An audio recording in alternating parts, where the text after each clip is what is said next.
I've kicked that off. So welcome everyone to One Shot. I've done quite a few one shots here and there, but really sort of as punctuation between longer campaigns.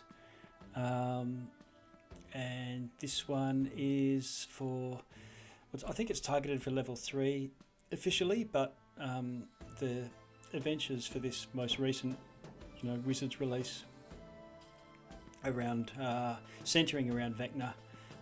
The pitch is make of it what you will and twist it and blah blah blah blah blah. So that was their get out of jail card for it's seeming maybe a bit steamrollery. But this is well before all of the events taking place in that adventure. You might hear some music coming through, tavern music, and we won't start in a tavern, but I guess we are at least virtually as coming together, because I think none of us except for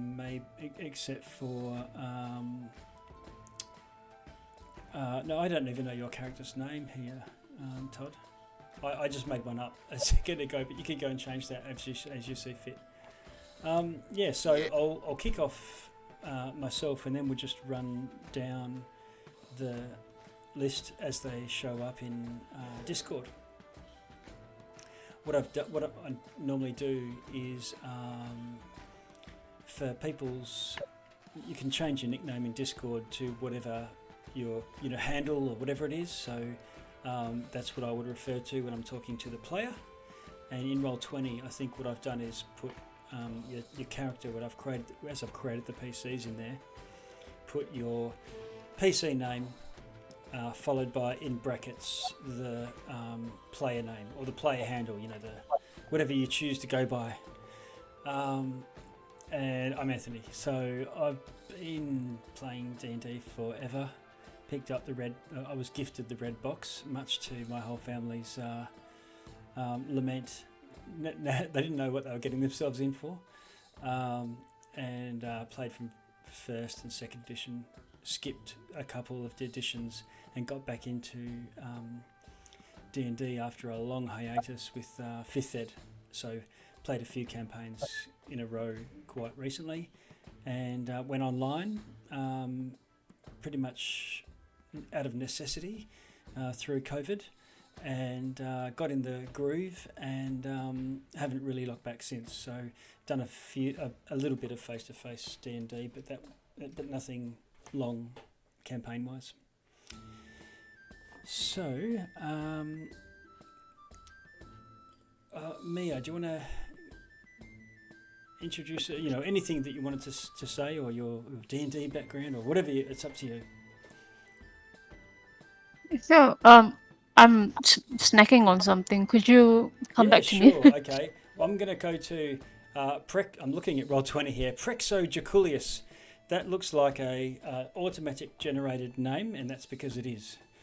I think that's you, Todd. You're recently acquired. Oh. Okay. So yes, I'm obviously very new to this campaign, as in about half an hour ago. So I've just picked up a wizard who I've named Chalantre. And I don't know if it's male or female yet, and maybe let's just say it doesn't matter. Yep. As in my personal story, I've been playing Dungeons and Dragons for about 40 years now. I'm the old man here, I think. Yep. Like always. I started playing some D&D with Anthony maybe a year or so ago, and with I think a one shot, and I've done a couple of campaigns with him since then, in the middle of one at the moment, and enjoying that. And looking forward to playing D&D with some other new people tonight. Great, thanks Todd. I'm going. What else I call out the names? I'm going by a PC name. So Conrad. I started playing D&D in the 90s, second edition, I think until 2004. I haven't played for a long time. Picked it up again because I started watching Critical Role. Started doing 5th edition online, like a Westmarch server. doing one-shots with the same character and then leveling up every time you complete a one-shot.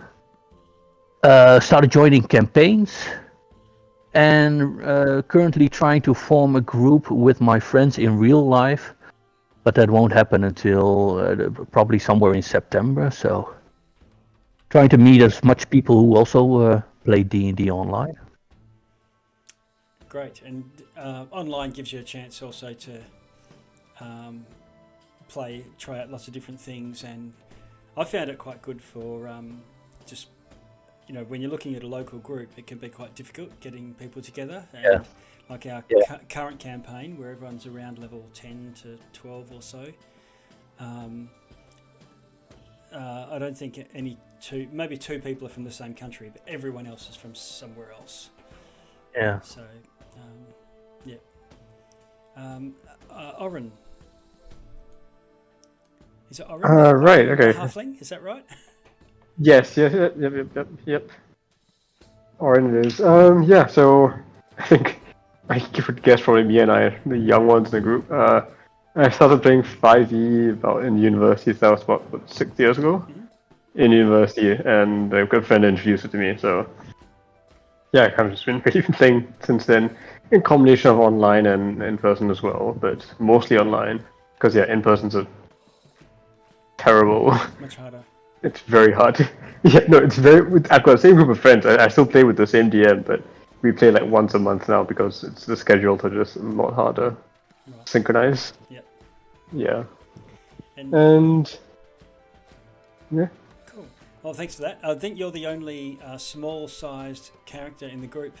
The membership changed a lot in the last 2 weeks. People sort of, yes, I'm in, and then people dropped out and then swapped around. And at one stage we had three players, and they were all size. The characters were all size small. So I was trying to, envisaging that there might have been this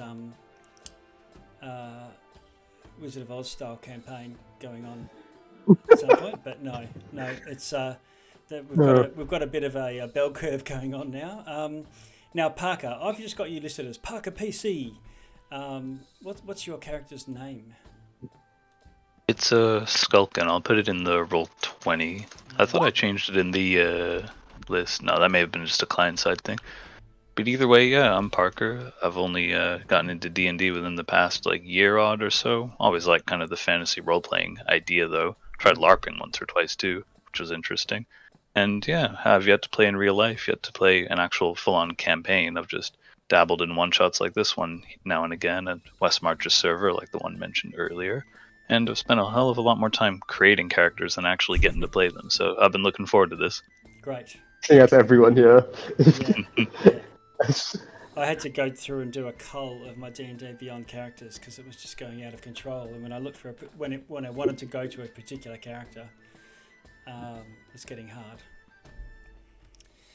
Okay, so I just have folders. Yeah. Sorry, go on. Oh god. So everyone should have Roll20 open in front of them. If you don't have it, I would suggest getting the if you're using Chrome. I think it works on Firefox as well. But there's a Beyond 20 plugin, and if you add that, you could Google it and find it anywhere. But it's called Beyond 20, and that's a Chrome plugin, which will mean any dice rolls you do in D&D Beyond with the character sheet you've got will automatically push through to your browser that you've got Roll20 open in.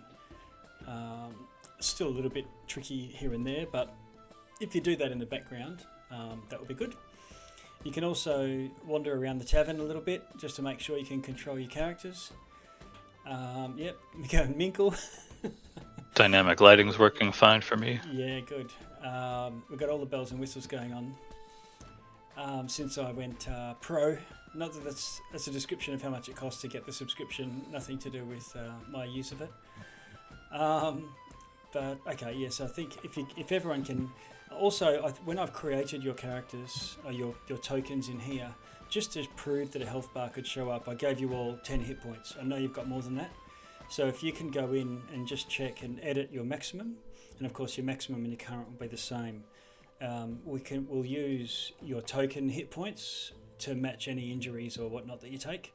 because then you're not needing to call out, I've got 17 hit points left or anything like that. Everyone can actually see from on the screen whether you're bloodied, almost gone. Not that that's going to happen tonight, but yep. Now, if you get temporary hit points and you overclock yourself, a little plus will show up, showing that you probably haven't done your maximum there. I can see a plus there. So you've done one part of your health, which is, 35? Is that right? Yeah, I'm trying to work out why. It is my health. Yes. Yeah. How do I edit that? If you click on your token, Okay. just left click on it, and you get the little cog down the bottom. And the cog should give you some options you can change. It just says open character for me. Oh, does it? Now yours is Mia, is that right? Yeah. It's gonna. I don't know if I'm gonna be able to match voices to characters, so it might take me a while, if at all, tonight before I can go. Oh right, yeah. Just check in Mia's blah blah. So Mia, what's your character's total hit points? I can just adjust that now. Let me see. It's 31. Okay, we'll just go meta here for a little bit. See who the real toughie is. The party. Probably not anyone except. Skulkin, are you a fighter? Am I right? No, you're a cleric. I can't remember. I'm a fighter. Fighter. Okay, so yeah, there we go. 40. All right. Shalantre. And then my AC. Do we need AC? No, you don't need it. Sometimes people put their AC into one of the other ones, but I'll just ask you when it comes to that. Let's see, so Conrad, you're on 40, 35, 40, 26 for Shalantre. Did you just pick a name there, Todd? Yes, that's right. Yep. Great. Okay, cool. Well, good pronunciation as well. Well done. Shalantre. It's a new scent from Dior. Mia, what? Is Mia your character name? Am I? Yeah, my real name is Lynn. My character name is Mia, so I've changed everything just to make it easier. All right, cool. Yeah. Well, okay, so I'm just going to gather. We're not starting in a tavern, so I'm just going to gather everyone up, and I'll give you probably a little bit of background first before we launch off. So, your group has adventured for some time together. So much so that you've grown to trust one another. You might have saved each other's lives or saved your skin on multiple occasions. And, any sort of deceitful or, backstabber type,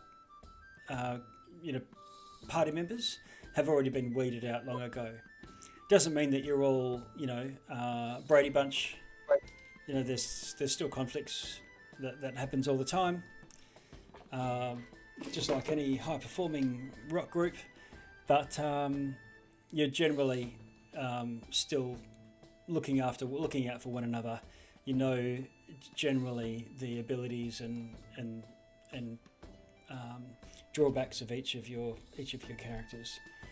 You have found yourselves, for one reason or another, in the employ of the militia of Neverwinter. There is no standing army for the city of Neverwinter. It's on the Sword Coast, west coast, north of the Desserin Valley.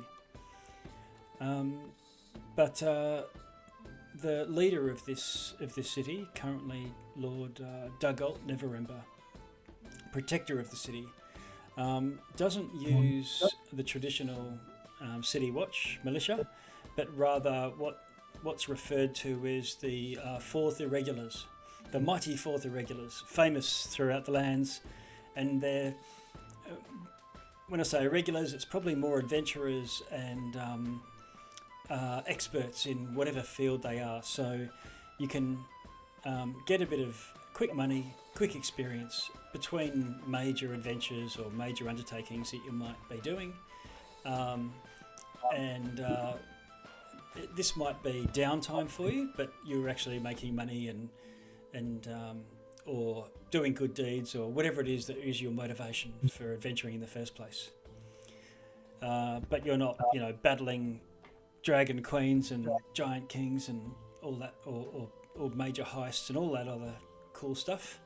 But you're sort of between jobs at this stage. So when you're in this employ of the Neverwinter irregulars, you do get given missions from time to time, particular things that come up. But even then, you would be asked to patrol and investigate. And it's not patrol as in just be the outwardly facing cops that sort of march up and down the square keeping the peace, but you're more the plainclothes type. You'd report back any information that you think needs to be escalated to the authorities, but pretty much you're fairly freelance, and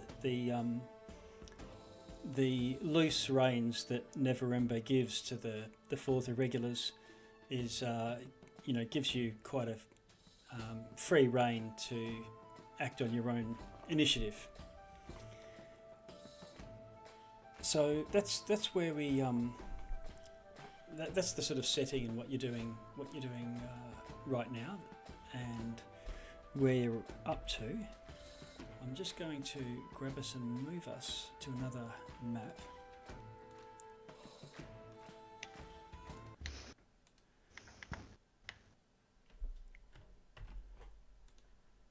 Okay.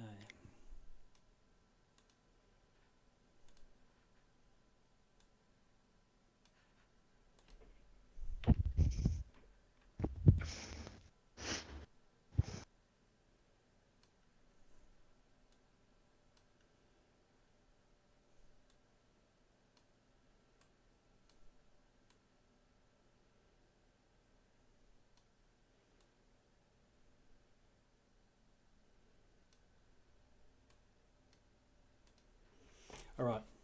So let me know if you can't see just in case I haven't enacted vision on your PC or whatnot. How's that looking for you? We're in a city street. Yep, you can see that. Yep. Okay, cool. All right. So if you can imagine, a albatross or whatnot flying towards a city, flying over many merchant ships, lurking, waiting in a just outside a port, a busy port, and then to the bustling parts of a city that are adjacent to the port, the market district, and the warehouses. There are slums nearby, and fairly quickly the ground rises to some low-lying hills. Some lines of cliffs where there's mansions, temples, and so on. And our camera pans down to a figure standing at a T-junction in an alley. This albatross flying overhead sort of looks down and regards you, Shalantre. What would passers-by, people in the street, note of you? I think she is a little withdrawn and keeps to herself. Is very intent and is staring around, taking in as much information as she can. Yep. Now, some of the information looks to be, she's very quiet, doesn't speak much, but it looks like there's a body on the ground there. And is there, what do you wear normally? Is it just robes or travelling clothes or armour or? Nondescript wizard's robes. Okay. Nothing too flash, but obviously those of a wizard. Yes, okay. And right now, you look down at your feet and you can see two boots. You run your eye along these two boots, and there's two legs, and there's a person laying in the street, arms apart, head tilted to one side, hands firmly clenched. and you're looking down, and would you be alert or reclining or just watching what's good at this point? She'd be alert, and I think if she saw that, she'd stop and say, I think this man has seen better days. Yeah. Now you follow, your gaze follows along along this clearly dead body. There's blood coming from the ears and the mouth, and you can hear the sobs of a woman. And you look across and you can see someone kneeling, a middle-aged lady kneeling down by this human male. And she's sort of sobbing and putting her hand on this person's chest and shoulder.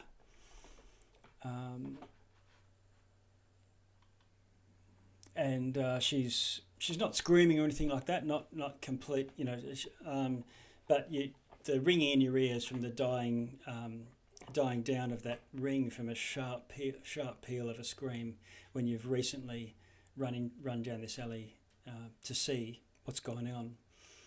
You see a hand on her shoulder, and you see her look around and look up to one side, and she says, "Sir, can you help us? My brother here has been killed by ne'er-do-wells of the city, clearly from the slums or something.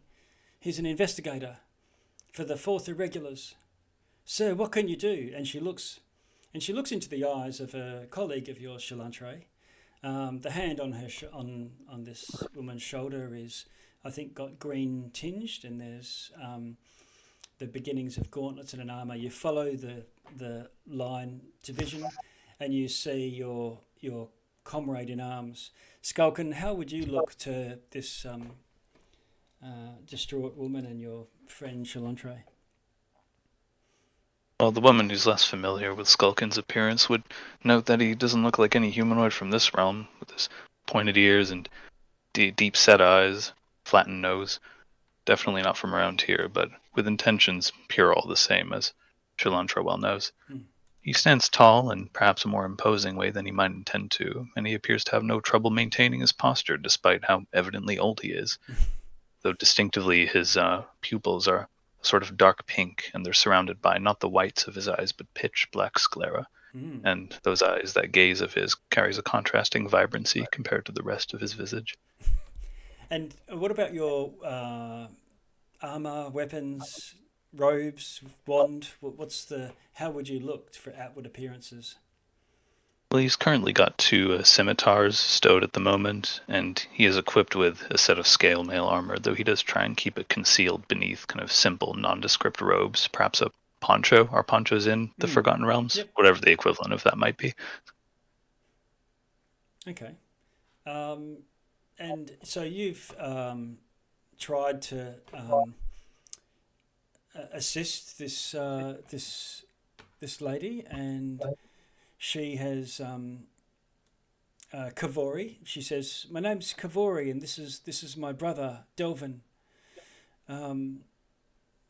I was meant to meet him here, and found him at this location in this state.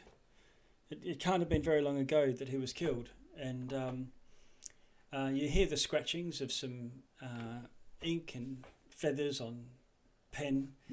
And Skulkin, you look across to your 2 colleagues. You've joined this group with Chalantre, individually, through over the years, but there's 2 that have been quite close allies because of the nature of their work, and one of those is Conrad, and Conrad and Mia are side by side, conferring, observing, taking notes. Conrad, how would you look to everyone? I'm wearing a scale mail with a mace. I'm wearing white robes. On my cloak is a symbol of an eye with a lit candle above it. It's a symbol of Denier. He's wearing glasses because he reads a lot. a bit nerdy. He's not like skinny, but he's definitely a nerd. If you check his backpack, you can see quite a lot of books. And he's mostly focusing on the surroundings and the dead body. Yes, can you roll a investigation for me? Being a cleric of Denia, god of I think glyphs and images, writing, so on, that might explain why you and Mia are sort of like the Mulder and Scully, or the I don't know I don't know who's Mulder and who's Scully, by the way. Holmes and Watson of the Investigation Brigade. And you can see that, note that this dead man, Delvin, is wearing a grey robe, a tattered grey robe, and looks quite grimy, filthy from up to about the knees. And you also note that the woman and the man bear a striking resemblance to one another, just facial features, hair, that sort of thing. You also notice... I see. Yeah. Sorry, what were you going to say? Can I see footprints? You said that his feet are pretty dirty. You do. You see his feet are pretty dirty, like grimy, slimy almost, as if he's been walking through mud or something. And the bottom two or 3 feet of his robes are grimy and wet. And so, from what all of the passers-by and your friends, you're a cleric, a priest, holy person, and you turn to confer with your colleague, Mia. Can you describe yourself to others and what you're doing right now? Okay, so Mia's a half-elf bard warlock, and she's just staring at the dead body with concern, and I'm just wondering if I could like check for the sort of the nature of the murder, I guess, like any wounds in particular. Oh, Sure. yeah. You can do an investigation to just sort of search the body and look for particular clues, or you can do medicine if you know that, which might be will have a Both are similar effect, but it's up to you. okay. Let me try. Okay, that's nothing. Investigation. Okay, so you have a snoop around, you look over the body and you can't see any marks or stab wounds or anything like that. But the face looks like it's contorted in pain. Let's see. We haven't moved on to Oren yet. So, and how would you look to others? So, I think I can see in your token there what looks like a lute or a harp or something. Oh, how would I? Oh, sorry. Yeah. So I carry a lute, and my character art has a violin, Oh, viola. right. Yeah. Okay. Yeah. So and I'm basically dressed in all purple, Okay. and I have like green earrings and long hair and braids, and yeah. Okay. So you stand out. You're pretty flash compared to the more, Yeah. I think, nerdy Conrad you were describing, I think. And how about you, Oren? You're the small one of the group, standing back a little bit to the south down the alley. Yeah, I suppose he's kind of trying to peer around Shalosha's leg, Yep. look at the body. But so Orin's clearly a gnome, so Gnome, did you say? I missed that. the character art for gnomes is pretty terrible because so they use kind of like half and base rates. Because Yes. if you try and AI generate a gnome, you end up with like a garden gnome, which is terrible. But yes, he's a gnome, and I suppose he's wearing, as you can see, sort of like this dark reddish robes, which are not entirely flash, but sort of like mid-level, if you will. He's got some small bracelets and wooden trinkets on his sleeves, and not necessarily flash, but not. I mean, there's certainly some sort of perhaps slightly erudite, if you will. Okay. And so then below his coat, you see a sort of a very regular pattern suggesting there might be something beneath it. And in his left hand, he holds a small wand. And perched on his right shoulder is a very odd-looking contraption, which looks like it has a barrel, but you're not. But I don't think anyone here will be particularly familiar with what it is yet. Okay. I'm sure they would be. I mean, for Walter, yes, they would know it. It's a kind of like a miniature cannon perched on his shoulder. Right. Okay. Okay. So you're walking around like was it War Machine? I think from the Iron Man. You've got the shoulder-mounted gun. It's a tiny creature. It's not a Okay. massive Gatling Okay. gun. So it's All right. just this tiny little thing perched on his shoulder. Okay. Yeah. All right. Cool. Oh, and it can move. Is it like a creature type, robot-y type thing, or is it Yeah, it's got static? 20-foot movement. It's 20-foot movement. Nice. So it can scuttle around the place like a mechanical crab type of deal.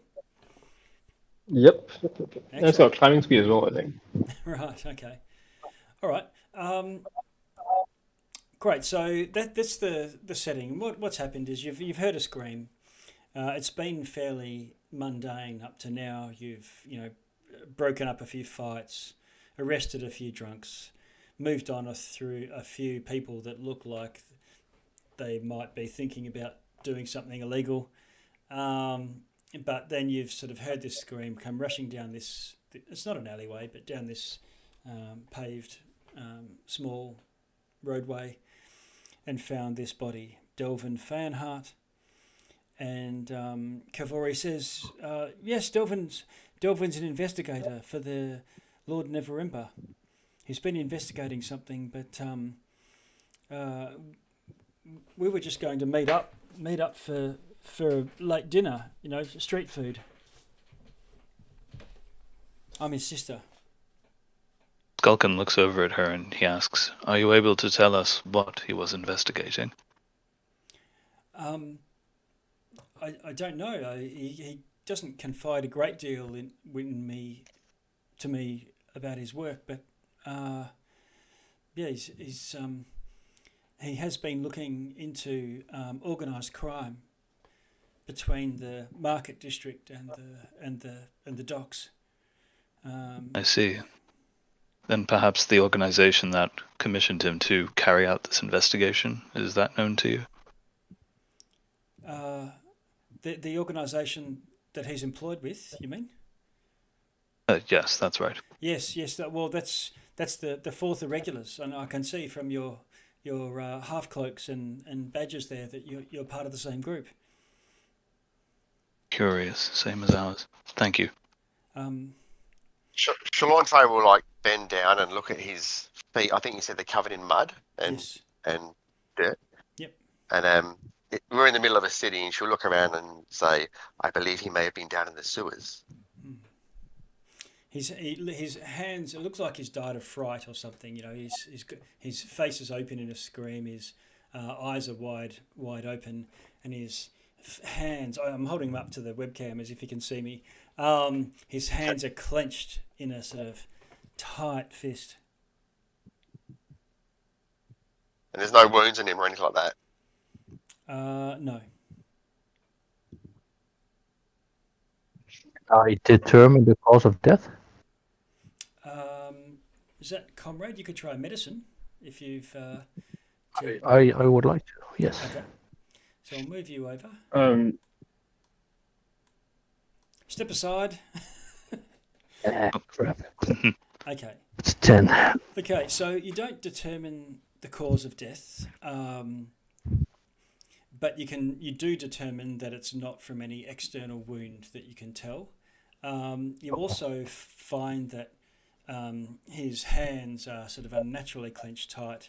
One of them opens up, and you can see a key in the hand, and the other one you sort of pry open, and this desiccated eyeball rolls out onto the ground.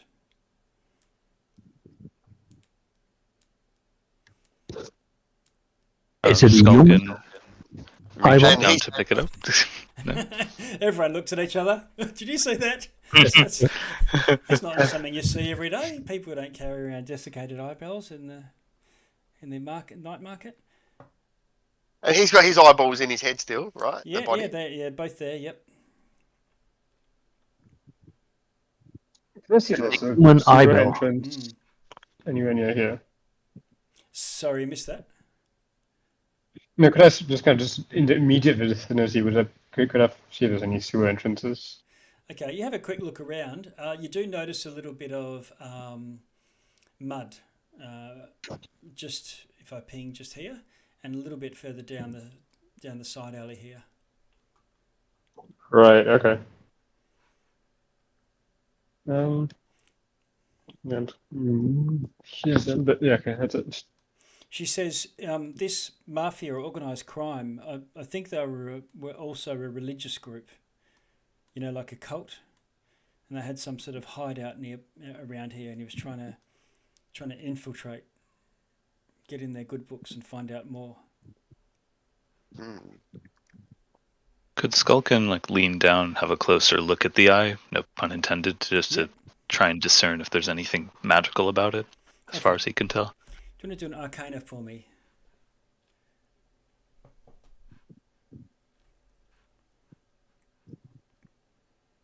Need to turn off the 3D dice. It makes the rolls take longer to come through. Ah, yeah. Okay, so I have to try and translate. That's Parker is Oren, is that right? I'm Skulkin, sorry. Skulkin. All right, yep. Okay. In Roll20, I don't know if that's easy to do or not. If you change your nickname to your character name, then it'll come up in the chat as the character. But we can do. Sense. We can work it out. So you do an arcana, and it does indeed look like it's some sort of magical object. You can't tell much more than that, but it's not just a regular eye. So while it's withered, it seems to be preserved. It doesn't seem to be preserved from the normal smell of taxidermy, but through magic. I relay that information to the group. You also see a bit of a pouch at this guy's waist. If I look over at the woman who was kind of crying over him and ask her, there's a pouch on his person. Would it be all right with you if I took it and investigated it? Yes. Yeah. She agrees. She said anything in for the investigation. We need to find his murderers. Sure thing. So then Skulkin kind of takes the pouch from him and has a look inside. Yep. So there's a bit of beef jerky. There's some marbles, and there's a small scrap of paper, just folded over neatly, and a small flask. Well, I let the others know what I'm seeing as I sift through the bag, ending off with that folded bit of paper, which I remove from the pouch and then unfold. Okay, unfold that. The little bottle smells like whiskey or some sort of strong spirits. Marbles that seem nondescript, like a curiosity or a trinket. The scrap of paper has a phrase, "Hail the Undying," written on it. I'll put that in the chat. Thanks. And sure enough, I do read that aloud to everyone in the vicinity from the paper. Does that phrase mean anything to any of you? You read out, "Hail the Undying," this says, and as you finish the statement, the eyeball glows with a green light. Who would be holding this eyeball at this time? Well, I think we left it on the ground, but Shalantre, I was going to say she was about to mage hand and try and pick it up. Yeah, okay. So, Conrad, you see you're reading this out, and you see this glowing green from over your shoulder, and you look around, and this eyeball is hovering off the ground. Not that anything hovers on the ground, does it? It's hovering. And it seems to sort of spin a few times and then, almost spin backwards and forwards a couple of times and then lock to a certain position, gazing, looking pretty much towards Oren, actually. I do not Right. believe that's a normal eyeball. Oren, doing anything? You see this eyeball looking at you. I'm gonna kind of just lean a bit to the left, see the eyeball follows me, lean a bit to the right, Okay. lean back a bit. Does the eyeball follow me? Well, it's about 10 feet away, Okay. so if you're just sort of leaning, it doesn't really move much. Okay, then I'm gonna kind of like take a step to the left, like next to me, down. Okay. Yes. Okay, so you move to the south, and the eyeball does not follow you. It seems to be looking more at the Alleyway. narrow alleyway that you were blocking off. Right. Then yeah, I'm gonna then tell the rest of the group. Well, it does seem to look in the direction of where the mud came from. Mm. Perhaps it's leading us to where he came from. Out of sheer curiosity, I'm not opposed to following the gaze of this mysterious eye. Shalon trying to see if she can move the eyeball with the mage hand. You can. So you can just have it go right over to you with the mage hand. Mage hand lasts for how long? 10 minutes or so? Oh, it's a cantrip, so she can just keep on doing it. Yeah, okay. Yeah, it lasts for a minute. Oh, okay. All right. So Quick mention about Mage Hand, though, but not Chilantra's mine, because it's kind of flavored like psionics, invisible, no components required to cast. If I say I lift something up with my mind, it's basically, I'm trying to say I'm using Mage Hand. Okay. But I can't actually cast spells in that manner, so Yeah, okay. yeah, just wanted to put that out there. Thank you. All right. So who's setting off? I think, is that you, Oren? You're leading the charge down the alleyway? Yeah, sure. Okay. Followed by, I'm guessing here, is it Skulkin? Yeah, I'm happy to go. No, whatever works, really. Okay. You know, if Mia wanted to get in front, then I'll back up a little. No Let her go problem. ahead. And Chalantre. She'll say to that lady, I wish you well with your brother. Okay. And I will be she'll float the eyeball along. Yeah. Okay. Thank you. Yeah. She says, good luck and best wishes on your journeys, and I hope you find answers soon. She's going to be getting you are the authorities, but more the some assistants nearby to look after the brother and bring word back. Okay, so I've got the whole party as a bit of a conga line. So rather than everyone do the little sort of dot shuffle, I'll just move you all along as you follow. Chalantre, you're the one with the eyeball right at the back there, hovering. And yeah. you cross an alleyway, and then the eyeball swivels and points to the north. I believe it is leading us further this way. Okay. And so everyone sort of backs up a little bit, and you're able to, get everyone to realign. You go north between two buildings, and you follow this effectively through the city some way. Now, I've got this happening fairly closely on your map, but this is really just to convey that this eyeball's sort of leading you left, right, straight through. Eventually, you end up in what looks like a mausoleum of some sorts. There's graves. Have you been seeing mud all the way, or has it been clean? Or You have seen a few markings here and there. It's an overcast early evening. There's been patterings of rain here and there, so it's not super easy to tell. But between the five of you, you've seen signs of this putrid mud every so often. You can actually see them. They're sort of drawn on your map in that sort of dark, deep red colour. Right. Yeah. Okay. Now you think that where you've been led into there's these smallish graveyards here and there dotted around the city. Now there's much bigger ones, cemeteries, in the city, but every so often you get these smaller, not necessarily private ones, but more local to the area, and but just like the sewage system, you would expect they all lead to the same catacombs underneath the city. And there is a fairly wide set of stairs that lead down into the catacombs.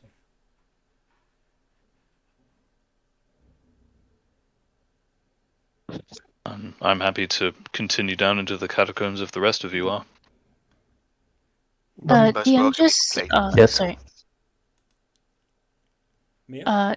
DM, I just have a question about a spell because I haven't used detect magic before. Okay. What could you just above table tell me what might use it for? So detect magic would detect if there's a spell in effect. You can use it for detecting if something is enchanted in any way. If someone had cast a glyph of warding, or there was some sort of, and you can also sometimes tell what type of magic is in the item or in effect. So you might, see some sort of magic rune, cast a spell magic. You would tell that it's not just someone scratching graffiti on the wall, but it really is magic, and it might be abjuration. So you don't know exactly what it is, but you know that abjuration is generally protection magic, so it's probably some sort of ward or something like that. Okay, so if I were to just check for traps or stuff, it would just be like an investigation or perception Yeah, roll, right? investigation's the normal thing for checking for traps. Okay, Detect magic is got it. more a specific area showing if something is magical. And that would normally immediately show if there was a magical trap, but you wouldn't know that it's a trap. You just know, hey, there's some sort of abjuration or evocation or necromantic magic in this square, alerting you. Okay, thank you. So the withered eyeball aims its empty gaze down this alley between rubble. You've gone left and right through the absolute derelict parts of the city, with rats scurrying between chunks of old stone. Now this looks pretty clean and flash. I've tried to sort of give it the two tone that it deserves. Looks like something out of a Batman movie. The alleys. There's old stone, dusty crates, and you find some mouldering boards where there's a puddle of this slimy stuff, and move a couple of these crates, revealing this much wider tunnel leading below the surface.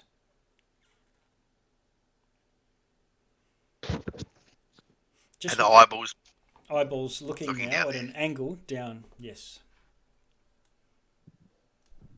Are there any markers in front of the tunnel? Any sort of carvings or anything that might give us a clue as to what's inside? Yes.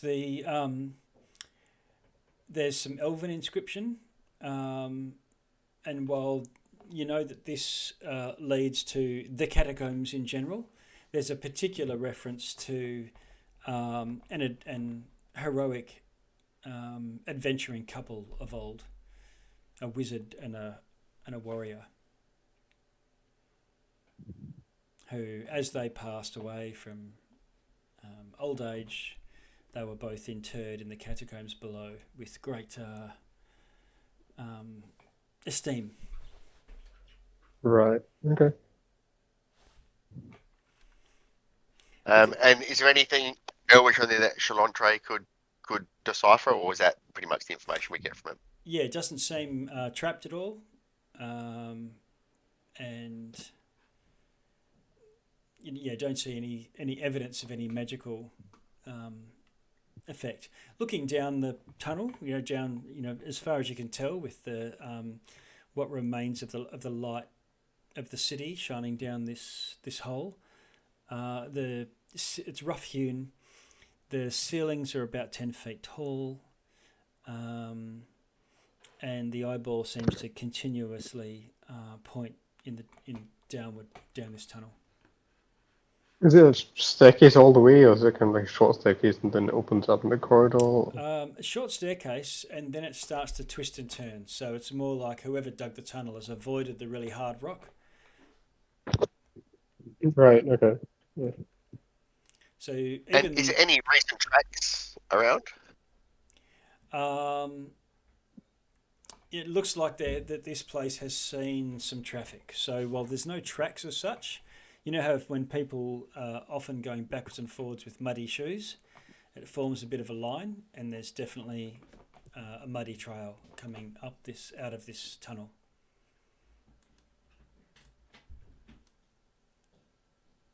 There's been attempts to hide it with crates and boards and things like that.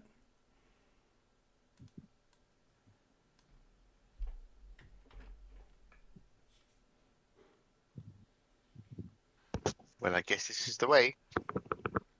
Yep. Oren, are you heading down?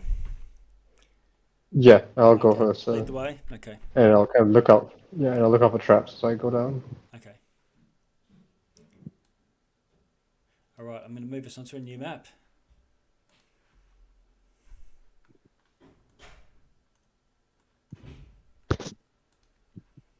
And I think Chalantre will just cast Mage Armor on herself, Okay. just to get that going. Skulking Oh, yeah, next can to I- the group. Oh, go ahead, Mia. Yeah, sorry.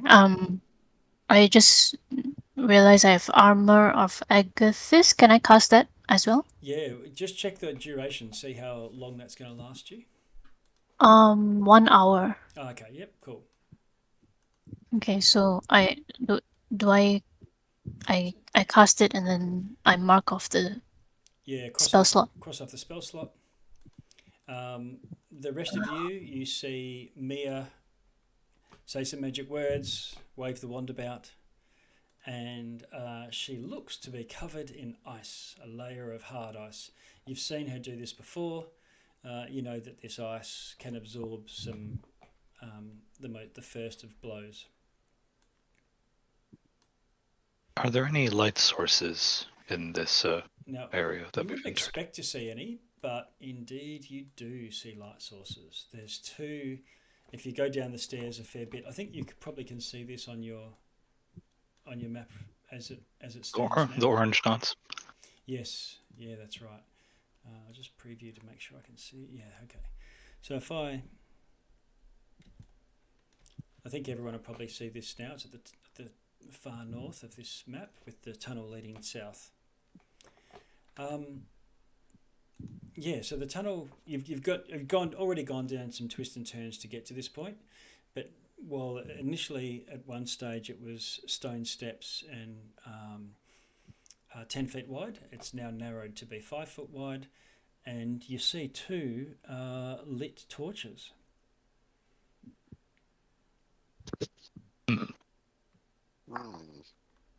We should bring at least one of these torches with us, I believe. Yes, please. I can't see in the dark, so I would like to take the torch.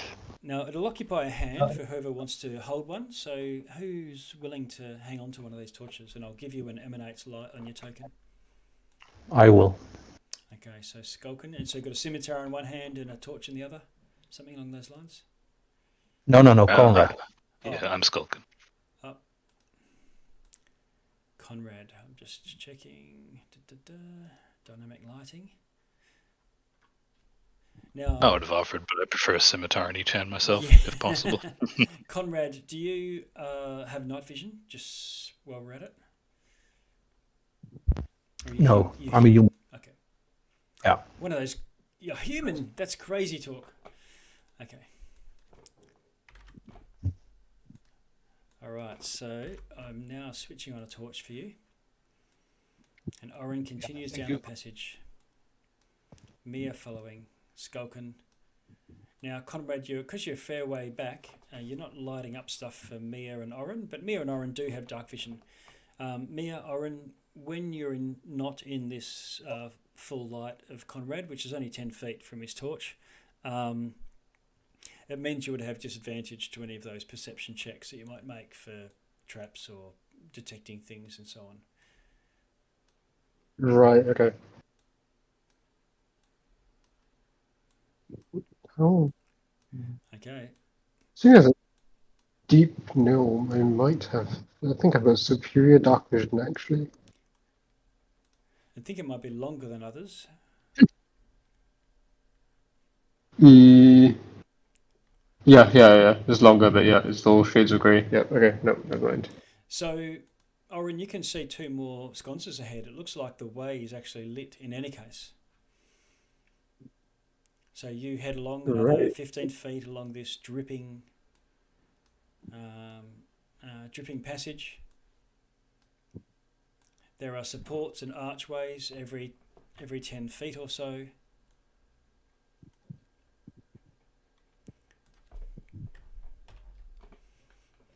And after about 30 feet to the east, the passage turns, and you find yourself in a much larger chamber.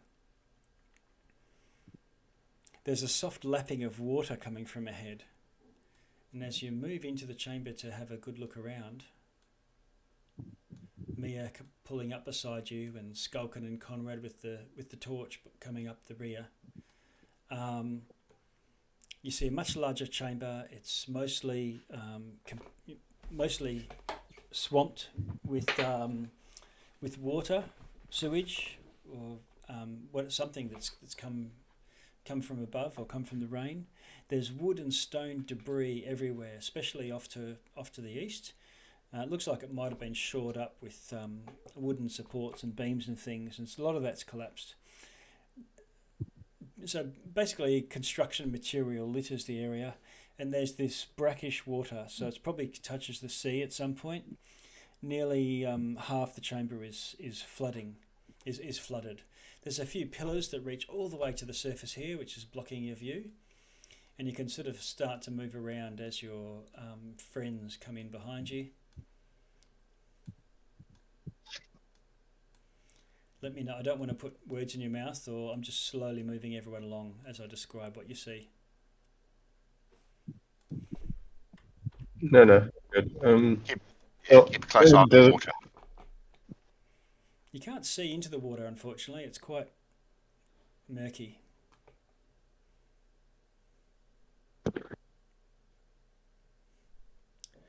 So, Oren, you've sort of come to the far corner now, walking along the edge of this fetid morass.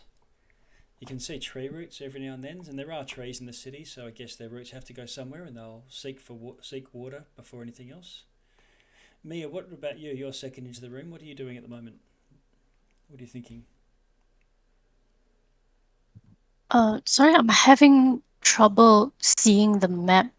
Roll20 said something about graphics, and I'm just trying to refresh, so I can't see anything. Oh, okay. Let me just check I'll check your token. Your token's got vision, so it should be right. It might be just the resources needed. You might just need to restart Roll20. And we have sometimes players either their PC breaks or whatever, and we don't actually need Roll20. We could go theatre of the mind if we had to. So if you can, if you can imagine yourself going into this large chamber with water and a tunnel leading off to one side, what would your character be sort of doing or thinking?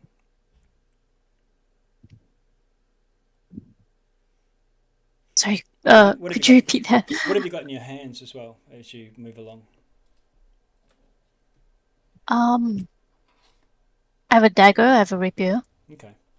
Would you have either of those Yeah. drawn, or are they just sort of in the scabbards for now? Would I what? Would they be sheathed, or would you have any of those out as you're walking around? I think I would have the dagger out just Yep. ready, I guess. Yeah. Handy. Yep. Okay. What about you, Skulkin? You're next into the room. Well, I'd be wielding a scimitar in each hand, ready for any combat that might ensue. Yeah. So he's a military guy. He's of that mindset. He's ex- also attentively listening for any possible sounds that creatures who live down here might be making. He doesn't know Okay. what might be living down here, but he's not going to be caught by surprise if he can help it. Okay. Can you roll a perception for me? Sure thing. I use guidance on that roll. You wouldn't for guidance. You'd need to do it Yeah. when someone is calling to saying they're trying to do something. So he's just sort of listening out. When someone sort of announces, "Hey, hang on a sec, I'm going to try and do something," then you can do guidance. But I won't normally grant it for just sort of like off the cuff rolls. Yeah.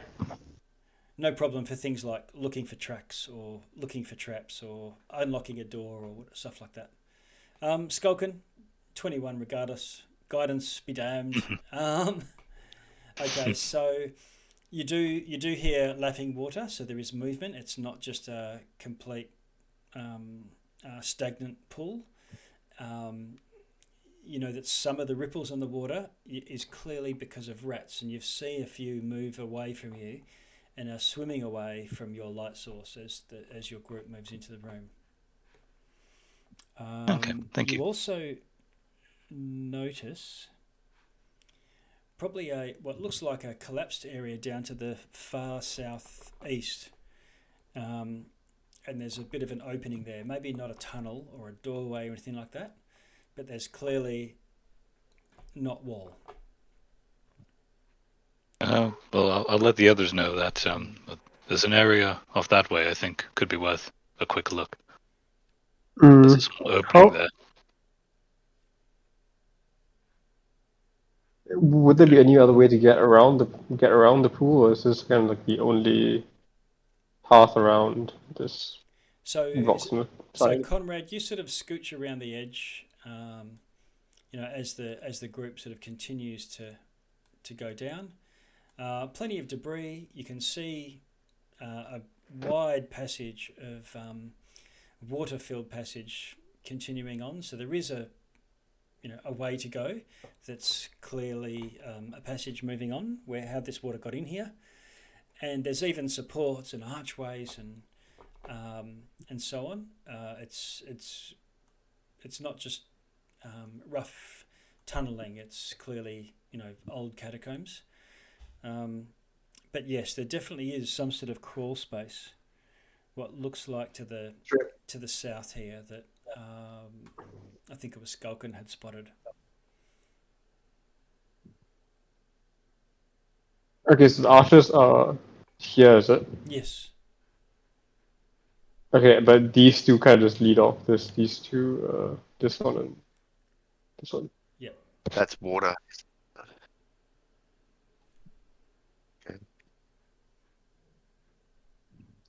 I don't know if my dark vision's working correctly because I can only see about 30 feet. And which character is that? Orin. Oren. Let's have a look. And you've got 60-foot dark vision. 120. 120. Okay. I'd put you on 60.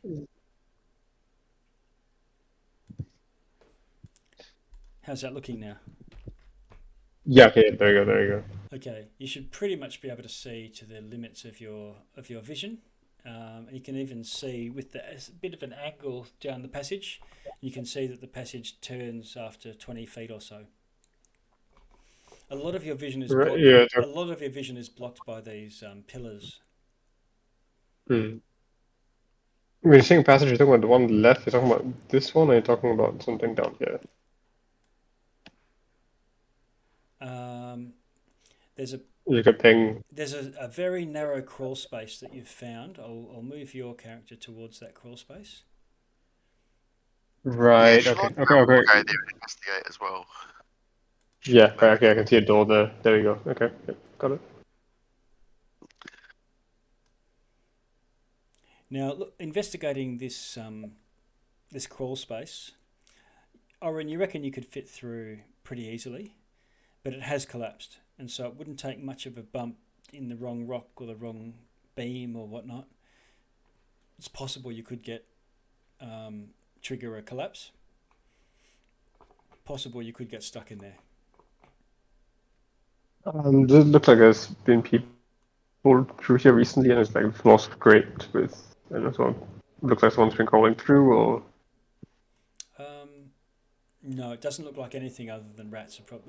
Creatures have been coming through, but no humans, no footprints or anything like that. But a human could How far probably. in does it go? Yeah, well, I don't know. How far can you see, Oren? You've got your Mr. Dark Vision. I can't see much. I can see like 4 squares ahead of me. Yeah, Like so still. and the reason you can see 4 squares is just because the passage turns or it finishes. Right. Okay.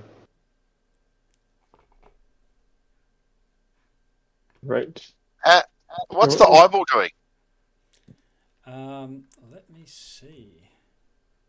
The eyeball is pointing down the wide passage. So not the Should we- narrow one that's Not being looked through not the right now. crawl space, no. Could you just ping the white passage? Just ping the location of it. Yep. It's over here. I do not see a ping. Okay, right, okay, yep, got it. Okay. Well, do you think it's worth investigating, Oren? The crawl space? Well, it doesn't seem like anyone's been through there, so I'm not certain it's worth looking at. We've been We could- following the eye thus far. It stands to reason we should continue to do so for now. Very Yes. Start moving towards this wide passage. Yep. Oh, why it suddenly jammed in? So Skulkin takes a few steps in, and it gets pretty deep pretty quickly, but then levels off at 3 feet. Skulkin, you can probably wade in. You know, you'll be up to your belly in water. It's in the water. Okay, got it. Boots, leggings, the bottom of your backpack, but not your chest and arms would be free. Your scimitars would be out in the open. Yeah, I'd have like hovered them over the water level as much as I could. No problem. Am I in the right square, by the way, or? Is this Skulkin? Yeah. Yeah. And what I've done is I've switched to Explorer mode, and I'm just going to move Mia to colour in your map. So you should actually start seeing the map fill in to see all the places where you've already been. Yeah, I've got like vision of the places where I'm not there anymore, but I've been walking around. Okay, that way Oh. it sort of fills in the map as you go, so you don't have to only be going on what you're currently seeing exactly. That's good. Sorry, would I be here if I'm going through the wide passage? Yes. Yeah. Yep. Perfect, thank you. So I'll continue down. But in fact, I'll call to the other shows. Is anyone following? Yeah, I Yes. will. Okay, If I can get my. I hate dungeons. Alright, so and you to- walk in. So Shalontre sort of sways in with a grimace.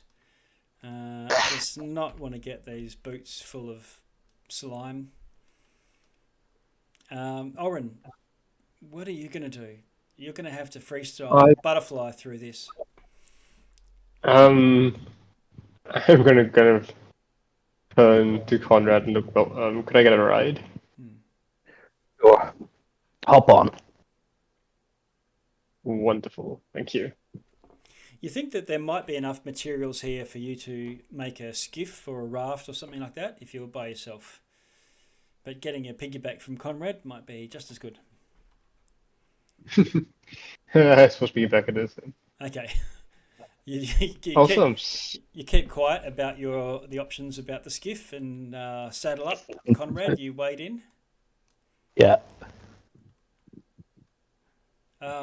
Leaving you, Mia, on dry land.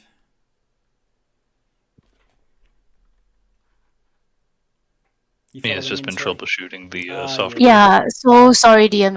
I'm just trying to solve this because I can't really No concentrate. problem. Just Would it be better with one of us shared screen on Discord? Yeah, every now and then, if someone wants to grab, snap it or snipping tool and drop a picture of the map into Discord, then that would be great.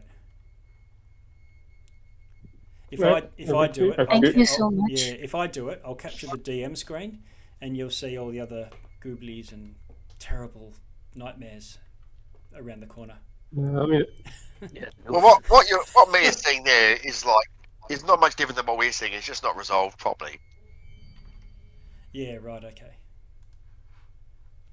Oh, I see. Yeah. So it's just taking a lot of time, probably, because it was like that for me when the screen first loaded, and then eventually loaded the 3 meg background image or whatnot. So you're seeing the shape of the room, Mia, just not the details. But as you see, other people move around. But if someone else can screen capture, yeah, I'm sharing the screen if you want to see it. okay, and then at least, Mia, you'll have a reference Thanks so point. much. No problem. Yeah, I think Yeah, I'll Cilantro, just. Happy to continue down. Okay, Skull. Cilantro just leave Mia on. Come Yeah. on, let's go.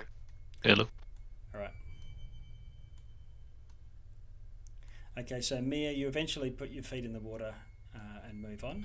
Now, Skulkin, you get to a point in the short canal, probably is a better word to describe it, where there looks like a buttress that might have been a bit of a choke point for the canal. It opens up into a smaller room and then turns again. Bear with me 1 second. You're feeling the anxiety.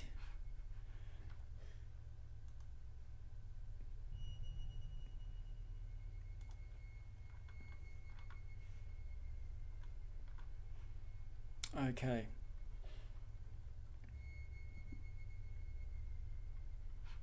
Oh, Okay. one other thing I'd like you all to do is on your token, or actually just tell me, Skulkin, what's your passive perception?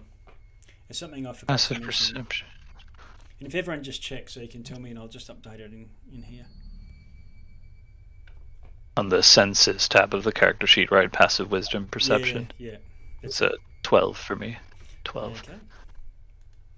And what about Chalantre? 13. 13. And what I'm doing is on your name, on your character, on your token, I put Chalantre 13, Skulkin 12. What about you, Conrad? 14. 14. Okay. And Conrad? Oh no, hey, I've got you. Mia. Sorry. Passive perception. It'll be Okay. on your D&D Beyond character sheet. I will be all over the place. Somewhere. Passive perception. Is it passive whiz? Yes. It is. Okay, that's 12. 12. And Oren, lastly. 12 as well. 12. Oh, crikey. Okay. All right.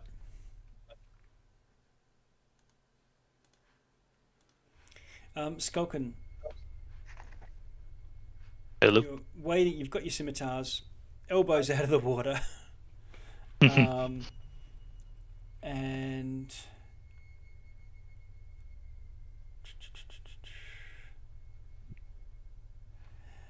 this huge wave of water lifts up, almost as if and takes almost a physical form, like an anemone or something made of, or a jellyfish. But instead of being clear and ocean water, like this is just filled of pond scum, something like that. I haven't seen a creature like this before. Can I tell if it's hostile or not by looking at it as it forms? Think of a wave just lifting up, and whether it's hostile or not, it's like a wave that's about to lift up, go 5 feet above you, and then crash onto your body. And unfortunately, you are surprised by it. And I'll get everyone to roll initiative. Now, the way to do this is to click on your token in Roll20 so that you've got it highlighted, and then click initiative roll in D&D Beyond, and that should put you in the initiative order. Shalontre and Oren off to a start with a 3 and a 9 and 11. This weird thing. Oh, I can see a 21 there. What? Oh, no, oh yeah. Oh, crikey! I rolled a natural 20. Happy days for me. Yikes! And I see. Last one for the night. Was wondering how you got pi as an initiative roll. Must be a placeholder. Yeah, yeah. You got class checking, so it'll put your dexterity in there as well. 1, 2. Who have we got? Skulkin and Comrades in there too. All right. Get the bad rolls out of the way. The first dice roll of the game. Combat dice roll of the game.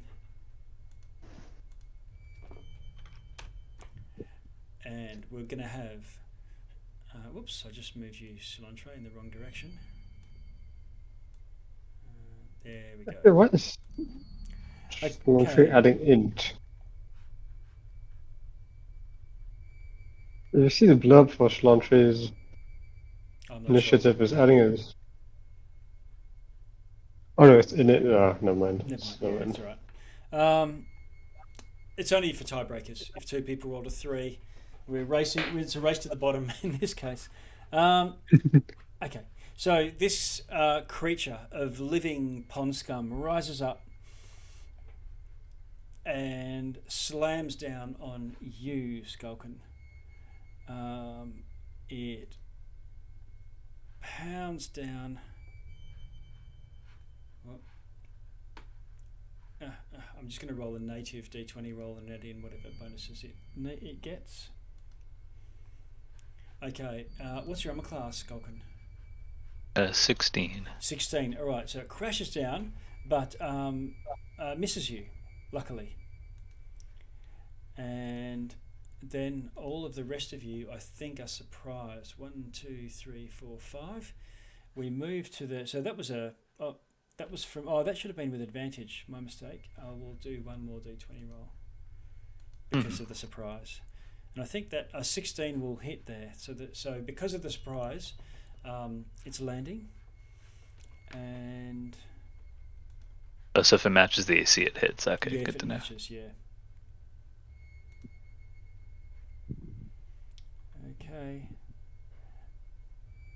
Can't use reactions while I'm surprised, can I? I don't actually know the rules on that. You don't have a reaction yet until you've gone, because you get it on your initiative turn. I see. Thanks for clarifying. Yeah.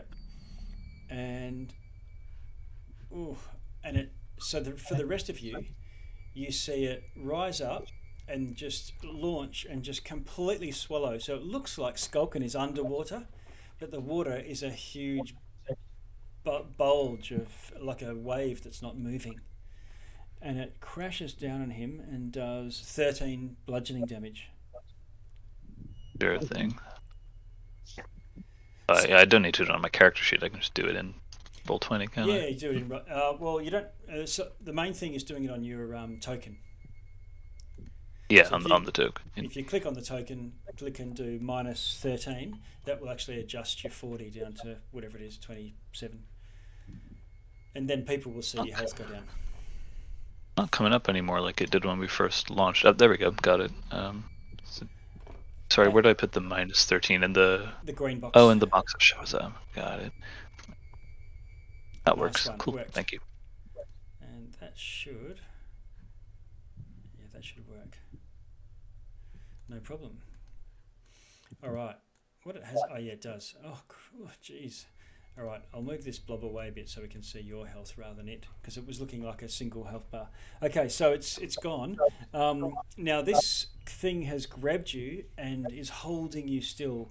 You're grappled and held in place. Now grappled means your arms are still able to swing with full effect, but you can't move. Okay. Now I'm just going to put this thing back where it was, where it started. Okay, and it hauls you in 5 foot towards it. Oh, Okay, your speed 0. You can't benefit from any bonuses to your speed. Attack rolls against you have advantage, and your attack rolls have disadvantage while you're restrained in this way.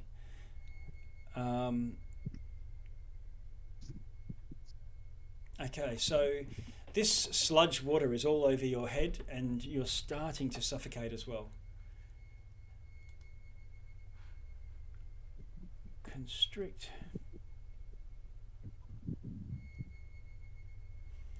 It tries to keep squeezing, and then it moves down the tunnel a bit more. It still has to roll to hit. One of those hits, and it does another 13 damage to you, Skulkin. Bad news. Right. This time you've got your reaction. Oh no, you don't at this stage. This is the top of one, and it's gone. There you go, did and that. it's now at your turn. And I'm not. We all were surprised, so that's why I got. Okay, that makes sense. So I actually have a full turn now, Yes. restrained as I am. Okay, then. So, can I start by using my bonus action to use second wind, please? Yes. Bonus action, second wind. Hurrah! You hulk out and get some health back. I forgot to turn off the 3D dice. I'm sure there's a setting somewhere. All right. 11 health back. What about your... you can do plus 11 onto the green dot to heal yourself back up. Yeah. I keep opening up the full mini max and plus 11. There we go. Awesome. And for my main action, well, restrained as I am, guess there's nothing else for it. I'm gonna swing at this creature with my scimitar. Okay. And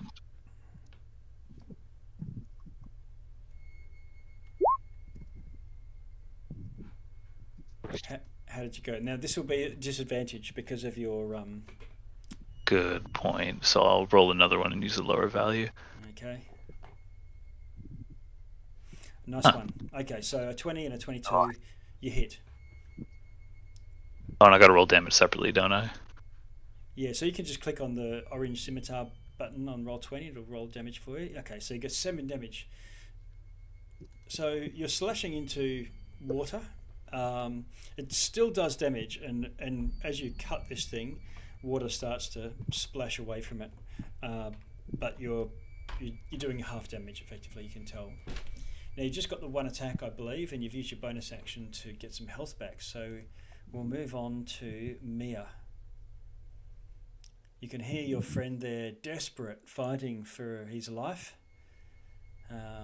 It's a wide passage if you wanted to wade down 15 feet or so till you can see him. I'm gonna try my best. Could you describe the enemy? Because I can't really. I'll move you down there, so you move with full movement rate, and now you can see it. Okay. What is it? It looks like a living, like a water elemental type thing, but it's the water down here is not great. So it's a scum elemental or a scum water beast of some sort. Okay. And it's completely engulfed poor Skulkin. He's going to drown at some point. I'm gonna try this lightning lure thing. Lightning lure? Yeah, sure. So if you cast your lightning lure, yeah, it'll do. You roll a hit, I think. It'll do damage, and if it fails, it can pull it towards target must be within 5 feet. And what's my movement? I have 30.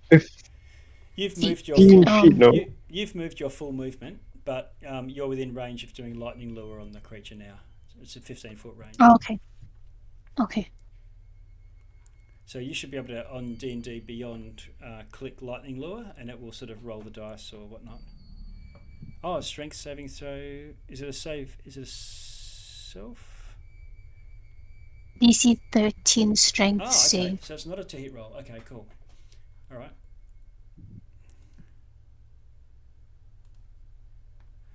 Okay, it fails that, and you're going to pull it, I think, 10 feet towards you if you look up lightning lure.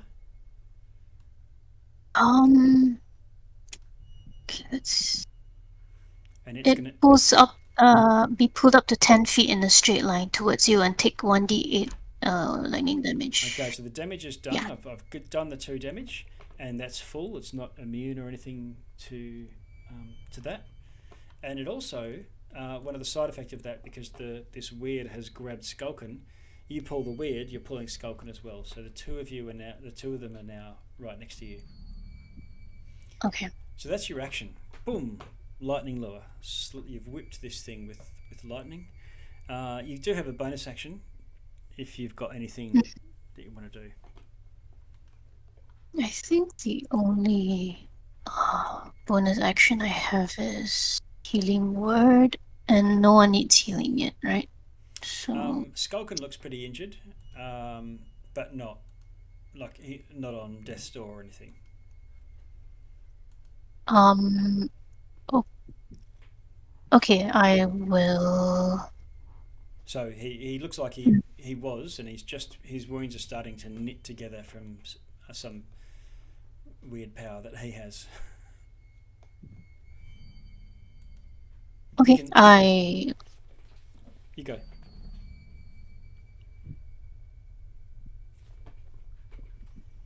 That's a 4. Healing word. Okay, so quick healing word goes off. Is lightning lure a cantrip? I just wanted to make sure before I. It's a first level spell. Oh, okay, so No, it's a cantrip. It's a cantrip. It's a cantrip. Okay, so cantrips you can do and still cast a bonus action healing word, so no problem. Skulkin, you get 4 health back, and you're now feeling fit as a fiddle. Well, I try and say thank you, but it comes up more of a. Yeah, it's coughing out gun scum. It may all be for naught if you stay under this thing very long. Oren, for some reason we're peeling off from the back. You now jump to action. What do you want to do? Okay, so I shall first, as an action, firebolt. Okay. Yeah, you can. You might need to move 10. Oh no, you can't. You're on his back. Oh no, it's because you're not right down low, are you? So you'll be able to see this thing. No problem. Firebolt. Armor class 18 hits. Right. Damage. Okay, 4 damage. Okay. And then the cannon on my back will fire. Oh. Yep. The cannon as a bonus action. Yep. Now, lightning does full damage, but fire does half. So it's a creature of water. It does boil away some of it, but it's resistant to this. Okay. Forced ballista, however, And hits. Ooh. 15 force damage. This is from the little pop gun that's on your shoulder, right? Yep. Wow. Okay. All right. Boom! Splashes of ichor and stuff go everywhere. And Oren, I think that's your turn, unless you want to do any movement of your own. It's a ledge. Are ledges here small enough for me to hop onto them? You could try to climb the wall where you are, but it doesn't look easy. Like this half ledge here. Can I get on it? Or? Those ledges are buttresses that go all the way to the ceiling, holding the wall up. Oh, right. Okay, right. Okay. In that case, I mean, I suppose Conrad might want to move forward, so yeah, I'm just gonna kind of jump off. Yeah. You've got the mounted condition now, so you can just take on Comrade's movement. Giddy up. Yeah. All right, Conrad, on to you.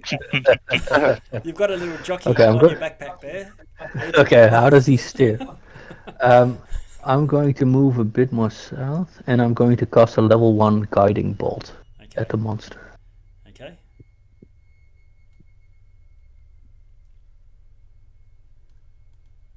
Roll to hit. Guiding bolt.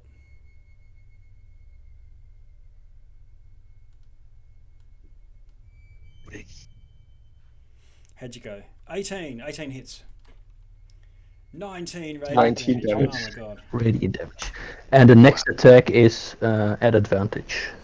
Oh, okay. Now that will be, unless you've got anything else to do. Nope, that's it. Okay, Chalantre. Okay. She'll look over her shoulder and nod at those two guys. And then she'll go down here and she'll just cast a ray of frost on it. Okay. All right. So this will be an advantage, right? Yes. If it's a roll to hit. 16. 16 hits. 3 cold damage. Ooh, it takes the full amount, luckily.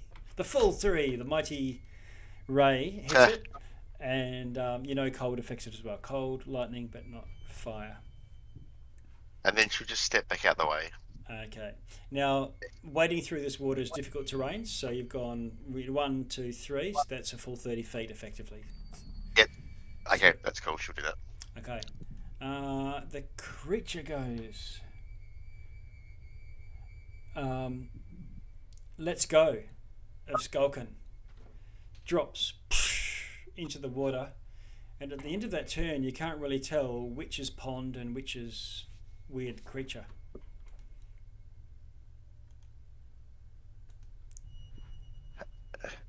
Just one other thing. Its speed was reduced by 10 feet as well from the ray of frost. Okay. If that matters at all.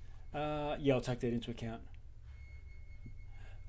But there is a bit of a thrashing of the water, and it's no longer still and just gentle ripples and so on. Of course, you were all fighting in it and so on, so there's a bit of a shark-like feeding frenzy going on at the moment. Skulkin, what do you want to do? Well, Skulkin kind of splutters for a moment as he finally freed from the grasp of this creature, and then takes note of how it's vanished, and now he has nothing to swing at. So, I would like to ready an action, which would be to swing with my main hand scimitar as soon as the creature is in Skulkin's vision and within melee range of him. Okay. Mia?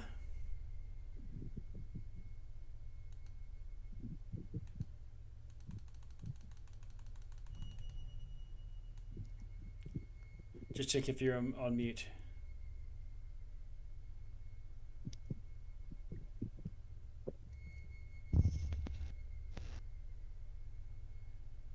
Otherwise, Oren, we're dropping out of combat at this point. There's nothing that you can see to fight. But okay, I mean, same thing. I'm ready a force ballista. Yep. Okay, so you're looking like Leia Han Solo in the junk compressor, looking around, waiting for the little periscope to pop up, made of slime. Good reference. Yeah, and that's what it feels like, and but nothing. It feels as if it's gone. Let's keep moving. Suppose we may as well. Okay. I'm happy to Get out of this. walk on Get out ahead. of this muck. Stay close to me if you don't mind, friends. I can't see too well in this low lighting.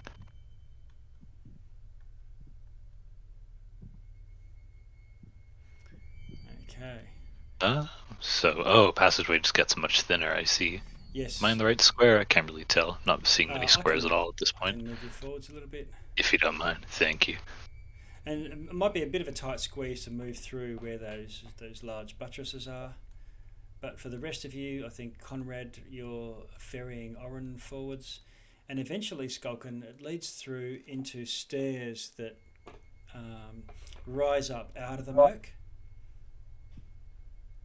Do I hear any kind of noise coming from up the stairwell or anything? You can hear a sort of whispering, muttering sound.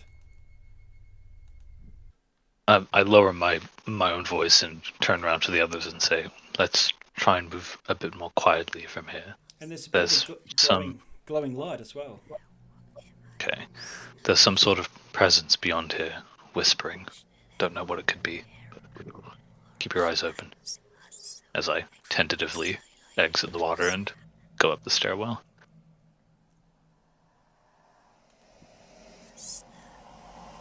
You can actually hear it if you pause a moment.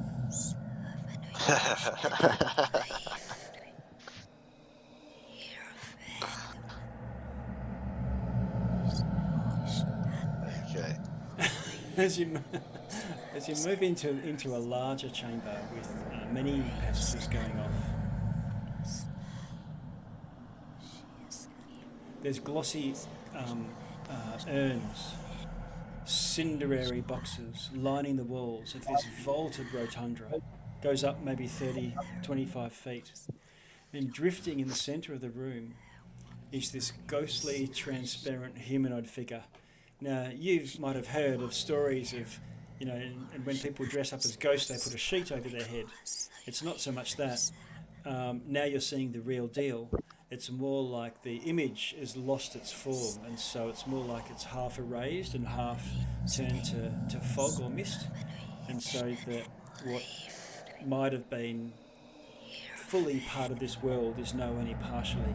There's 1 foot in this plane. The figure floating around the room seems to be clad in plate armour that still has not solid form, it's still transparent, but it has detail and definition. But where the head would be, there is a featureless, like a luminescent orb.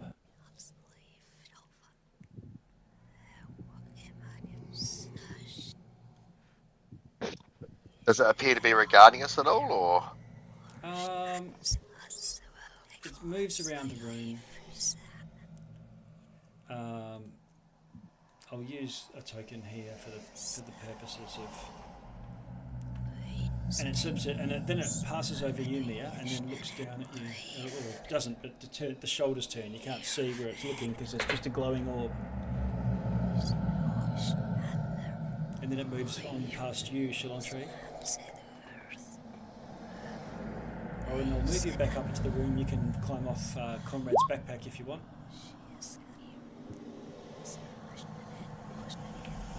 Oh, where am I? Is that better? Right, okay, great. Yeah, great, thanks. Shalantri, I'll just say, we mean you no harm. As it floats past. Okay. You hear a voice saying, "Who are you?" So she'll pause and then she'll just say, "My name is Shalantri." Okay. It moves along, looking down at you, Owen. We are friends. And then it sort of turns when it gets to you, Skulkin, and starts to go back the other way, like pacing back and forth. And then we are seeking danger. Sorry. Seeking danger. And it says, Who am Adventurers. You. We may yet find out. I have no memory of my former existence. You can see it's this. You can't see obviously on the facial expression, but the voice seems greatly pained. Can we help you? Tell me my name. You may not know your name yet, but let me ask you this. Is there something in this place that's causing you pain, suffering? My suffering is my identity loss. How long have you been here? I don't know. I have no memory. Besides this room, do you know of anything else regarding this place? A small group of people, much like yourselves, descended months ago, whispering about rituals and secrets. And you've been here for at least that long. Whispering of rituals, you say? Shalantri, where is the eye pointing now? In fact, I'd probably ask you, Anthony, but yeah, where is the eye pointing? Well, you just look across at it, and it's pointing down to the south west. Skulkin points down in that direction and asks the spirit, did this other group by chance go down that way? They went down that way. And then I turn to the group and say, well, it stands to reason that's where we should follow. when you have two guides as opposed to just one. Some of them Abstract came though they may past be. recently. Thank you for your help.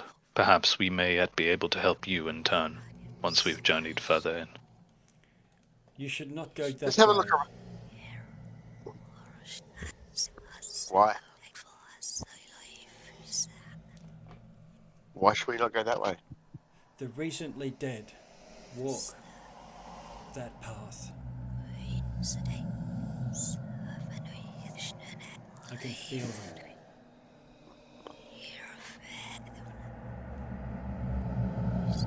What about these other stairs? Where do they go? I do not know. Is there anything else in the room? Look at the room.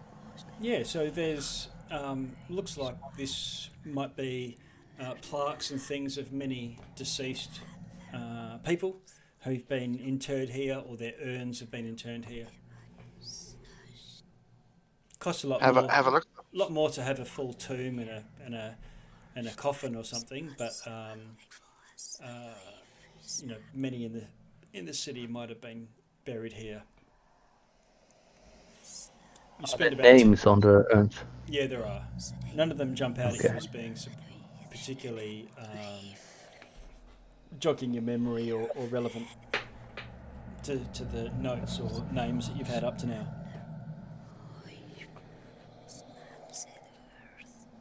If you want to do an investigation for me, whoever's the party's super snipper, or two of you could. I'm happy to. Shalantre's pretty good. Investigation. Can I guidance that? You can. So if they get their magnifying glass out, put the pipe in, you can say, hang on a sec. That one. Okay. The magnifying glass shattered. No, I'm kidding. Yeah. Nice. Oren. This one's brand new. Okay, so Oren, you find a reference to the. Remember, outside there was a knight and a mage. There's a reference to the knight and the mage that are interred deeper, and you get an idea that those are the other two passageways.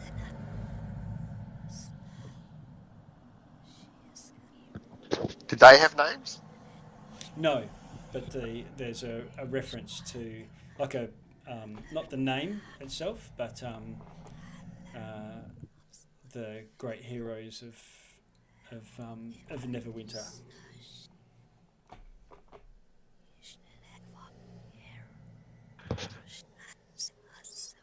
So that's this passage this way, and the other passage to the southeast and northwest. And is there anything that denotes one from the other, or do they just look the same? They both look the same. Same Gwent and. Yep. Okay. But you know from the 21 investigation that those stairways that lead down would lead to individual burial crypts. Well, the one to lead up would be back to. Would be back up to the surface, or? I think we either follow the eye or we check out one of these other tombs to see if we can find this lady's name.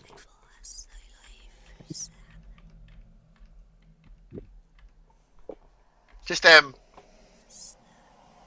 Shalontre, I just wander over here and just have a look at it. Okay, there's no door. It's just a doorway looking down. Okay. You look through, and it looks like it opens out after a short passage into a room of some sort, and you can see glowing light from torches reflecting off the walls. So it's clearly lit. Okay. What do you think? Shall we have a look? Yes. Maybe someone braver sure. than me should go first. I'm happy to. I still have enough fight left in me. Is this okay? Skulkin, you head down the stairs. So if you just point me in the direction we're Yeah. going, thank you. Yeah, so you see Skulkin sort of wander around saying, "Where am I going?" Just old That's man great. things, you know. Point me He's in the old. right He's old. direction. Yeah. Okay, and so you finally sort of stagger off in the right direction, and yeah, tin man down the stairs into a Let's go. 15 by 20 chamber. The rest of you can follow down as you wish, unless you want to split and have two people watch. Go, Comrade and Mia go the other way. Maybe stick it would be Yeah. wise. Or at least do them one at a time. But so Skulkin, you get down to so a chamber. There's a large coffin in the middle of the room. Two lit braziers.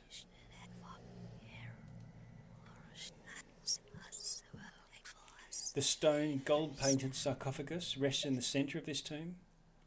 The sides bear a relief of two lovers gazing lovingly over a field in a city, and the lid has a faintly distinguishable family crest on it.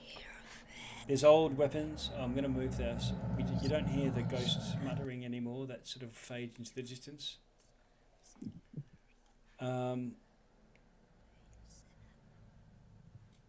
Old weapons and decorated armour line the walls. Do the weapons and armor at a glance look usable at all, or are they kind of like ornate, Most old, of rusted? them look like they're pretty badly rusted, just from time, really. And it's very damp down here, but there's a unadorned shield that still has its luster. Okay. Well, I turn to the others in the room and ask them, so what are our thoughts on opening the sarcophagus? If needs be, I can do this without touching it. Well, I'm not sure we're down here to defile graves, but Yes, I From what would. the spirit told us, it seems like that's already come to pass in the other chamber. Is there any clues about who this might be in the room? Like, is it? Yeah, so the family I don't know. crest is engraved on the lid of the sarcophagus, a coat of arms with a blunt 6-point crown. So someone with history or some other skill might be able to figure that out. I think Mia, you've got history if I recall. As do I. I don't mind. My rolling for history that. is +3. Okay, so if you want to I've roll got it, history. yep. Can I give her advantage? Yeah, yep. So what we do further, so two people Sorry. can roll the check, or one person can roll with advantage. So it's sort of One advantage. yep. So Well, we've got Skulkin has had a crack at it. Sorry, I forget if I tab out of D&D Beyond, it doesn't put the dice roll through. I have to stay on that tab the whole time of the animation. And Mia. Okay, so you think that this 6-pointed star recognizes this symbol as the crest of the whole Winter family. And the lineage of the whole Winter family is renowned as producing the finest knights of the realm, all up and down the Sword Coast. Okay. I relay that to the group.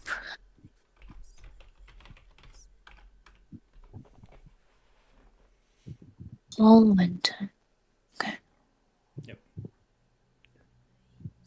Um, So history, yeah. So you determine the crest of the knightly line. Is it magically sealed or anything? Doesn't seem to be. Did No. did anyone? Okay. All right.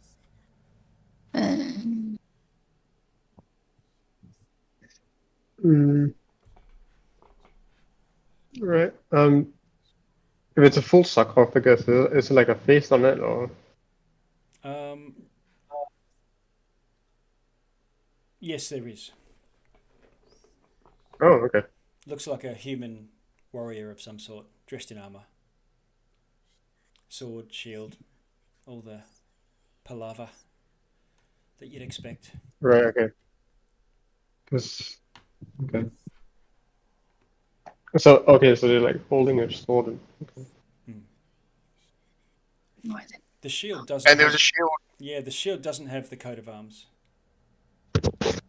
Oh, but okay. it's good quality and still has its luster, no rust at all. Can I check Wait, if so- the... Oh no, sorry, you go ahead. So as in you're saying there's a physical shield on top of the sarcophagus? No, on the wall. There's It's not like there's oh. weapons and armor and stuff all over the walls. Right. Decoration. Can I check if the shield is trapped? If anything happens if I Yeah, do an take it down? investigation. Do a bit of a snoop.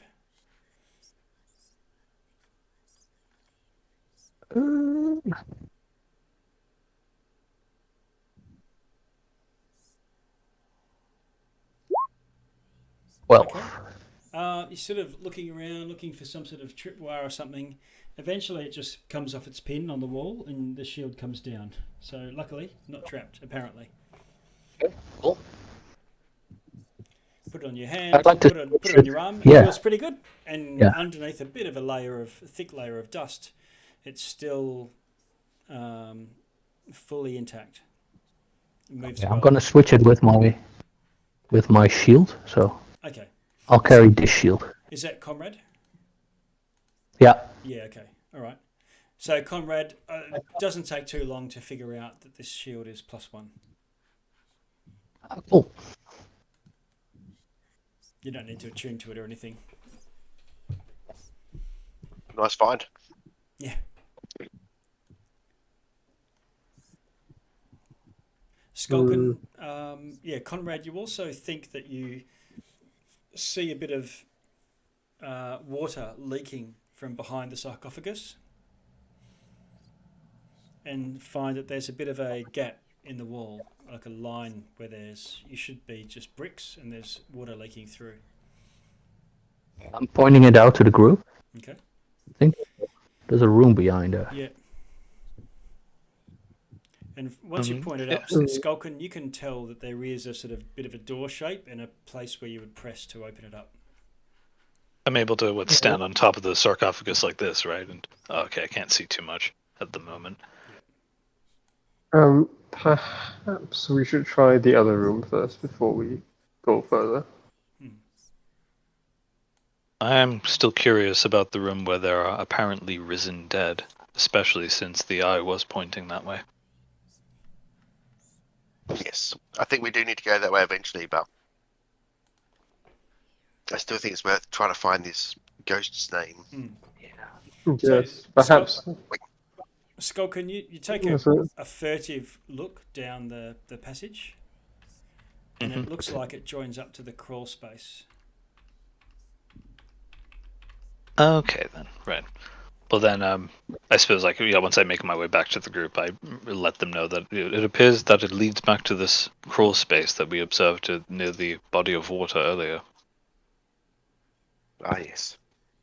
If we do need an alternative route to leave this place for whatever reason, we can consider this an option. Yes, that reminds me, and Shalontre will cast Prestidigitation on herself and anyone else who'd like a clean-up. It's definitely one of the words that was ever invented.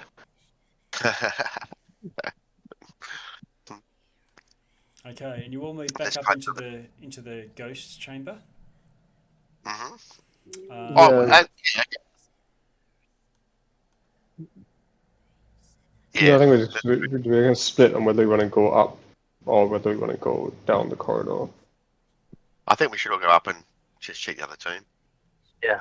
Yeah. Before we do, can I ask the ghost if she's related to the Hallwinter family? Might that be your name? She says, Hallwinter. Hallwinter, yes, I think that's part of my name. Press on. Find the rest.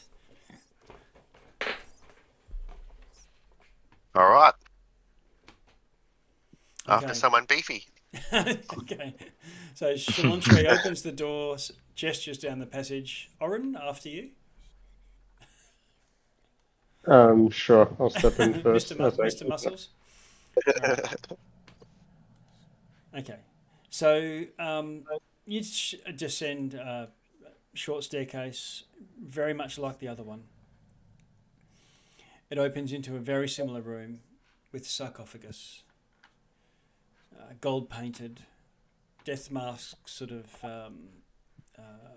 covering where the head would be. There's the smell of old parchment fills this room, and there's, instead of there being weapons and armor and so on, there's bookshelves, various tomes, scholarly implements. At the center of is a stone gold painted sarcophagus, the sides of which again bear two a humanoid couple exploring a forest together.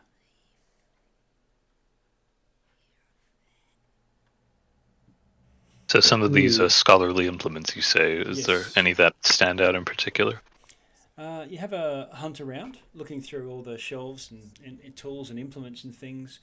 You find a heart-shaped golden locket on one of the bookshelves. Okay. Well, I kind of floated up into the air with psionic power, so my mage hand, invisible, and kind of hover it between me and the group, kind of almost holding it up for them to see. Okay. Do you think perhaps showing the spirit this amulet, this object, could help spark lost memories? It's a locket.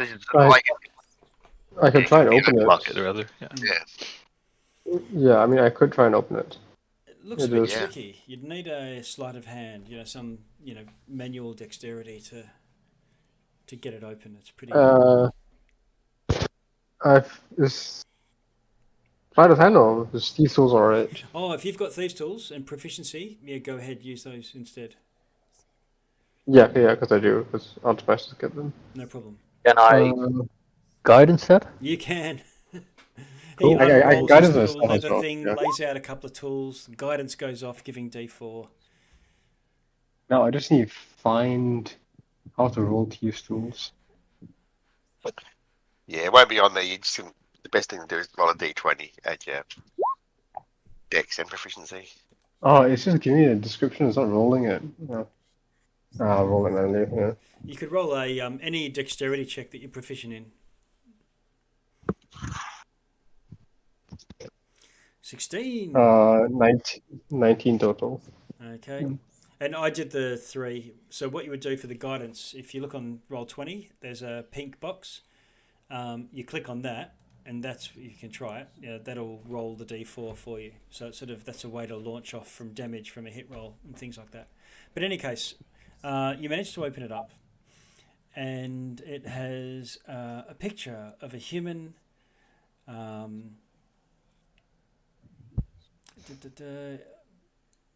Next to which is an inscription, "My dearest Chanel."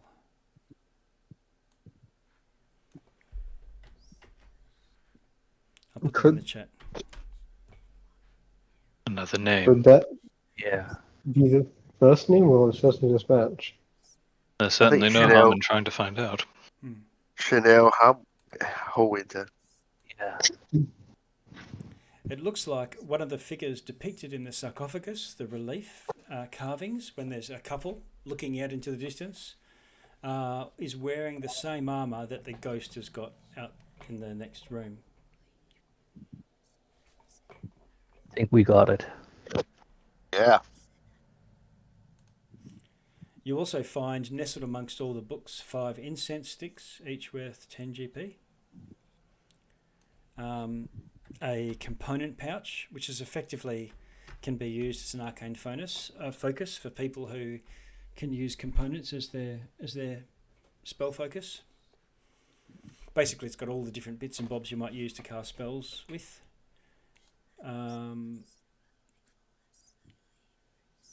And you also find a spell scroll.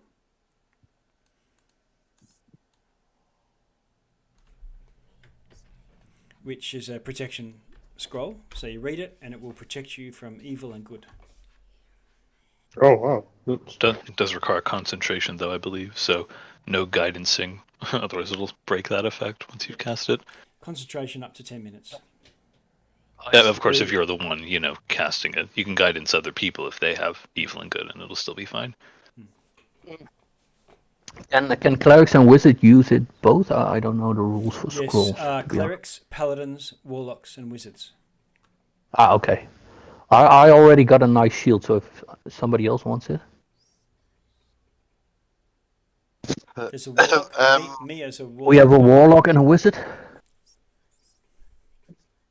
Well, you can take it if you like, Mia. Just hold on to it. Who knows if we'll need to use it.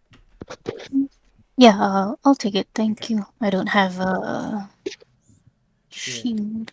You don't have protection from evil. I think that's what this scroll will do for you if you read that out.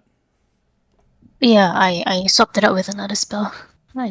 Yeah, no problem. So this will, you read the scroll out. It's not so much adding it to your spell list. You read this out, and it's like a free casting of that spell, effectively. Okay. Until the spell ends, one willing creature you touch is protected against either aberrations, celestials, elementals, fae, fiends, or undead. Several benefits. Those creatures have disadvantage to attack the target. They can't be charmed, frightened, or possessed by them. And if they are charmed, frightened, or possessed, the target has advantage on any new saving throw they might get after being protected. Better to do it before something happens, but you can give them a bit of a boost by doing it with them. So everyone comes back out, or files back out. Yep. Okay. Oh, lights went out. Oh, it's because I was in the same square as somebody, I think. There we go. Probably over the top. Yeah. Okay. And where to from here? Okay, so we'll say ghost. Mm-hmm. We think we know your name. You return. Yes. Okay. It turns to you, You're. looking expectantly. We believe it's Chanel Hallwinter. Yes, my name, Chanel Hallwinter. Thank you. You there? I depart this world to where I should be. I go to join with my loved one. Keep the things that you find. We won't need them where we're going. And she sort of moves over to you, Conrad. And she starts to whisper to herself as she reaches out. And she says, I have removed the curse from the shield. Bear it well. Well, thank you. And with that, she sort of drifts away into the ether. I say a prayer to Denier to guide her. Okay. All right. With that, all of the 5 of you gain inspiration. So you've got an inspiration you can choose to use. And with that, you're feeling a little chipper. Despite all the mud and whatnot between your toes. What do you want to do from here? I believe it's high time we embarked upon the more dangerous path. If the spirit was correct about the presence of undead. Let's go forth with that in mind. Okay, who's first? Comrade, you seem to be right there. Sure. I'll keep moving you down. You can see a little bit of a glow from here. Whoops, sorry. I'll let you, Chantry, and who is it, Oren, decide what you're going to do. Conrad. Oh. Okay, at the limits of your vision, you hear some sort of wet slap, and then another slap.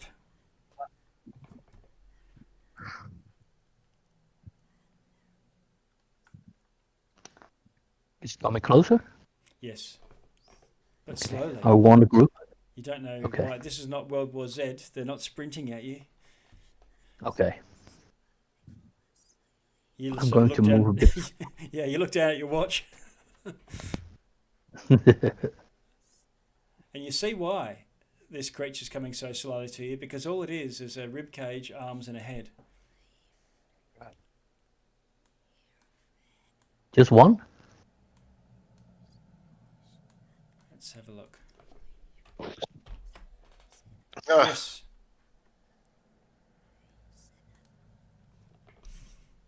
And it moves towards you a bit more.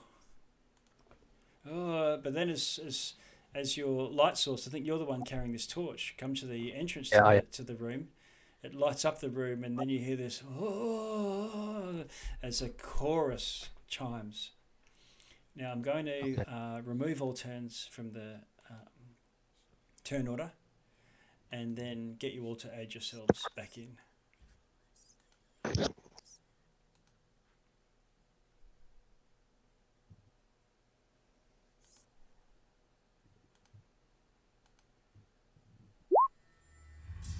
ah,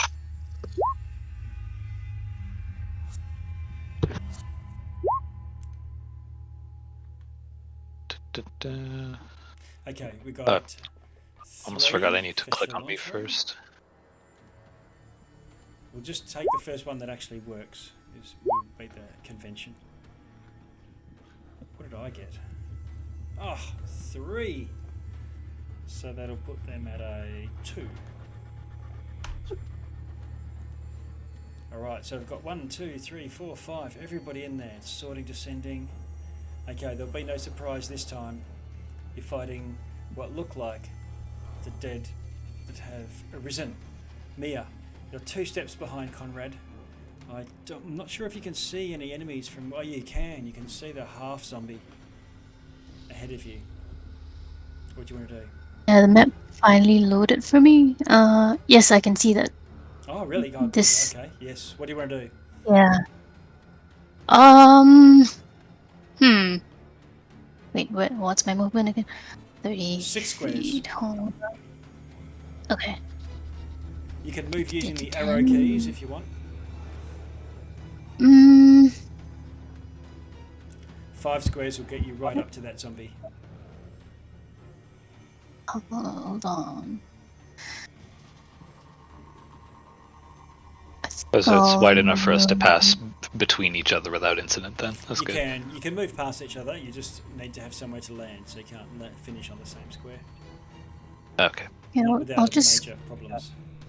10, 15. I'll move here. And 1, 2, 3, 4, so it's 20 feet. And from there, Yeah. you see a large room full of zombies. Oh, All Lord. in various states of disrepair. I just yell back at the party and say, guys, lots of zombies here. Zombies! Help. And yeah, so I just go for this one first since it's not The half one? yeah, Okay. yeah, since okay, it's on. What are you going to do? I'm guessing it's on. Would Eldrich Blast work? Ooh, okay. Roll to hit. You should be It able will- to just click that on your Eldritch Blast on D&D Beyond and it'll just roll a hit for you. Okay.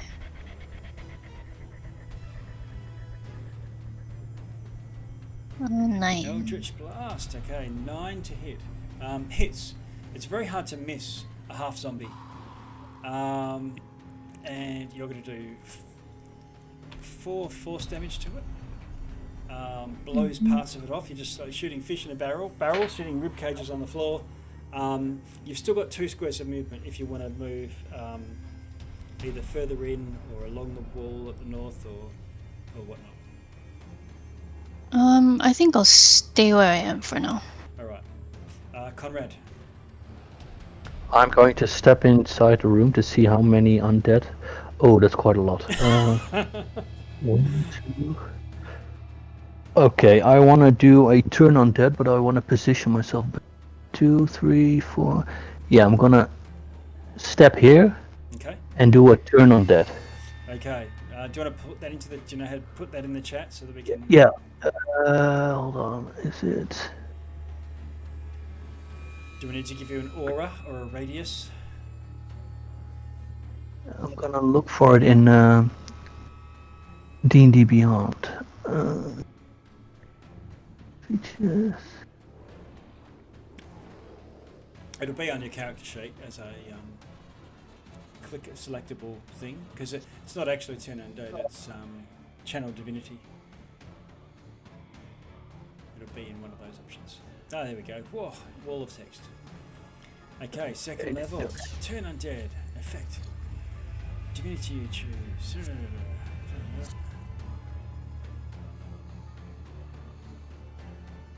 Each undead that can see or hear you within 30 foot has to do a saving throw. If it fails its turn, turns must spend its turn moving as far away from you as it can. It can't willingly move closer. It can't take reactions, so no free strikes. And for its action, all it can do is dash to cringe and cower away from you. So, I'm going to give you an aura of 30 feet, and you're going to do this. You hold your holy symbol aloft by the power of Greyskull.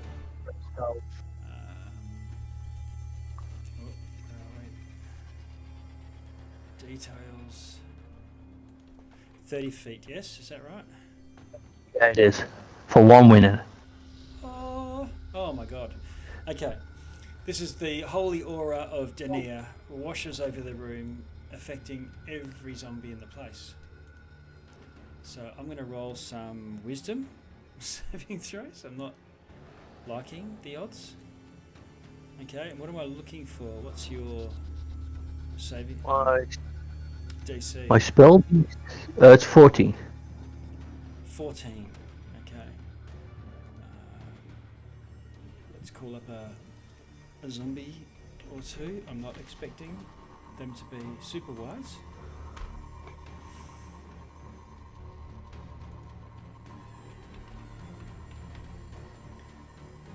Okay. Oh my god. Alright. 14 you say. Okay. I'm just going to mark the ones that seem to shrink back from you. I'm going to give them a green dot. Whoops. That's not right. Okay. And the next one. So you've done your Channel Divinity. Anything else you want to do while I put these green dots on here?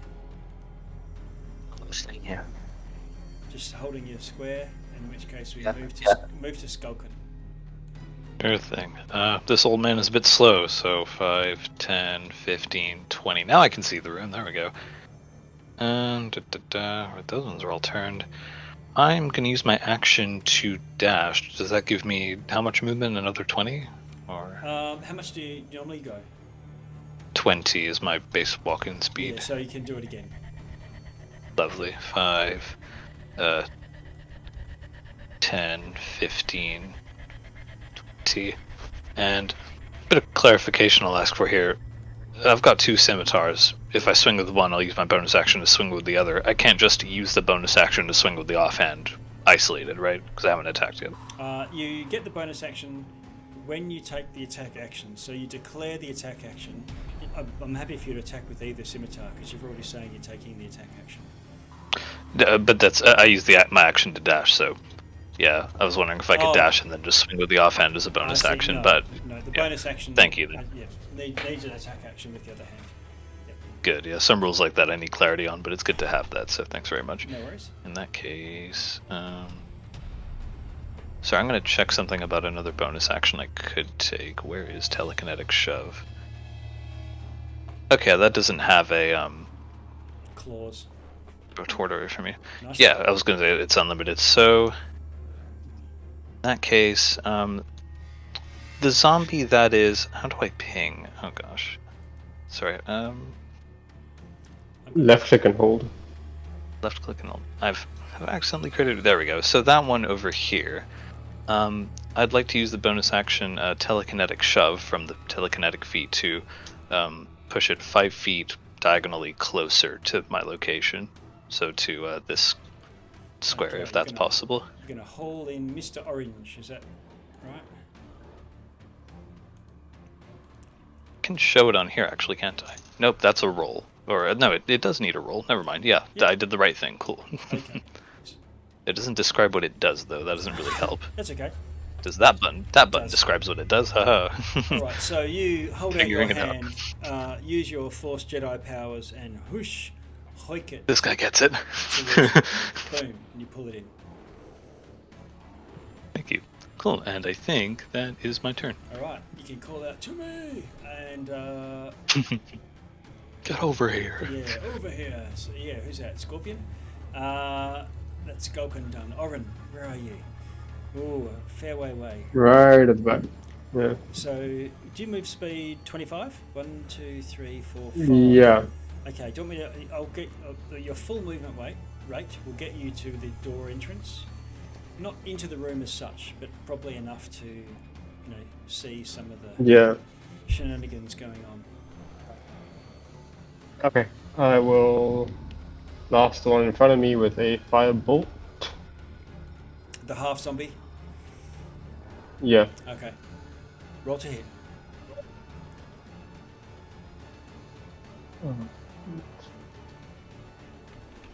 Why is it rolling with advantage? I have no idea. Oh no, it didn't. Never mind. No, Sorry. that was just a straight roll. It was just a good roll. 24 Yeah. hits, and you're going to do 2 fire damage. Wow, this guy is just getting hammered. Death by 1,000. Chip damage. More ribs go flying. Poof, poof, poof, poof.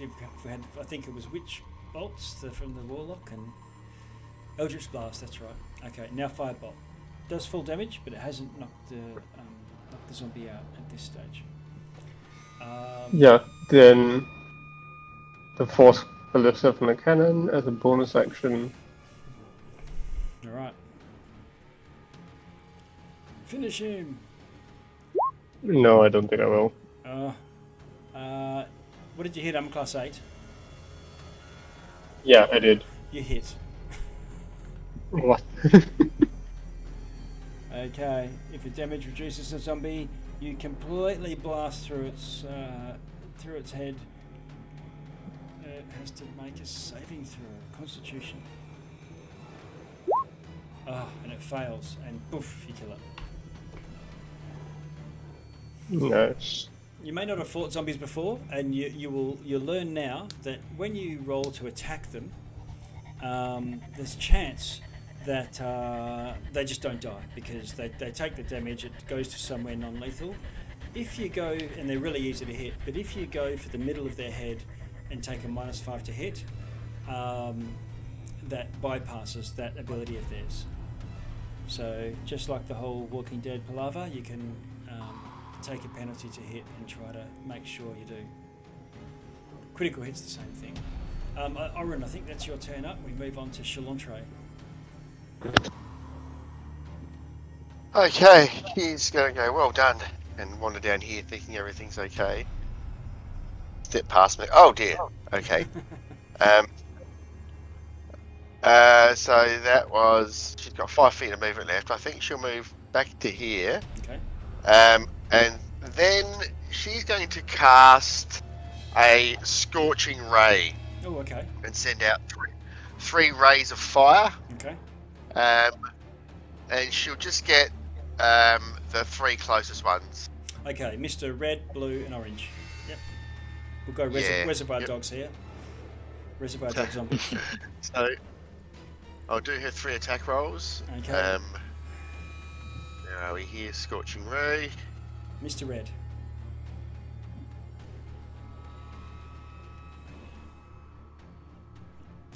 A 13, and a 16. So 10 hits, doing 8 fire damage. The 13 hits, doing 6 fire damage. And on Mr. Orange, the 16 hits, doing 7 fire damage. Okay, are you seeing health bars here? Yes. Yep, Okay. you can see those. Okay, now Mr. Pink turns and 1, 2, 3, 4. Okay, Mr. Purple.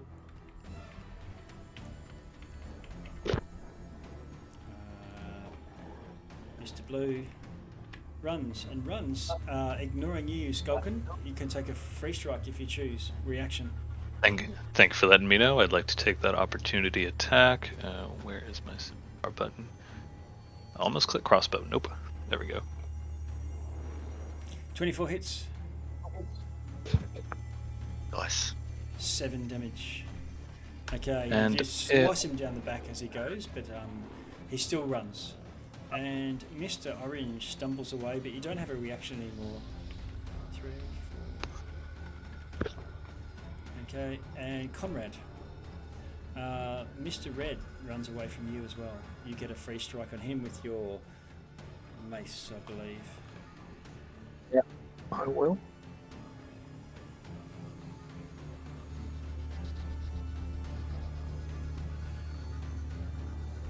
Do you want to take a -5 to that? Brain him? Maybe. I will, yeah. Yeah, okay. Alright, so you do. Bush! Splat! And he dies. Well, he Okay. falls over. He was already dead. Okay, I'll put a dot on these other two. There's a big one coming up, Mr. Blue. And he sort of... And so does this yellow one. 1, 2, 3. Skulkin, they're going for you. And I've already used my reaction. Okay, here they come. Now, they've got a bite, but they try to just grab you with their hands first. Okay. One hits an class 20, and the other one hits an class 19. They both hit you. Can you roll a strength... athletics. Athletics check, right? Yeah. This old man is scrawny and he's not going to do very well with that. Okay. So Conrad, you see these two zombies grab him, and they pull him in to bite him. They've both got him in this brace. It's like he's got a mini mosh pit with these three of them. Skulkin falls down and they fall over him like jackals on a zebra. And it looks like they're about to feast, but they're not as quick. Maybe next turn they'll get a go at that. And Mia, you are part of the mage firing line up in the gallery there. What do you want to do? Yeah, okay, I'm gonna help Skulkin if I can. Did you say that this one is like the one with the most hit points? He's chunky. You don't know about hit points, but he's a big fella. Oh, okay. Okay, let's see. I'm gonna try and... Should I flank? Would that help?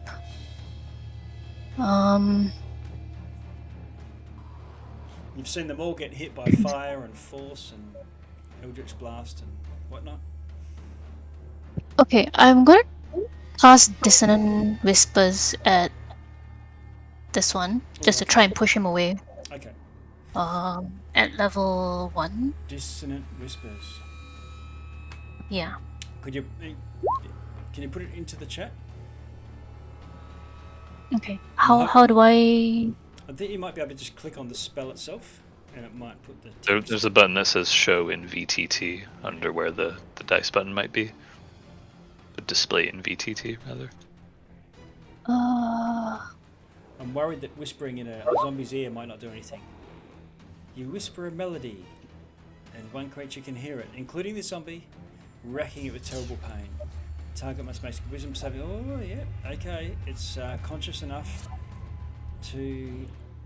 Okay, so what are we doing? DC wisdom saving throw. Wisdom is not there. Okay, 14. Needs a 13, so it passes, unfortunately. Well, even with a -2. Okay.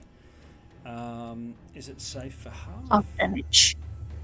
Can I... Oh, sorry. Can I cast that with... Or maybe I should save my inspiration. Oh, it's fine. I'll save my inspiration for later. So half would be 6. Yeah, okay. Alright, so it still takes it. Whoosh. Okay, and you can see that'll give you an indication rather than me telling you hit points. You can see how much the health bar goes down by. So it goes, "Whoa," and shakes its head and then focuses back on Skulkin, who it's gripping right now. Any other action? I will.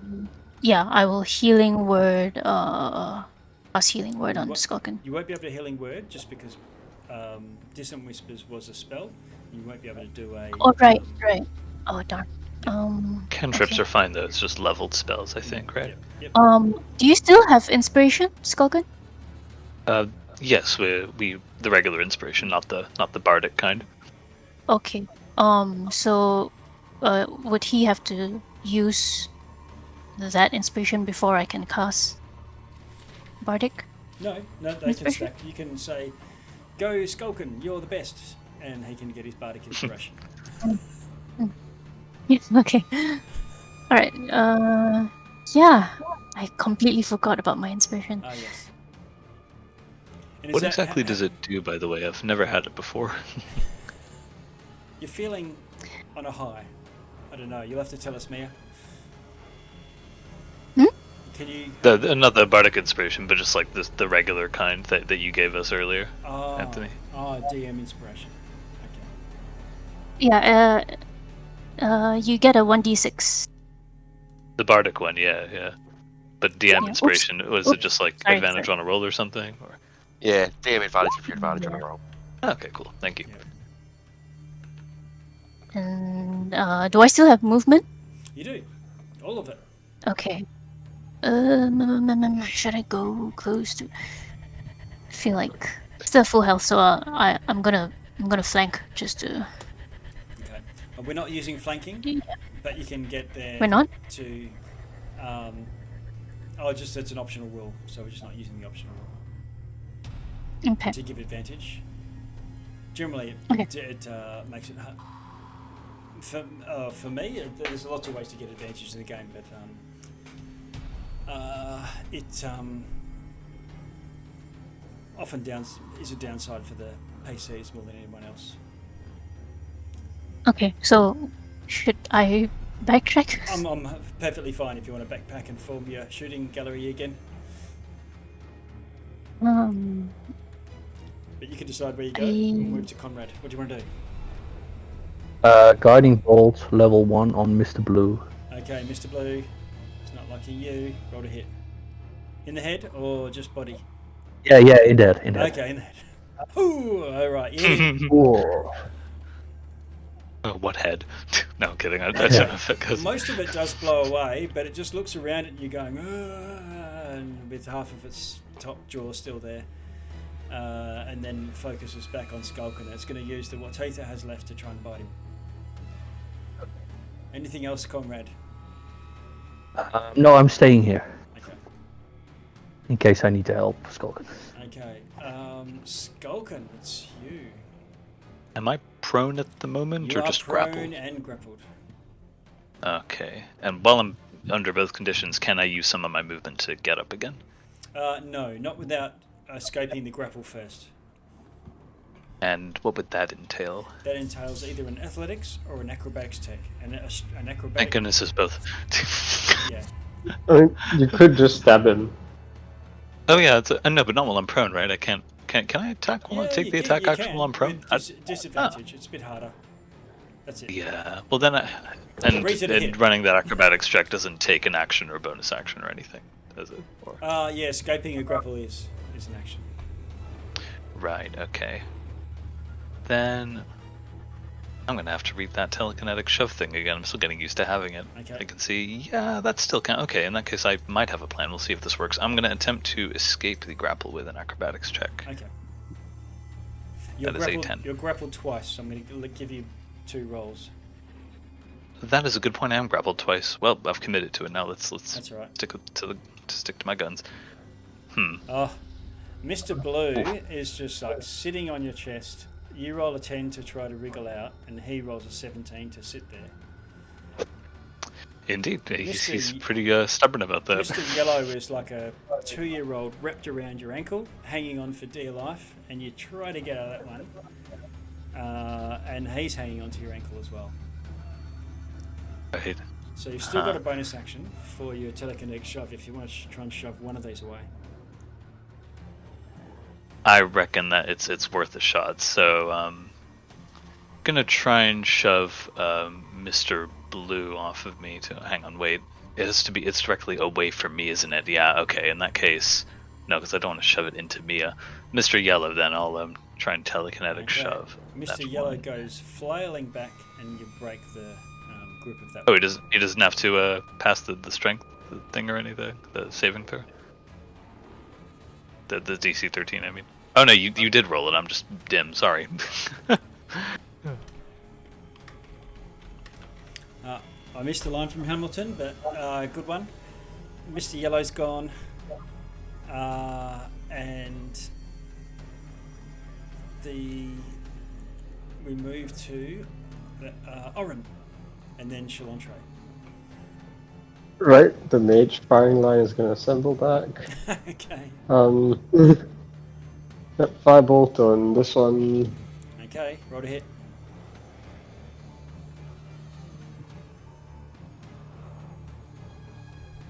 Find that firebolt. Ooh, that's nice. 25. Boom. Oh my god, no! Alright, it takes the full one. A headshot, but it just like pings off one temple or something. Okay, and Mr. Blue is still fighting Fury, fully operational zombie. Shalontre. No, it's fine. No, this is still my bonus action. Cannon. The little pop gun. Yes, okay, 16 hits. The cannon does more damage than me, don't worry. Very good. How much damage? 16? Okay, Mr. Blue collapses in a heap. Bush of Mika. Nice. Shalontre. Skulkin isn't sure if he should thank the tiny cannon on his shoulder, but he kind of gives it a nod of acknowledgement anyway. What are you going to do, Todd? Okay, so Shalontre will move over to here and just Ray of Frost that fellow there.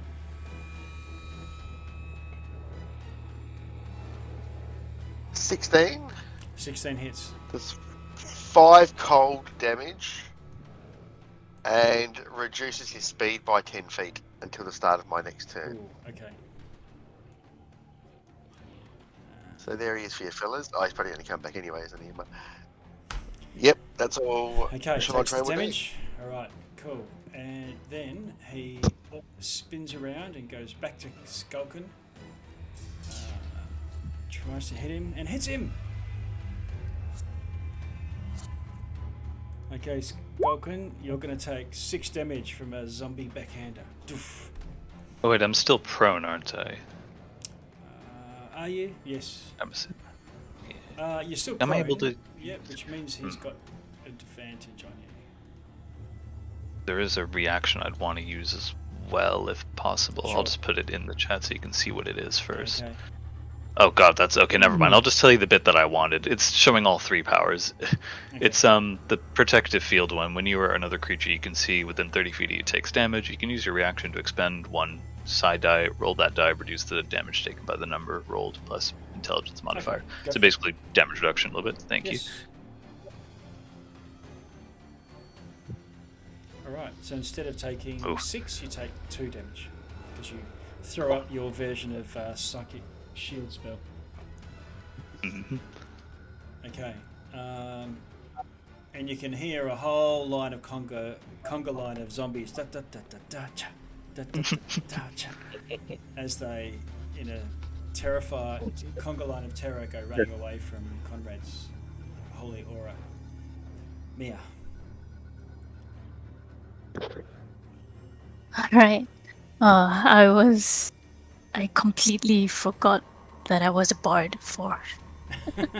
Oh, And that I yes. could use vicious There mockery. was a loot. Okay, just how damage is this guy looking? Mr. Yellow looks pretty good. Looks pretty He's- good. Okay, then I will save vicious mockery for another time, and I will Do. Good lord, I picked the shittiest spells.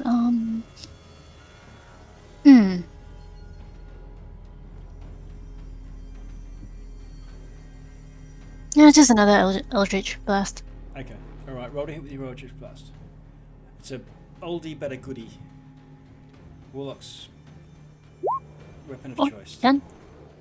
10 hits. 9 force damage. 9. Boom.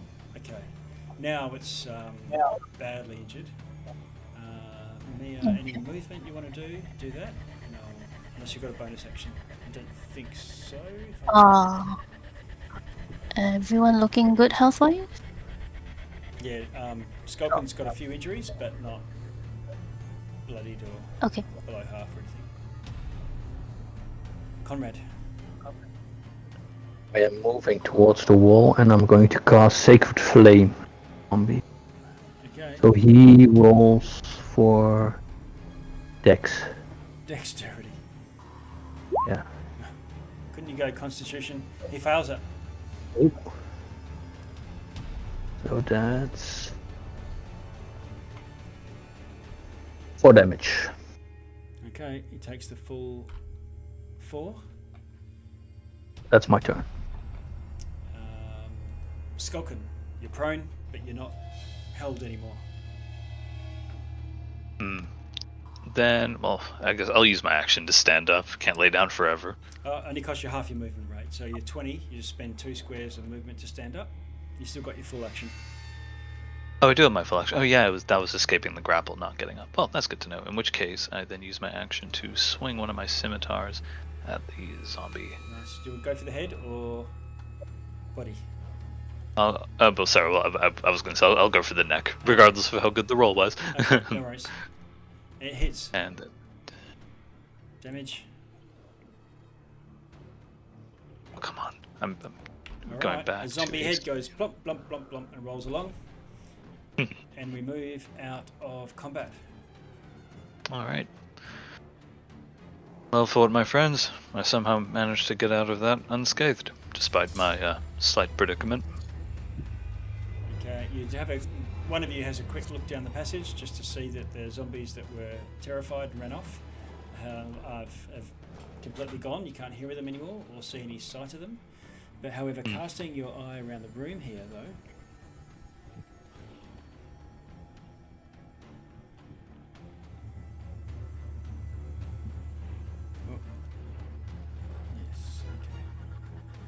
what was once looks like a serene crypt. There's 2 chipped stone pillars that brace the vaulted ceiling. The tombs within are all cracked open, and the reanimated corpses of those tombs is probably what you've just been seeing off. At the centre of the room's back wall, there's this dirty, desecrated shrine bearing an image of a blank scroll. This looks like a shrine to Ogma, the god of knowledge, who is a peer and kindred deity of Demir. For what it's worth, you would know this immediately, Conrad. Yeah. What's the eyeball doing now? The eyeball is looking down the passage towards where the zombies all scarpered. Okay. We'll move out of action music too.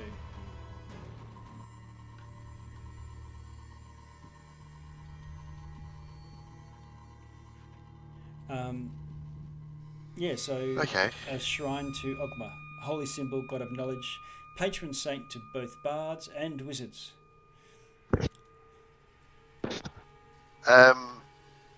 Does it look like it could be cleaned up? Probably, yeah. Even just with a quick once over might even be enough to do it. Yeah, do that and put it all back together so it's again paying tribute to Ogma.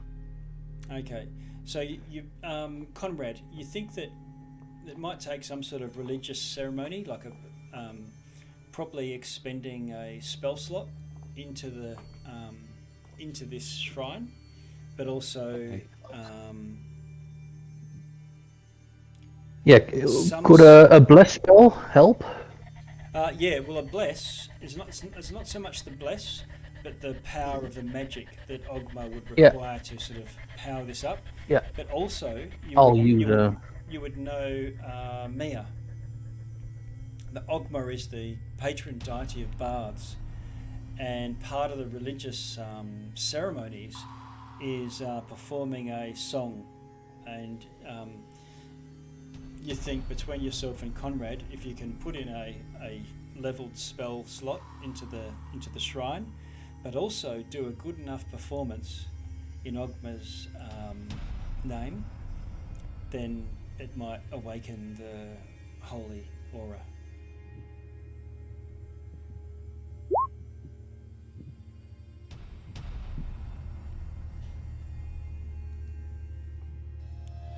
Go back to chat.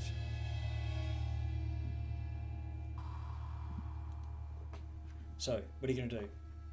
Are you going to try the bless? I'm going to use a spell slot. I use spell slot. Yep. So okay. So you do that, and the shrine starts to glow with a white light.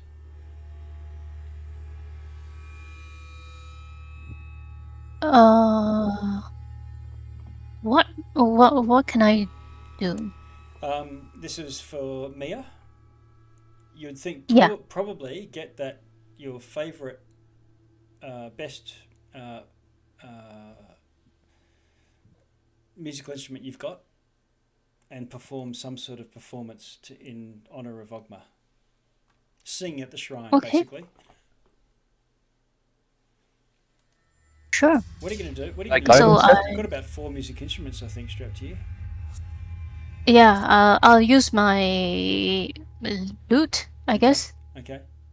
Yeah. Guidance that if she's doing that. Yeah. You can guidance it. So is that I will. Conrad gives you guidance. Mia, did you say flute? Are you doing the like Ron Burgundy jazz flute? No, lute. Lute. Okay, thank you. Yeah. Right, I just had this image. Yeah. Okay. Go, Mia. So do I roll performance? You roll performance and you get plus Okay. D4. You can click the orange button there to give yourself a D4 as well. Oh, great one. Oh, okay, you're going to need it. Try the D4. What? I see in the Roll20 there's a pink box with D4 in Conrad's guidance. Oh. Hey, all right, you needed it. Okay, so you sing your song of knowledge. I can't for the life of me think of what that might be, otherwise I'd have a crack. But you the light glows and starts to pulse with the rhythm of the song, and you can feel that this place is now cleansed. No more zombies will awaken in this place. Nice.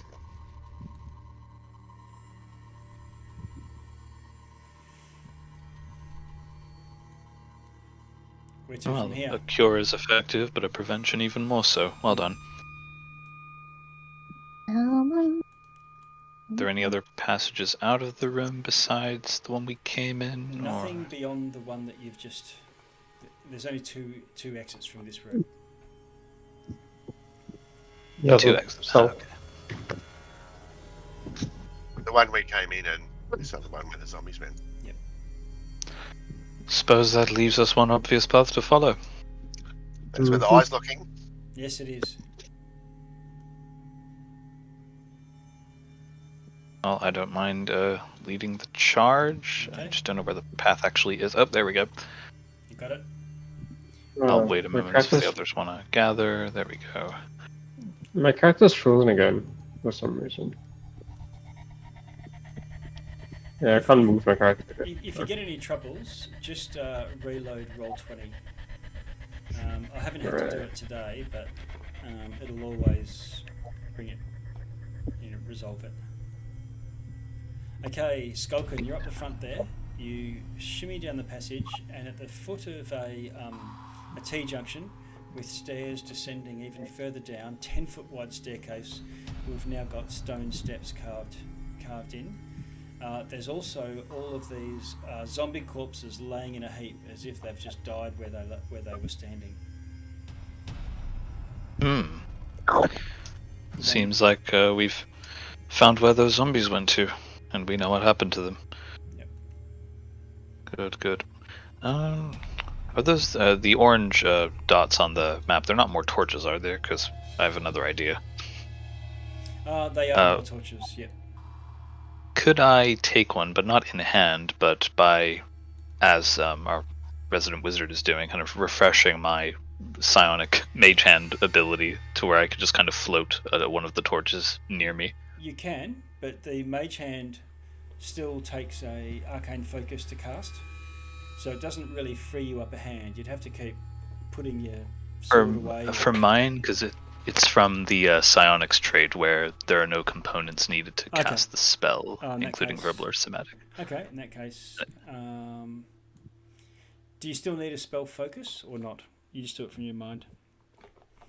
Just from my mind, I think, because the focus would be for material components, right? I think if a spell needed those. Yeah. I may be wrong. Yep.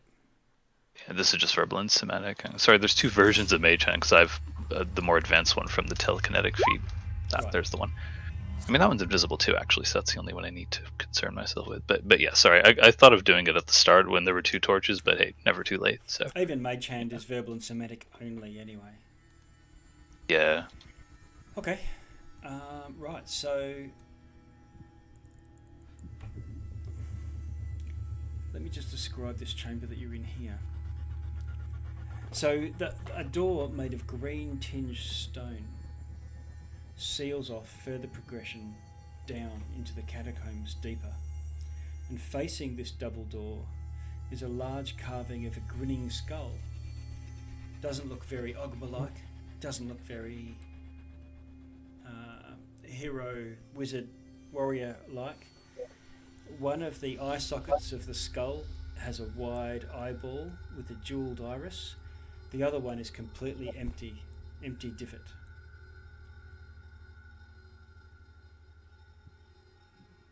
At this point, Chalantre, your eyeball is stops glowing. Okay. So I'm guessing we put the eye in the eyeball. Eyeball in the eye socket. Yeah, in the socket. Yeah. Okay. You wander over, put it in. Use a mage hand to do it. Okay. You're not going to do it with your neck like they do at office parties, or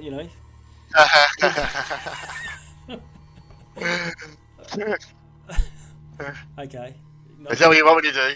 Not doing any team building. Put it on your neck and try and pass it to the skull. Okay, all right. So the mage hand pops it in there, and it starts to glow again with the green light, and it pulses with that sickly green, and the door swings open, slides open with a grind, revealing a staircase leading further down.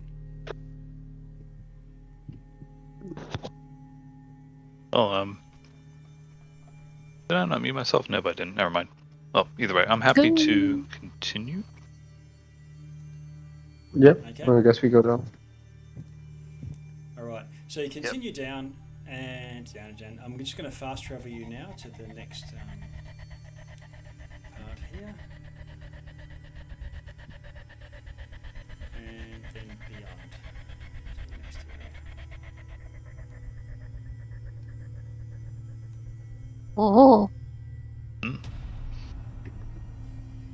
Chalantre just moving you down as well. Okay, this is not looking good. You continue down this 10-foot wide passage, and now you come to come to a place that looks like a wide sanctuary with a vaulted ceiling. There are stone pews arranged. You can see them on the map there in orderly rows. There are black candles burning. Green flames occupy the niches along the walls, can see, I think, even on the map, the little green candles. And atop the pulpit at the far end of the hall is a jagged sculpture of an emaciated hand, palm outwards, with an eyeball in its palm embedded in the hand.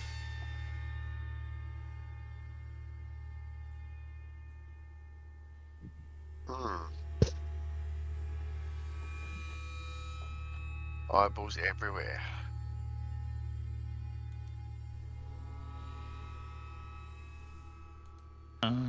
I kind of tentatively step forward, kind of. Well, I can't really go between the pews, but it's as if I am. Yep. I can't really see any farther forward than here, though, even as I move forward. No, you can't. So the whole back of the room, there's two doorways going off, but they're very tight archways, so you really need to go right over there, stick your face around to have a look down the passages, going left and right, just beyond the candles. I see. Okay, thank you. Well, instead of doing that, I'll consult the party first. So, Okay. Actually, I should ask you: is it discernible as to whether these two pathways lead to different places? Is that pretty obvious, or we're not really sure? One goes left and one goes east, one goes west. So, and they look to go straight from as far as you can tell. But until you go down and have a look around the corner, no way to know. Thank you. Well, I address the party and say, I believe that in a place like this it would be unwise to split off forces, so let us collectively choose one of the two paths to follow and walk it together. Conrad, do you have religion proficiency? I have. Yeah. Could you- I think so. Hold on. Yeah, I do. Wait, I'm looking for. Yeah, I do. Sorry. Okay. So it looks like to you, just from the cursory glance, that this is a little chapel. It's religious in nature rather than, a lecture place or whatnot. And this hand and eye rings a bell. You can't quite remember. Okay. I relate it to the group. You can try if you want to try and figure it out. Look I would. iconography Yeah. and stuff. Try a religion check if you wish. Yeah.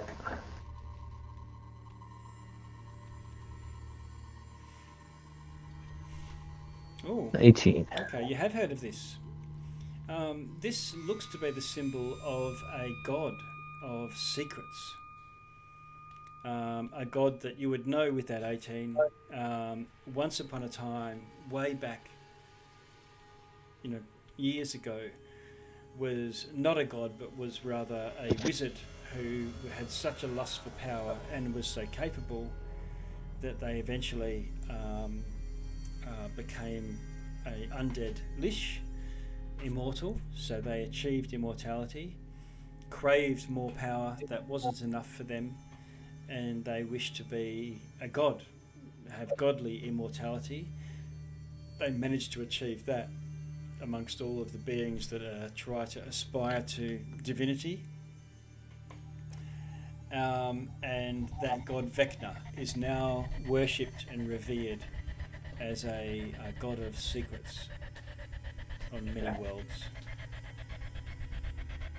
I'm telling that all to the group. Okay. Fascinating.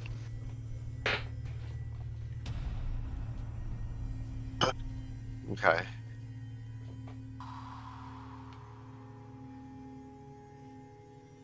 Well, shall we look down one of these corridors? Where is the eye looking? Is it looking down one of these corridors? The eye is No, we left the embedded in eyes. statue. Sorry, I didn't catch that. The eyes in the statue. That's how you got in here. Oh, putting it into it's the the same eye, yeah. Of course, yeah. Thanks for reminding me. We don't have the eye's guidance anymore. We'll have to rely on our own intuition. Or perhaps just luck. Yes. Has anyone got perception, or so when you say have a look down the passageways, do you mean like stealthing down, or perception, or what? Could try yeah, and okay. peer down one.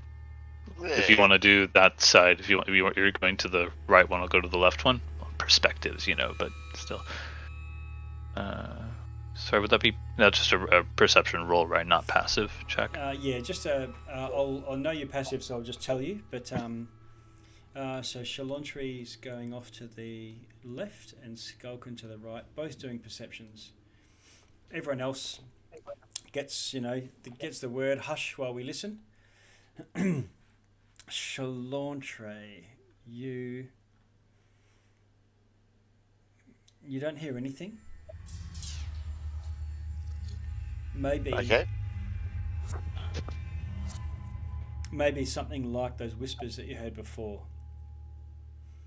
Skulkin, you think you do hear movement of material, maybe even a groan. Okay, I let the others know what I heard. Maybe go east this way. East? It does seem like there's more activity on this side. Whether that means we should or shouldn't go there first, I leave up to you. Does it sound like it's getting closer? No. Why don't we just go check the east out then? There is whispers down here though, which Shalantry will mention.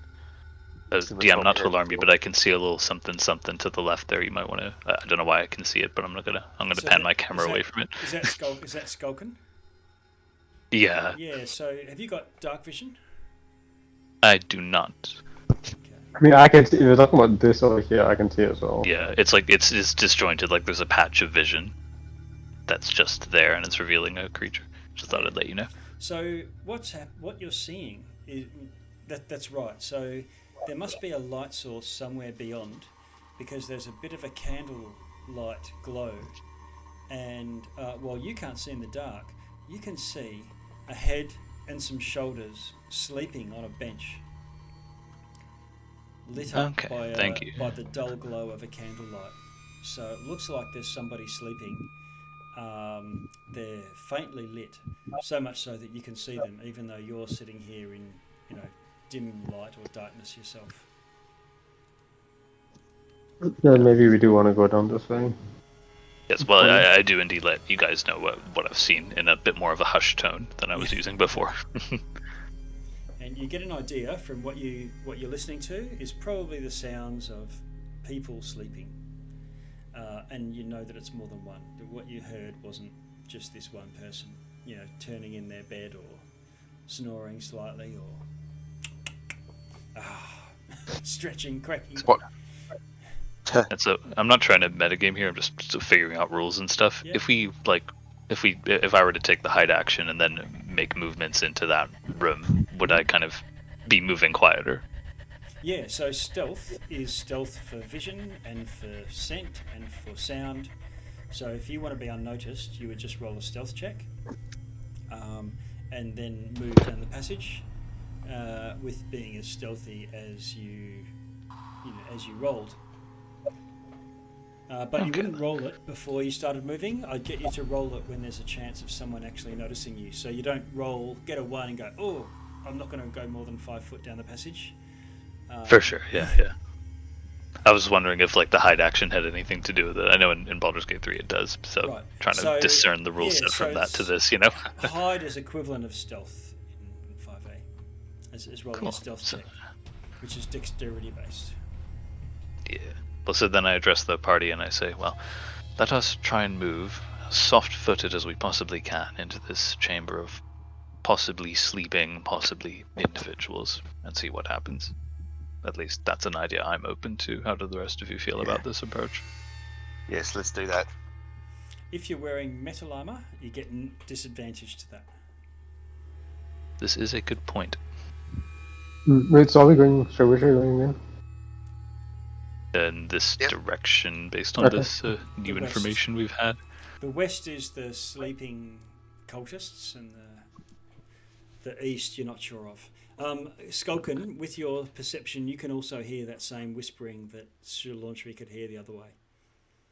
Okay. Well, then I'll relay it to the group, but also saying his opinions on that, which is there may be another spirit in need of help in that chamber, and they won't be as easily communed with as the last one. Something else Skulkum will add is, because of the armor that I'm wearing, it's likely if I were to go first, we all may be noticed prematurely. So, unlike our usual formation, it may be best advised if someone more stealthy than I takes the lead. Well, I mean, you're gonna have to stealth down anyway, right? So. Yes, but I believe that if I'm, my armor's clanking around, it's best to be farther back so that noise is less so obvious to whoever might be in there.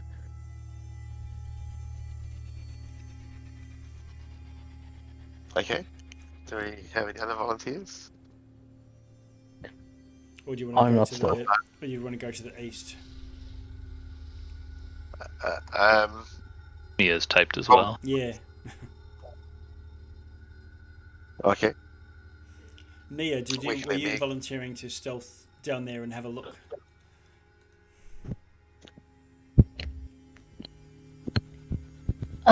Do I roll it first? No, just let me know. I just want to know your intention. If the whole party yeah. goes I down, just want to maybe go up to here and take a peek. okay. So Yeah, you so- can roll a stealth. Don't roll it yet.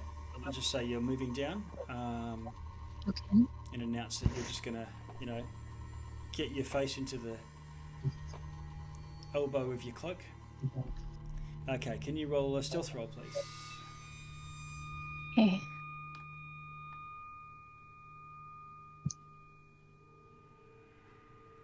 Boom. 19. Okay, 19. So you go to this room and look around. There's one candle lit on a table. There's three. They're beds, but they're probably they're it's not just sacks on the ground, but they're not. It's not furniture. So bedroll type of deal, camp rolls.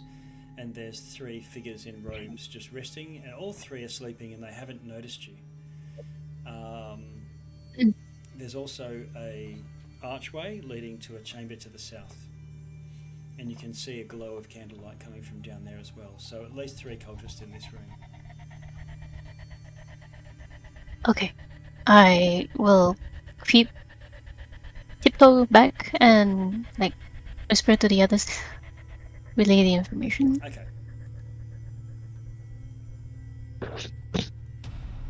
So these are the guys that have defied the place by the look of it then. Mm-hmm. And I guess it's our job to do something about that, right?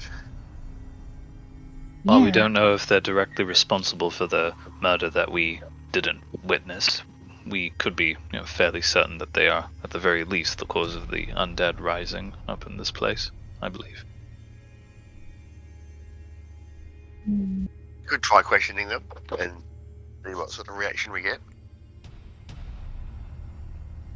I'm not opposed to the idea.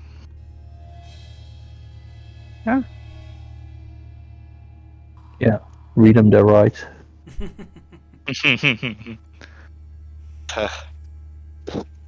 Well, if we aren't foregoing the stealthy approach, then I don't mind taking the lead for, security, if it eases your burdens a little. Well, yeah, and we can still try and stealth and just see how that goes. Yeah. Certainly. Well, then I'll kind of step back into kind of the front of the line and, oh no, I can't, never mind. Yeah, I can. The physical walls are actually there. Wow, that's cool. So, right then, as soft stepped as I can manage, given what I'm wearing, I'll kind of go square by square. And in fact, if you want to move us collectively, I'm fine with that too. I'll do the conga line deal. Okay, so Skulkin, can you roll a stealth roll at disadvantage for me? Sure thing. I don't know if there's a shortcut for disadvantage. Control. Hold down control. It turns to a minus, indeed. Wow, okay, I'll take that. And shift will give you advantage. Shift disadvantage, yeah. Thank you. Wow, so Skulkin, the least stealthy, with just because of the disadvantage, your dex is still right up there, and you're on a 19. Mia, can you roll a stealth roll? Just a straight roll for you. Sorry? Could you roll a stealth roll as well now? Okay. And then we'll move to Oren. Oh, Ooh. we've got an 8. Okay, Oren, can you roll a stealth roll for me?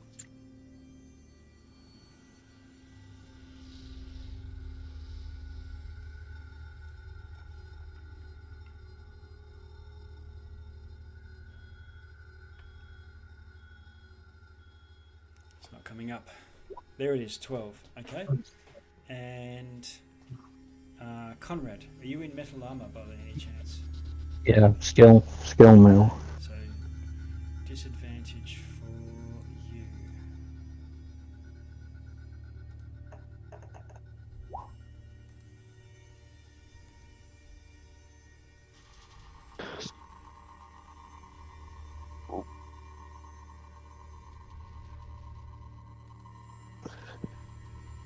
Okay. How'd you go, Conrad? Oh, a 4. 4. Uh-oh. And Shalantri.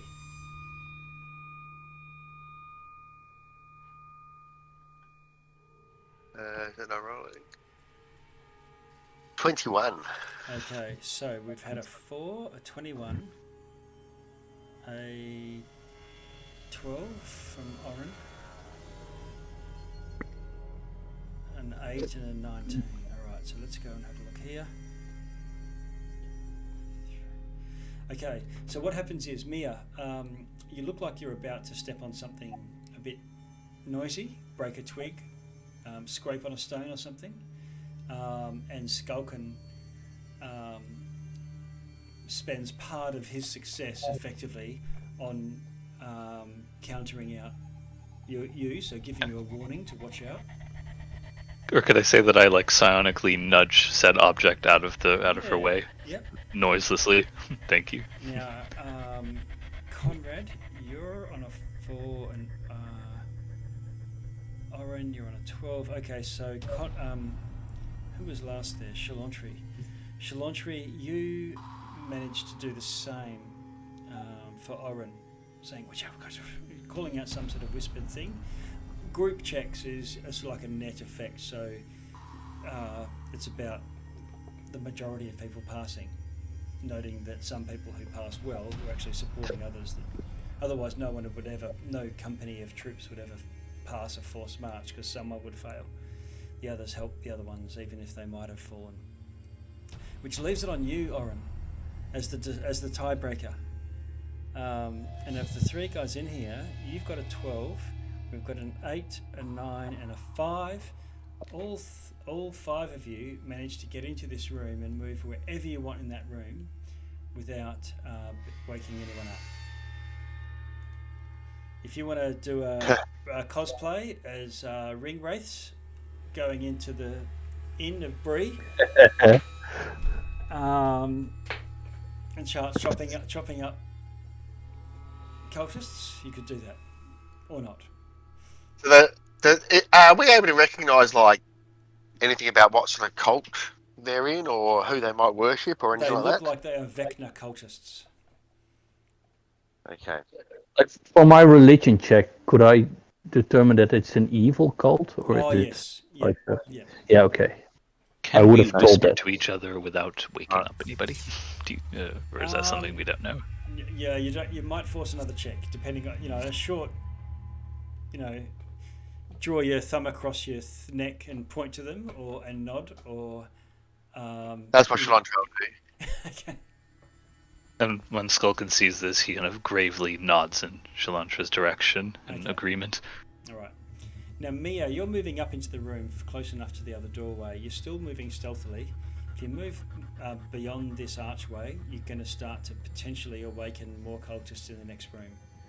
But you can position yourself, because you can see some lit by candlelight, so there's more of them, but at least you could get the jump on these 3. Oh.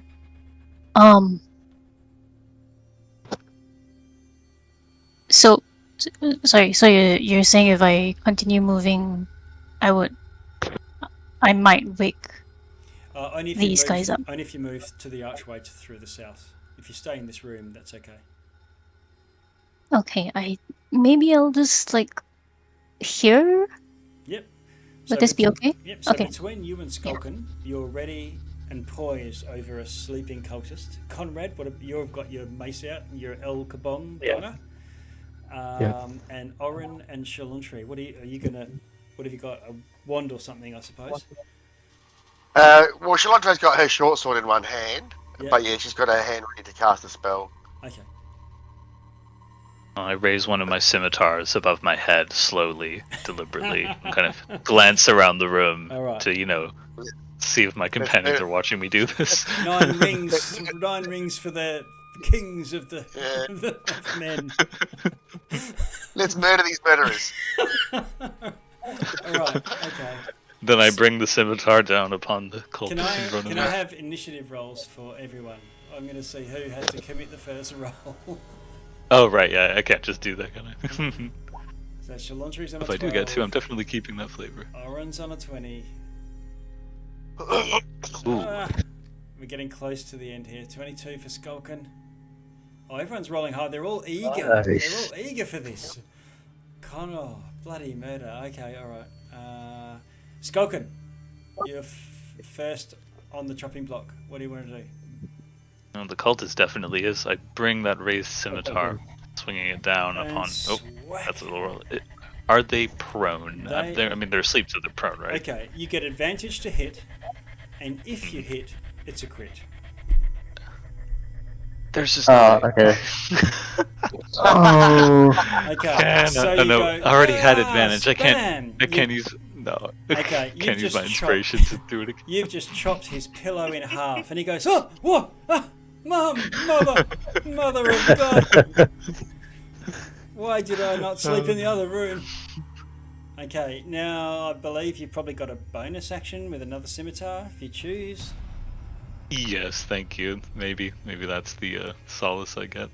And I have 2 up in fighting, so you know what? Never mind. Oh my God! That pillow is just really getting it, I just He's something still came prone. over me. He's Oh, still sorry. prone. It's a bonus actions with Yeah, advantage too. Ah, you're right. It's All right, still one more roll then. advantage. Still advantage. Thank you. Hey. Okay, you're getting So your the eye in 18 there, hits them, Skulkin. You got it. Thanks. Well then, I am able to expend one of my psi die to deal sonic strike damage, Okay. which is. I don't want to click the button again, or it's going to put the wall of text back. But I can No, that's copy fine. paste some. So how much damage? You can just click on the scimitar. Oh yeah, I didn't actually roll for my main damage, did I? Wow, shows how well I know how to do Just this. click on your scimitar pink box in roll 20, and that will do that. I could have done that as well. Yeah, sure. Okay, so in 11 damage. Psionic damage and more than the regular damage. Sorry, what damage type is it? I don't know if that matters, but it's. Okay, you kill him in his dreams with Psionic Strike. That force damage, huh? Oren, what are you going to do? Right, okay, yeah. Should I crossbow him or should I firebolt him to his face? You can crossbow. You can do either. You can, because he's prone, you can crossbow him without it being a disadvantage. So you just pop a cap. Nice. You know, sure, and let's see if I hit. You're a horrible party. Okay, go. Roll to hit. Advantage. Oh, I've got need advantage. Yeah. 20. Hey, there you go. Okay, and your damage. This is range, so it's not a crit. It's only melee that crits. Okay, 10 damage. Huzzah! All right, you've got him. I mean, I've got my bonus action as well, Okay. so I could try and murder this one. Yeah, and let's see if I hit. Oh, this is the cannon. Yep. Oh, it's right. No, that was damage. Sorry, I rolled damage. Wrong one. That was a complete wrong one. Sorry. 17. 17 hits.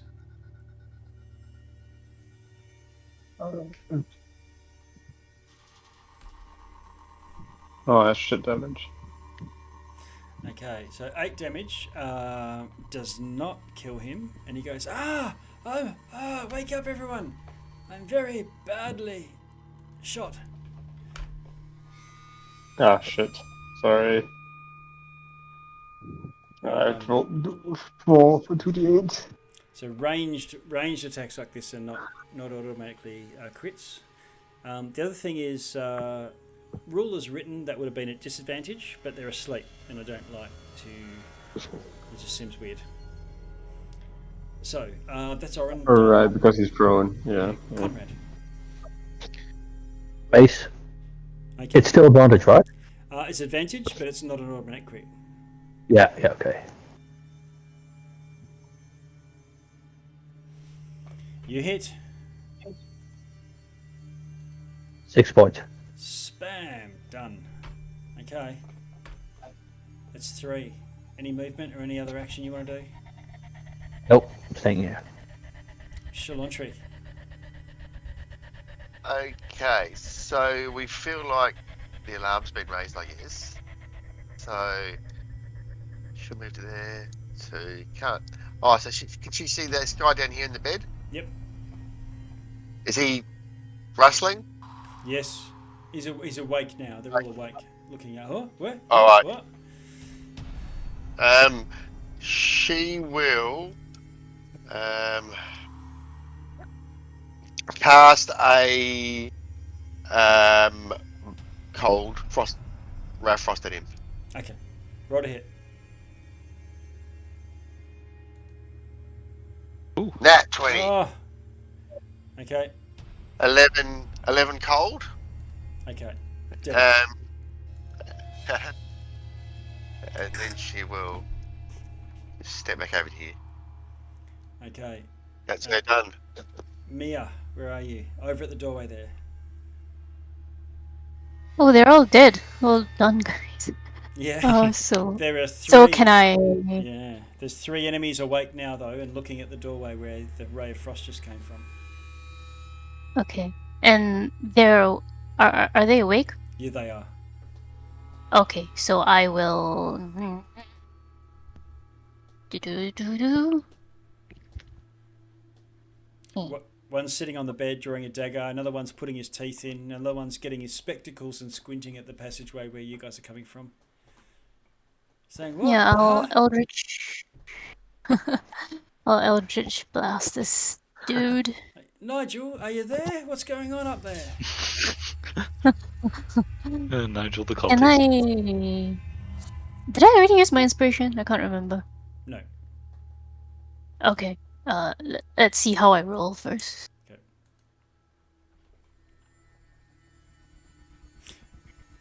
Boom, 23. 4 force damage. Doesn't kill him, but it makes him sad. Sadder than he was. Okay. I have this. I just realized I have this Fey presence thing. I only joined this cult to learn some secrets.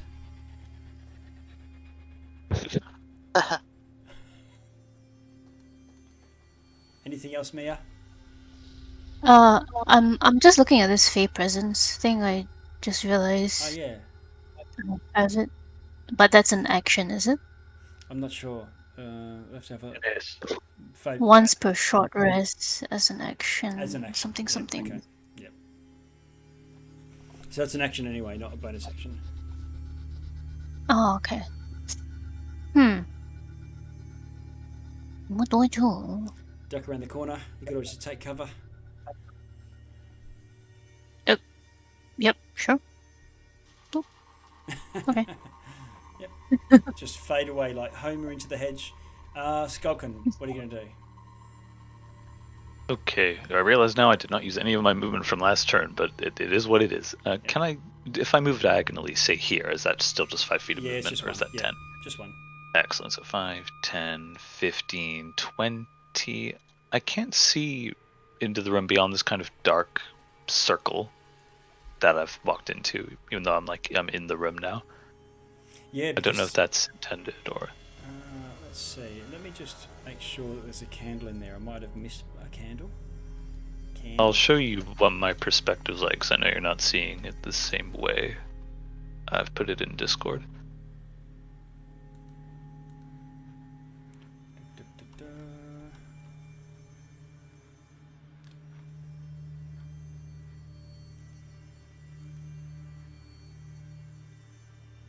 Ah, yes, it's because these candles only light up like a little 5-foot ring around them. Okay, so that is intended. Okay, got you. Yeah. But that means I can't see anything, not even like dimly lit rest of the room. No, Fair. no, but you can tell that there's a being, there's some sort of creature next to you. I mean, I can see the one here. Yep, and you can tell that there's one. I'll ping it so that they can tell that there's a creature sort of, smacking its chops and yawning, just diagonally to the south of you. Right. You could attack there with disadvantage if you had a attack up your sleeve. Yeah. Well, I haven't used any actions or bonus actions yet. I'll use telekinetic shove on this one in an attempt to bring it 5 feet closer to me, so to that square. So where's my shove? Oh, well, you already know it's just a DC 13. Ooh, okay, good. So he gets moved to.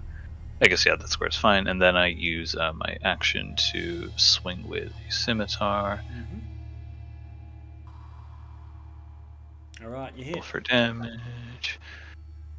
And I'm going to expend another psi die to tack on the psionic strike damage. Okay. I swear I rolled for my actual damage too, didn't I? You rolled to hit again instead of damage. Oh, right, my mistake. Let's. It's not looking good for him. 12 damage. 8 force damage, 4 slashing damage specifically. Right. You kill him. He drops. Ooh, got it. Single scimitar. Is it Orange turn? Yep, that's all I got. Thank you. Oren, what are you going to do?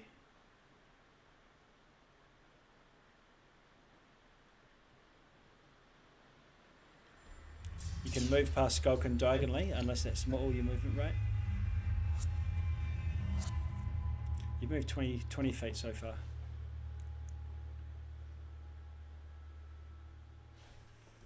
I think you've got dark vision and can see into the room.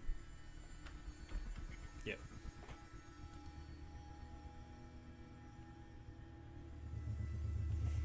One full health, still awake, far to the south, and another one not out of his bed yet, but chopped by a scimitar.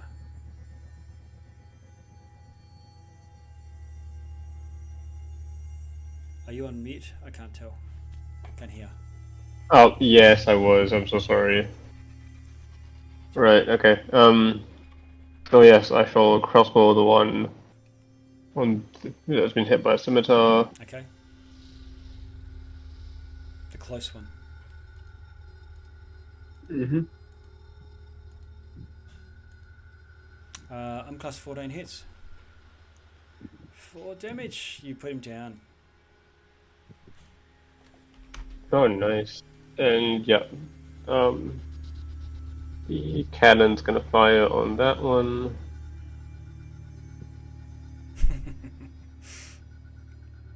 Ooh, that's nice damage. I'm class 16, 15. Oh my god. Boom. Right, you kill him outright. This little cannon's a beauty. Yeah. Okay, there are a lot of corpses on the ground, scattered everywhere. You've gone berserkus. Are we going further forward then? Is the passage here? You can actually see a green glow. You probably see it on the map even, coming from the chamber, the passage that goes further south. Conrad, it's your turn right now. Yeah, I'm going to move into the room.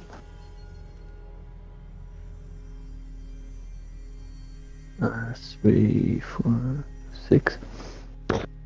Is there anybody alive? No enemies. No enemies alive. Okay. You can hear. I'll just move. You can hear some sort of chanting now from where you are, further to the south. Okay. Yeah, Okay, but I move my. You can dash if you. 1, 2, 3, 4, 5. I've got 1. 6. No, I'll stay here. Okay.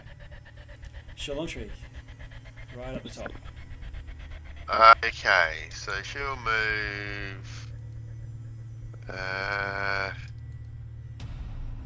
There with her movement.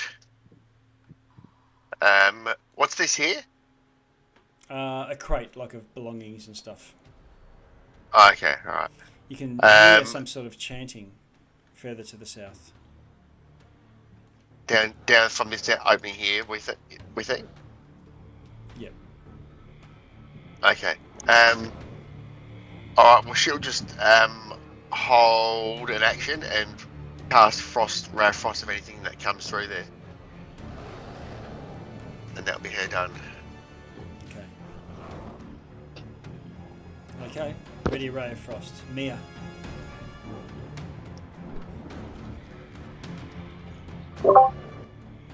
Yeah. I am gonna move my full 30 feet to here.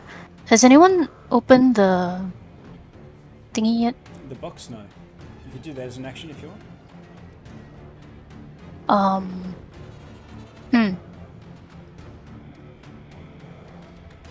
But we're still in initiative. Okay, so there's something I can do. You can hear some sort of whispered chanting further to the south. It seems, well, it's whispered, it seems more urgent, more insistent, rather than that dull whispers that you heard before. Okay, Can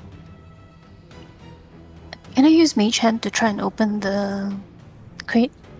Is it locked? Yeah, no, it's not locked. You open it up with the mage hand.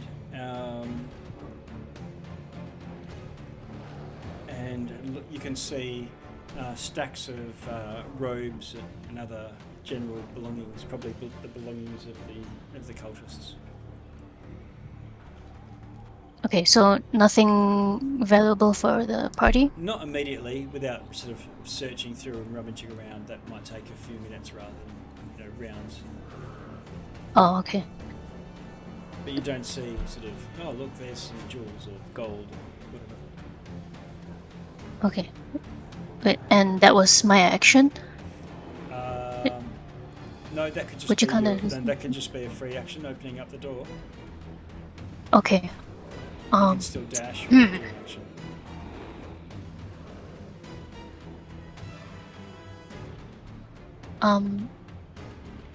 What is dash? It's moving a second time as your action. Okay. And that would mean another 30 feet? Yeah, it would. You'd move another 6 squares. Okay. Hold on.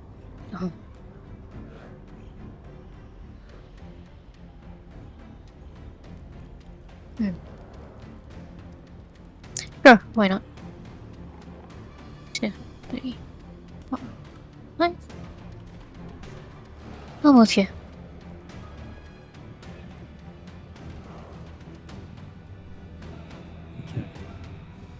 Ooh. All right. Can you see what's going on there, Mia? Oh, yep. Yep. Can I You can shout? You can shout out a quick short phrase if you want. Guys, weird ritual stuff going on. And I guess.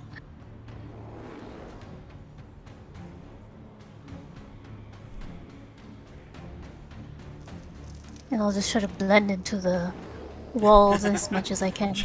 All right. Smile and wave, boys. Yeah. Okay, so that's Mia, then Skulkin.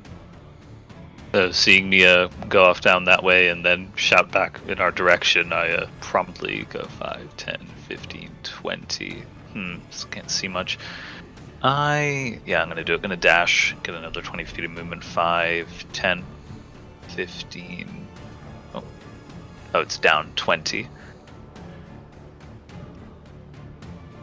Okay then. Oh, I just needed to pan my camera. I was so zoomed in. Alright, then I kind of do my own shout back. I see 2 hostiles. And then, I still have my bonus action, but I don't know if I can really do anything with that right now. Actually, sorry, I need to check the range on that shove thing again. Still getting used to it. 30 feet of me. They're definitely farther than 30. No, this guy's within 30 feet of me, isn't he? Yes, he is. And I'd like to use my bonus action to try and shove him towards me. DC 13 strength check. Or saving throw, rather. Don't know why I said check.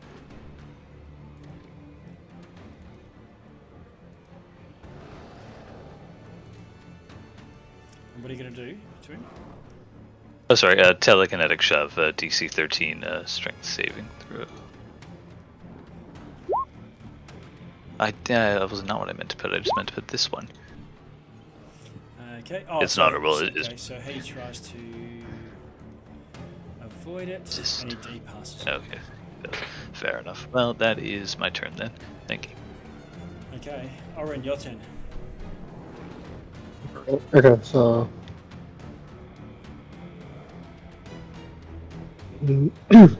1, 2, 3, 4, 5. That's cool. Can't see shit. Are you gonna allow me to target through the sliver? I've got a little sliver that I can see through. You do. You've got a little sliver, and that's what you can see. You can see what looks like a human just standing, lit by glowing, arcane, crackling energy. Right. Okay, then I'm gonna target that person. Okay. And firebolt. Or crossbow into. Sorry, you're saying? I was going to say pretty hard to hit. So because you've got a sliver, they've got a lot of cover effectively. There's things in the way. Half or full. Oh, So half or just, three-quarters. yeah, more than half.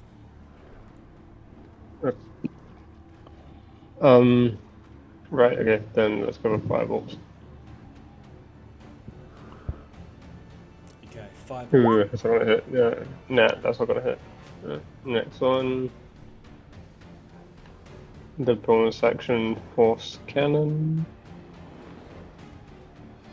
Oh, I don't think that's gonna hit either. Is that? What's it on number class 15? Mm. No, that's going to miss. Yep. Okay, that's it. Okay. And what happens is the cannon hits part of the wall and, blasts off chunks of rock and things. Okay. So there's cacophonous whispers echoing through this expansive cavern. An imposing human cultist in a sweeping robe stands against the wall. Another one at the other far wall opposite. Their oily hair slicked back, skin is gaunt and grey, and carved in the floor in front of them is a runic circle which pulses with sickly green light. There are 2 other cultists, a human and an elf, standing inside the circle, their heads thrown back and their mouths agape, as if they are somehow being affected by whatever magic is going on in this circle. Their leader commands, "Now, release your secrets unto me, let the truths be hidden. In your soul come forth and become stronger." And as if in response, these cultist silhouettes warp into 2 lanky silhouettes. Almost, like if you imagine people's souls being sucked out. It's actually their secrets that they've been withholding deep down in their psyche that is being withheld. And so this sort of shadowy beings, sort of elf-shaped and human-shaped, appears next to them. One of these cult leaders has a glowing scimitar next to them, and they gesture to you, Skulkin, and then cast a spell. Skulkin, can you do a wisdom saving throw? Certainly. Oh! 'Okay, Skulkin. you, Mia, you see Skulkin just freeze in shape under the effects Oh. of a hold person spell. Oh. At the same time, next, this scimitar glowing blue floats over to Skulkin and then whack, cracks down on them.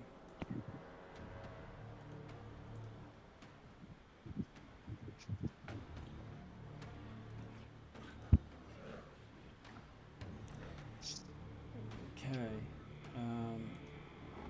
trying to hit. Here it comes. Bear with me for a second. Hitting on 21, Skulkin.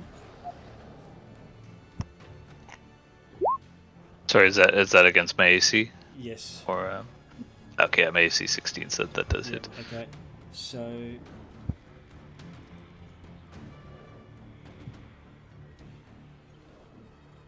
It's 1, 2, 3, 4, 5, 6, D 7, 8.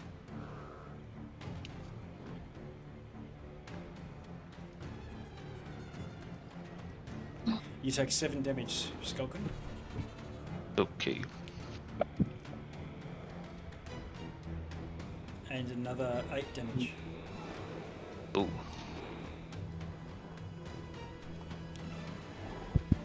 Another one walks over, gestures at you, Mia. Points at you and says, "Die." Oh no. Can you roll a wisdom saving throw? Or when you hear this, someone point at someone, say "die" in common.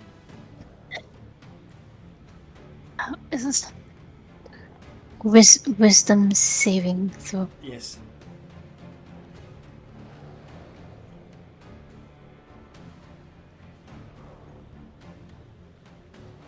Oh, is that an 11? That passes. Oh, That okay. passes. Okay, and turn. Conrad. Okay, I have no idea what's going on in the other room, so I'm close. Yeah, you can hear the One, sounds of combat though. Blades hitting two. metal armor. 3, 4, 5. So I can see this cultist? Yes. Okay, I'm going to do a Sacred Flame on it. Okay, and he has to do a Wisdom Wisdom. save. He fails. That's 7 points.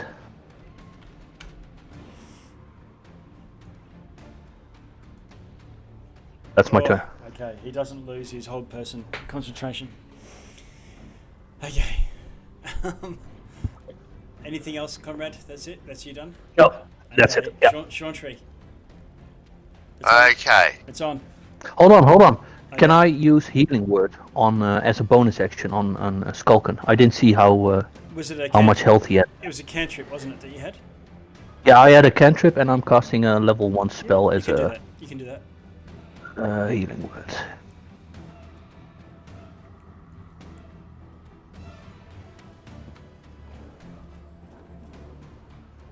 Okay. So I can see this guy points. here Nice. +8. Yep. Chauntry, and this guy here, you can see and there's Ted. and I can see Ted there. Yep. I can see this guy here. Yep. Choo. And is that another figure there? Yes, it is. It's like a living secret Right. soul Okay. thing. Okay. So she will cast a Scorching Ray, and she'll target Chul Mm-hmm. with 2 of them and Ted with 1. So, Okay, so Chul gets 2 scorching rays. Roll to hit. yep, here we go. First one, 24, That does hits. 7 damage. Yep. Second one, 10, which may miss, I'm not sure. If 10, not, does 4 yeah, damage. 10 misses. And the one on Ted, 15 does 4 damage. Okay. Okay, And yeah. so we have to do another save. Oh, Skulkin, you are freed from the grip of the hold person. Chul lost their concentration. Lovely. Nice. And Chalentry, anything else? Don't think I can do anything for bonus action, so that'll be it. Okay, Chalentry.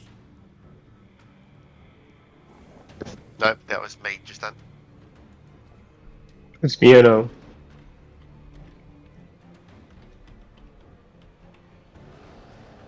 My turn, right? Yep. Yeah. Okay. So I'm going to cast Shatter. Oh, It should hit all 5 of these guys. Shatter at level 2.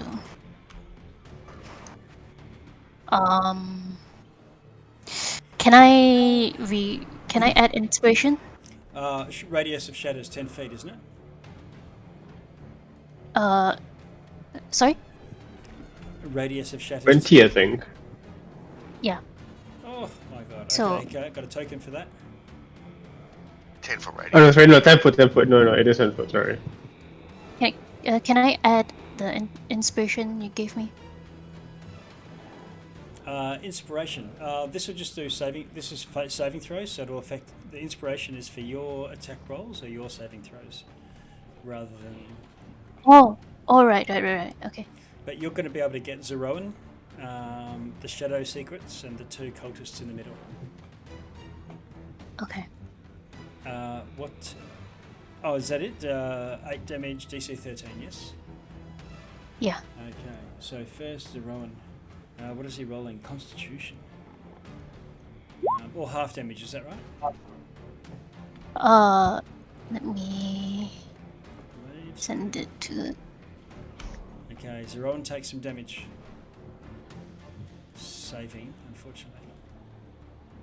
2 Shadow Secrets, both fail.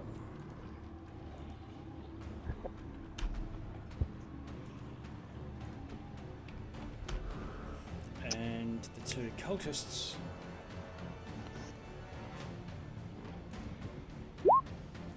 Oh, pass and pass.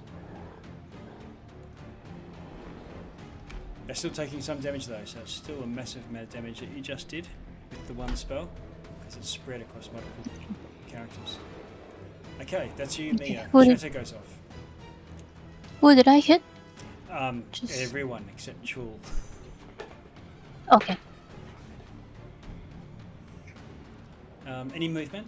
You can go through friends if you wanted to move anywhere. But would it cause a reaction from these moving these? No. No, Scimitars. they're spell Okay. effects.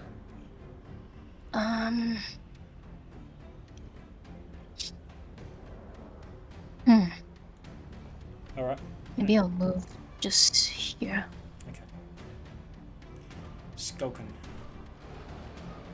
Okay, I'm gonna use my movement, so 5, 10, 15.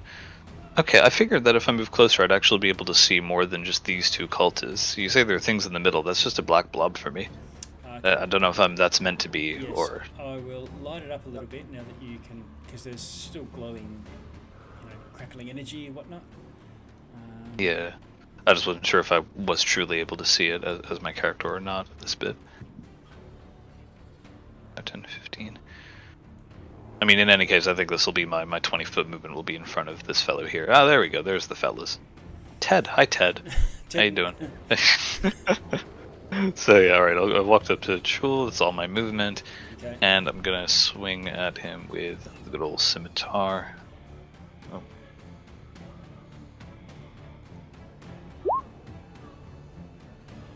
Does a 17 hit? 17 hits.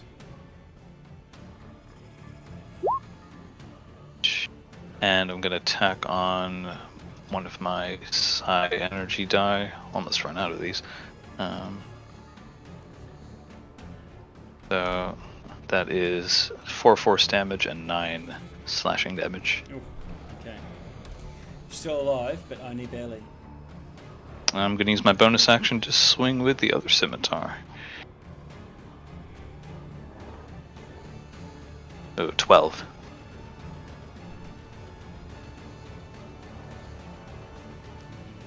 Sorry, does the 12 hit? 12 onto Chul. Misses. Unfortunately, Okay. they're wearing armor. of Fair some enough. sort. And yeah, it's my turn. Thank you.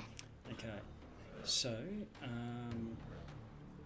now these shadow dudes get to act, and I sort of skipped them last time. They should have come just after Mia, so I'm just going to do them now.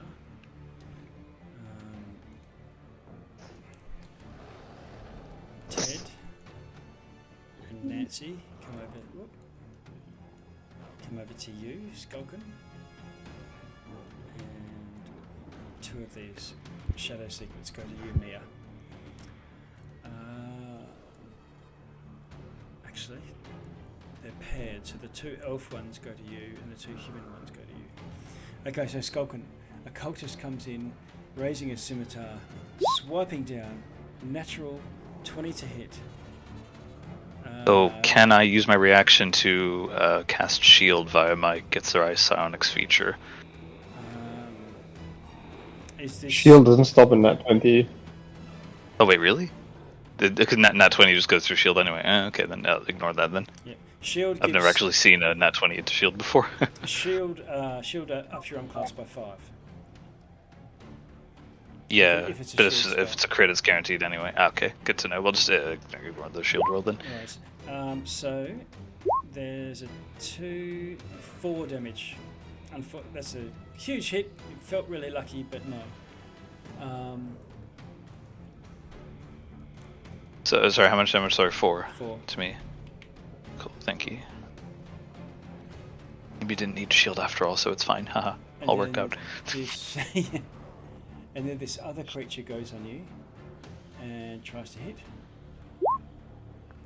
Hitting armor class 14. I'm 16, so no. Misses. Okay. Now, Mia, the shadow comes to you. Hits armor class 17.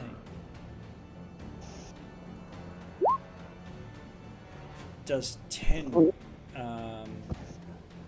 necrotic damage to you.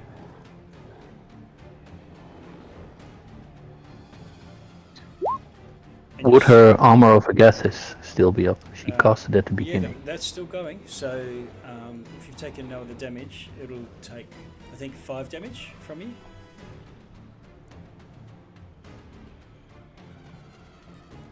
Are you on mute, Mia? Just checking. She just got back. Oh yeah, okay. We may have to recap. So you've taken 10 damage, but whatever your armor of Agathis takes, Okay. I think that will do damage back to them in cold. You might need to post it in the chat. Oh, you mean my armor? Yeah. Okay, you gain 5 temporary hit points if a creature hits you with melee attack. Why you have this? Okay, right. So you still take the full 10 hit points damage, but the first 5 of those just take off the temporary hit points. And the creature that just hit you, which was the secret creature, takes cold damage. Okay. And then the cultist comes and tries to strike you as well with a scimitar. Hitting armor class 12 Mia. Is that going to miss?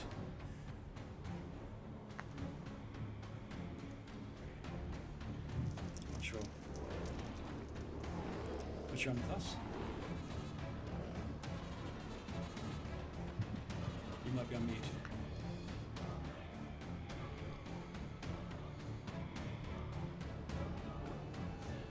Come back to it. Oren. Right, okay. 1, 2, 3. Okay, let's do that. And I'm gonna step into where Mia is for a second, and then I am going to cast. Let me see, I have it. Oh shit. Ah, damn it. Wait, no. Oh, so sorry. I closed my Beyond.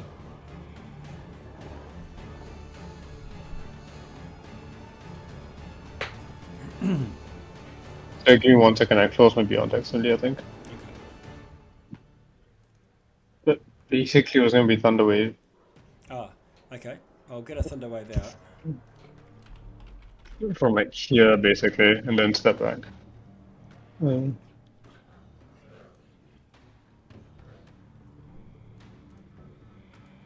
you want to put it? You're gonna get. Right in front of me, hitting. Yeah, basically all. How many is it? All 4 of them, 5 of them. Yep. Okay. Oh wait, no, he's. Oh no, that's Skulkin, right? No, right? No. Hold up.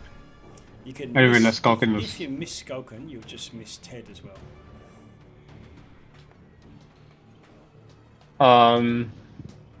Yeah, that sounds fine, I suppose. Okay. Got to be quick. All right. Okay. So you do your Thunderwave. Go for it. Yeah. I mean, it's a con save. Okay. Con saves. This is. DC 14 or take 6 thunder damage. Okay. So first, Wow, that's. the 2 shadows. Con 1. 14 is a pass. 2, 21 is a pass. So you did 6 damage? 3 half on save. Yeah, got it. Okay, but Nancy cops the full brunt as well. And fails. Taking 6. Nancy's already injured and dies. Nice. Okay, anything else Okay. before we move on? Yeah, and then that little cannon's gonna go. Okay. Now, ranged attack will be at disadvantage, just because you're in melee. Right, alright. Yeah. Who are you going to shoot at? The one right in front of me. Yeah, okay. Well, you hit, regardless. Boom! 13 damage. 13.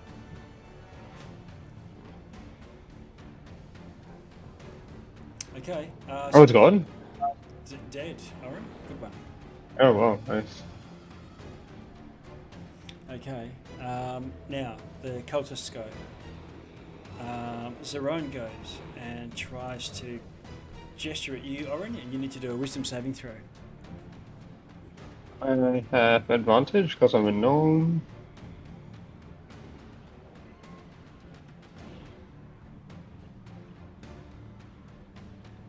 Oh!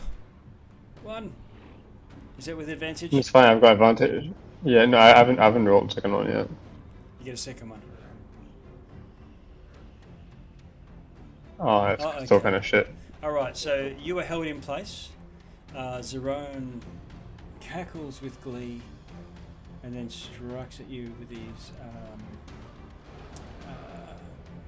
spiritual weapon.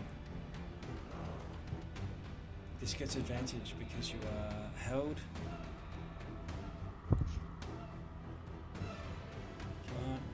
Oh! What's your class? Both of you miss. Okay. Chul uses his sword to move over. He's more worried about Skulkin chopping him to death rather than getting the kill. So he goes to you, Skulkin, hitting with a natural 20. Again? Wait. Never mind. You just got that's funny. I'm not held or anything, am I? No, just got you with good, a natural thank 20. Whew. Yeah, so that's going to do That was 12, 13, 14, 15 damage, Skulkin. oh, I'm on 1 health. Oh my god.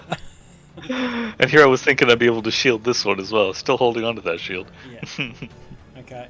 And then Chul still has his action left. The cult fanatic. And he tries to just touch you with his hands. It's crackling black energy. He rolls to hit you. Oh, with a 3. And misses. Okay, he's trying to do inflict wounds. Okay, that's their turn. Conrad. I'm going to move further into the room, Okay. like here. 1, 2, Um, 4, 20 feet, yep. Mia and Skulken are the only one they are damaged. Yes. Okay, I'm going to cast Prayer of Healing at level 2 on Skulken and Mia. They both get 2d8 plus a d4 Okay. healing. Just check how long it takes to do. I think that's not one round. Oh yeah, sorry, I didn't see that. In that case, how much did I? 1, 2, 3, 4, You move 4 squares, so 5. you're 20 feet in. Okay. I'll move next to Skulken, Okay. and I will cast Cure Wounds on him. Okay. It's the same healing, 2d8 plus 4. Okay. So you do the healing. Hello. Anything else you want to do? You've done a spell. So On a I only have level 2 spells slots left, so it's on level 2. First world problem. Yep.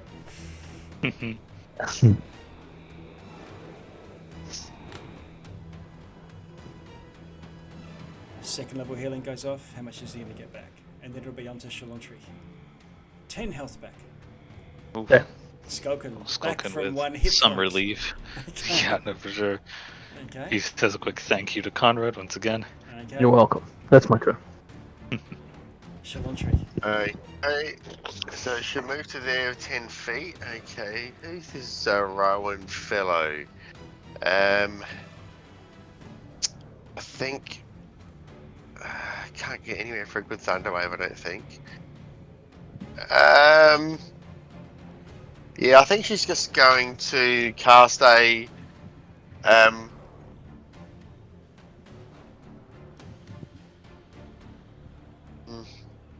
yeah, just a Ray of Frost at. She might do it at Zeroan, I think. Okay.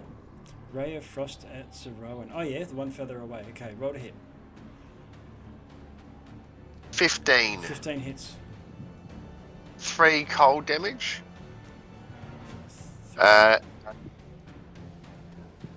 Reduces his speed by 10 feet as well. Okay, and importantly, causes a concentration check for our little gnome buddy over there. 10 is a pass. That's right, that'll do it, yep. And I think she'll just move back 5 feet and that'll be her turn done. Okay. Mia, where are you there? Oh yeah, next to Conrad. Okay. Yeah, so the guy who hit me, is he dead? Nope. Or still? Nope. Which one? Could you ping? Oh, that was a shadow, wasn't it? The shadow is the one that hit you, did the necrotic damage. That's dead. That got killed by a thunderwave, I think. Something. So, also they're dead. Yeah, but there's still 3 cultists in the black robes and 1 shadow Yep. secret. Okay, so because I wanted to do a reaction, but since they're dead, then oh man,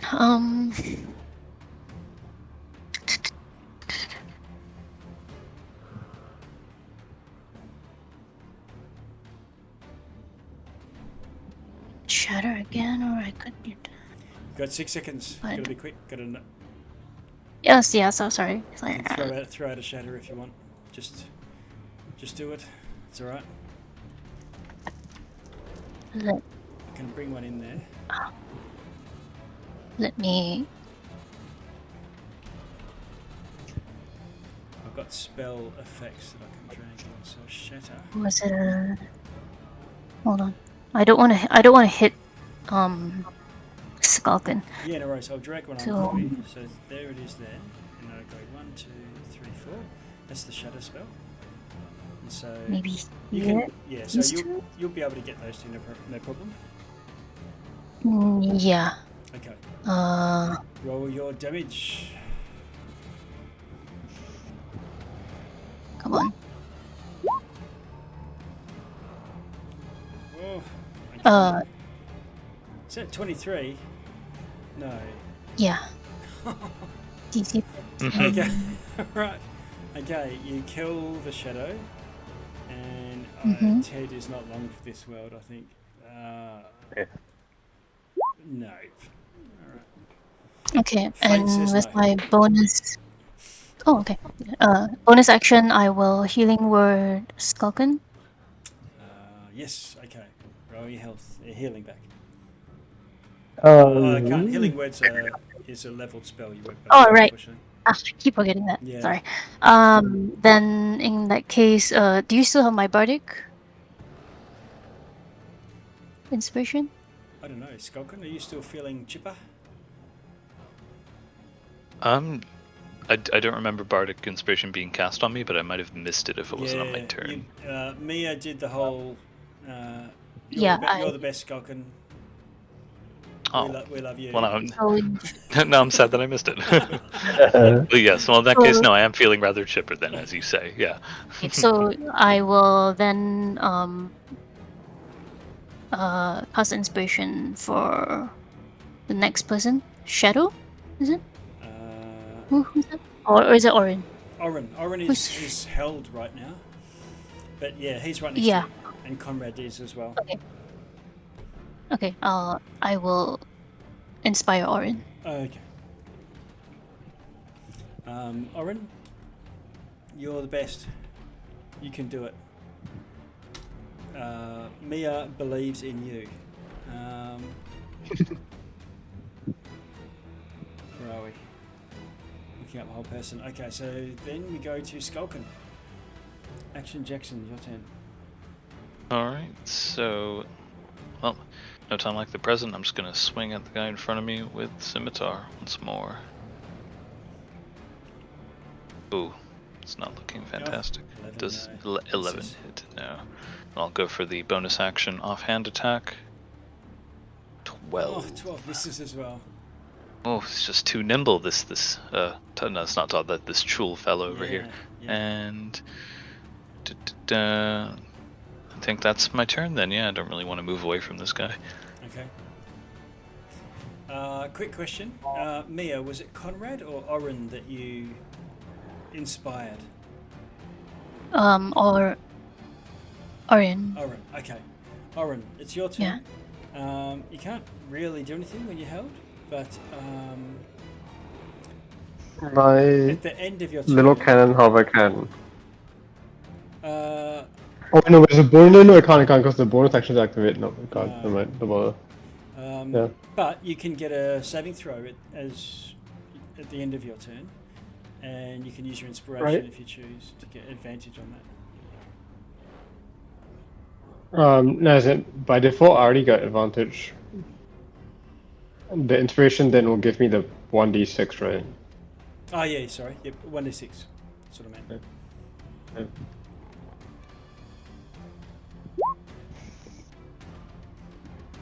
Oh my god, I'm rolling a crap. No. 1d10's not going to do it.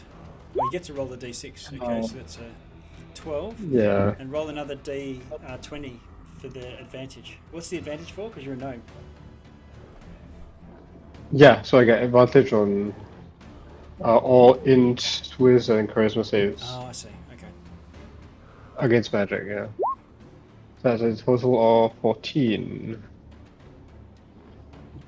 Oh, well, those are your two saving throws, 10 and 2. Oh, 14 may do it, though. This is against the cult fanatic hold person. Yes, you snap out of it. Boom. Okay, so you're now free to act. You're no longer held. No more critical hits for you. The cultists go. Zeroan points at you, Skulken, and says, die. Can you roll a wisdom saving throw? Alright. Oh no. Okay, Conrad, Mia, Orin, Shalantri, you see Skulken just drop to the ground. Oh dear. Zeroan then moves his floating scimitar over Skulken's head, and he gets advantage to hit. A 19 Yep. makes that do 10 damage. I'm on 1 HP once again. Wow. Okay. Now, Really now, a survivor. you did your best psychologically to die just then, which was to do a Scarlett O'Hara and faint. But you snap out of it as soon as you take the damage and wake up prone. Okay. Chul, so that was Rowan doing a command spell and then attacking you. Chul, you're prone. He's going to reach down and try and touch you. Ooh, he's going to hit. That's not an AC related. Actually, never. That wouldn't even matter. It's 29. No, it's not 29. It's a 16 plus 3. It's a 19. If I were to use my reaction to cast shield from my psionics feature, my armor class would then be 21. Okay, so he reaches down to touch you with inflict wounds, which would have done 3d10 necrotic damage. You go Barley's, and magical shield goes up, and he does this muscle mime type thing on the magic shield, and does not inflict wounds. Nice.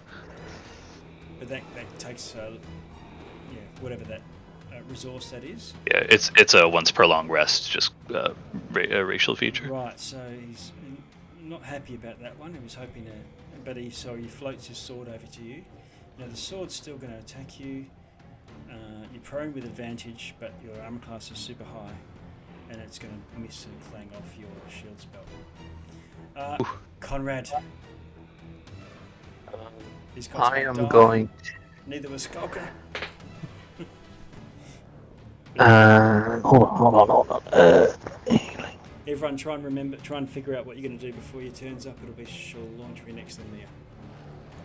No, I can heal Skulk and I've got Cure Wounds as well if you need. I am going to use my bonus action to cast Healing Word.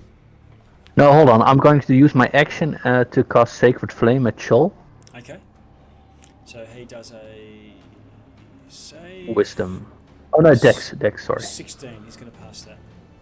Yeah, he does. And I'm going to use a level 2 spell to cast Healing Word as my bonus action. Okay. Is that allowed, level 2 spell? Yeah, it is. Okay. Okay, how much damage is... how much healing? 9 points. For Skulker. Shalantri. Okay, she will move to here. Here. Mm-hmm. Oh no, hang on. Sorry, she'll stay there. Sorry, there.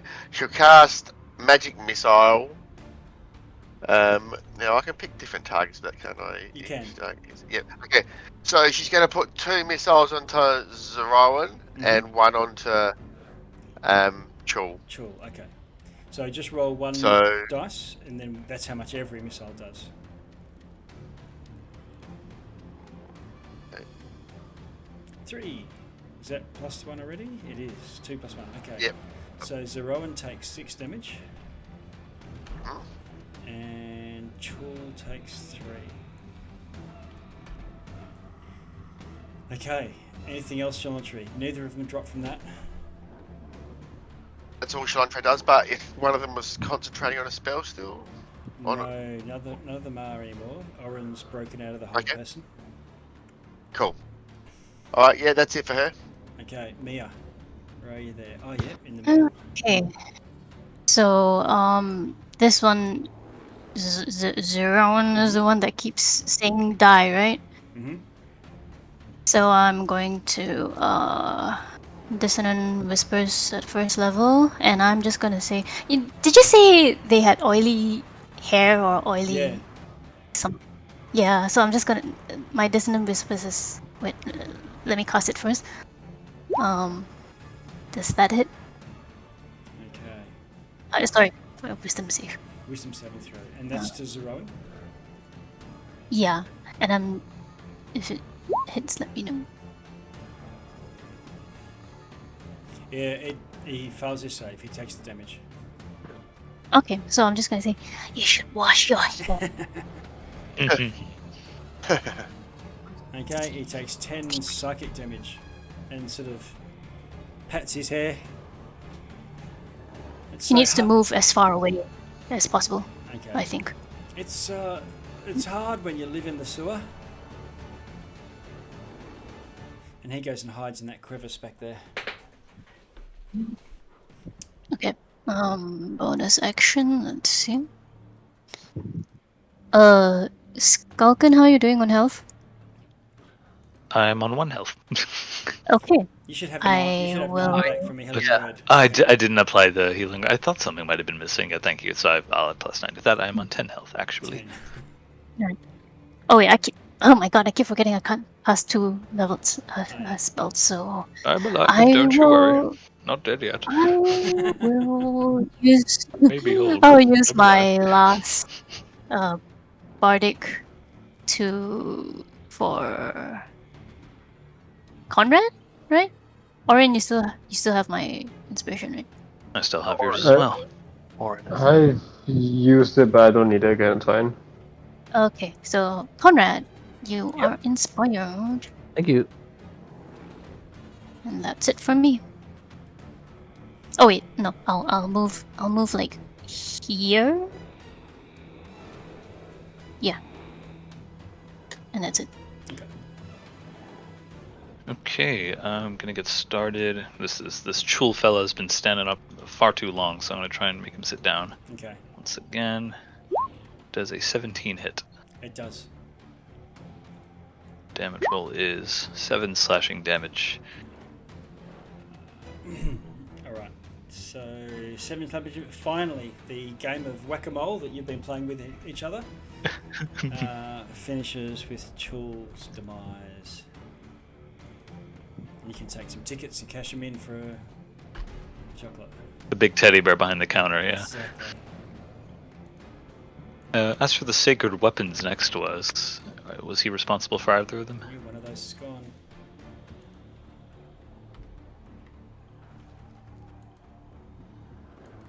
Other guy is low range. 5, 10, 15, 20, even if I shove him. But then no, that's the best I could do anyway. Alright, then 5, 10, 15, 20. I'll do 4 diagonal movements, and I'll use telekinetic shove on Zeron, try and push him 5 feet towards me.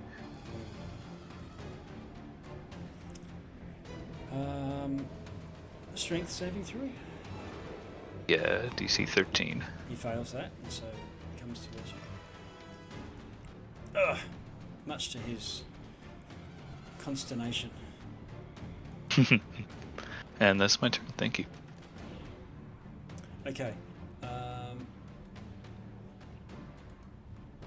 Oren. Alright, 1, 2, 3, 4, 5. And then I shall do the normal, which of this firebolt.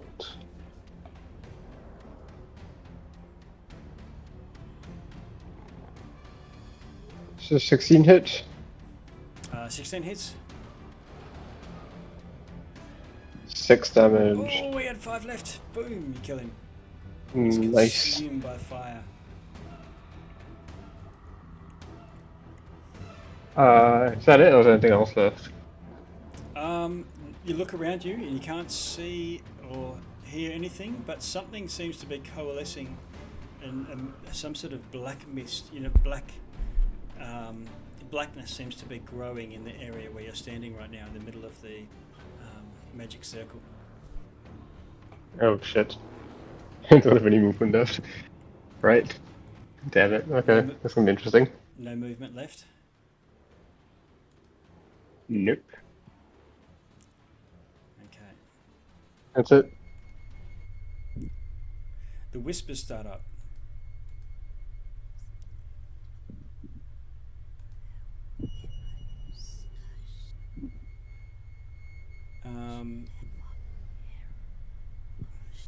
The runic circle suddenly hisses and flashes with a lurid light. As if being extinguished, the glow of the runes dims as shadowy smoke arises from the carvings. The smoke gathers in the centre of the chamber where it coalesces into an apparition. of an emaciated skull with one glowing green eye.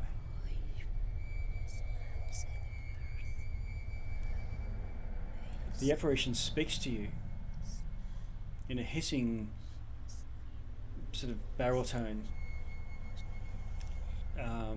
saying, "Good news, my brethren. Though your efforts have been disappointing," and it seems like he's addressing you all, as in all of these cultists in the room and yourselves. "Your efforts have been extremely disappointing. You have brought me new points of interest." And as the apparition seems to swivel and look at each of you in turn. Yes. Yes, there is great potential here, as it looks at each of you in turn. May we meet again. But until then, I have my eye on you. And the apparition then seems to just explode into a swirling black streamers, and each one they coalesce into 5, sort of like Melt's meteors or Ganazar Scorcher that you saw earlier today, but they're black, and there's 5 of them that go sailing around the cavern, Indiana Jones finale type, and then boom, one of them hits you in the chest, and then one Chauntry, one Mia, doof, doof, doof, doof. Passing through each of you in a sort of whispered scream before vanishing. And you, Chauntry, is this one going through your hand outstretched or your head? Hand. Let's go. Okay, so you hold out your hand, and it goes boom, and you are blessed. You are blessed by Vecna, and you have the charm of the creeping hand. Once per turn, when you hit a creature with an attack roll, using a weapon or an unarmed strike, you can infuse your strike with life-stealing energy. Your attack then deals 1d10 extra radiant necrotic damage, and you gain 5 temporary hit points. This is a charm and can be used 5 times in your lifetime before it's gone. Conrad, another one hits you from behind. This time you don't get a chance to throw your hand up, and boom, in the back of the head. And Chauntry, you see this thing go sailing through Conrad's head, and you feel that you can now see. You see things you couldn't see before. Maybe you know too much, too many secrets. You're able to cast a clairvoyance spell as an action without using a spell slot, with no material components, and you can now use this for 3 times until the charm is dissipated. Mia, how about you? Are you holding out your hand or allowing it to come straight for your head?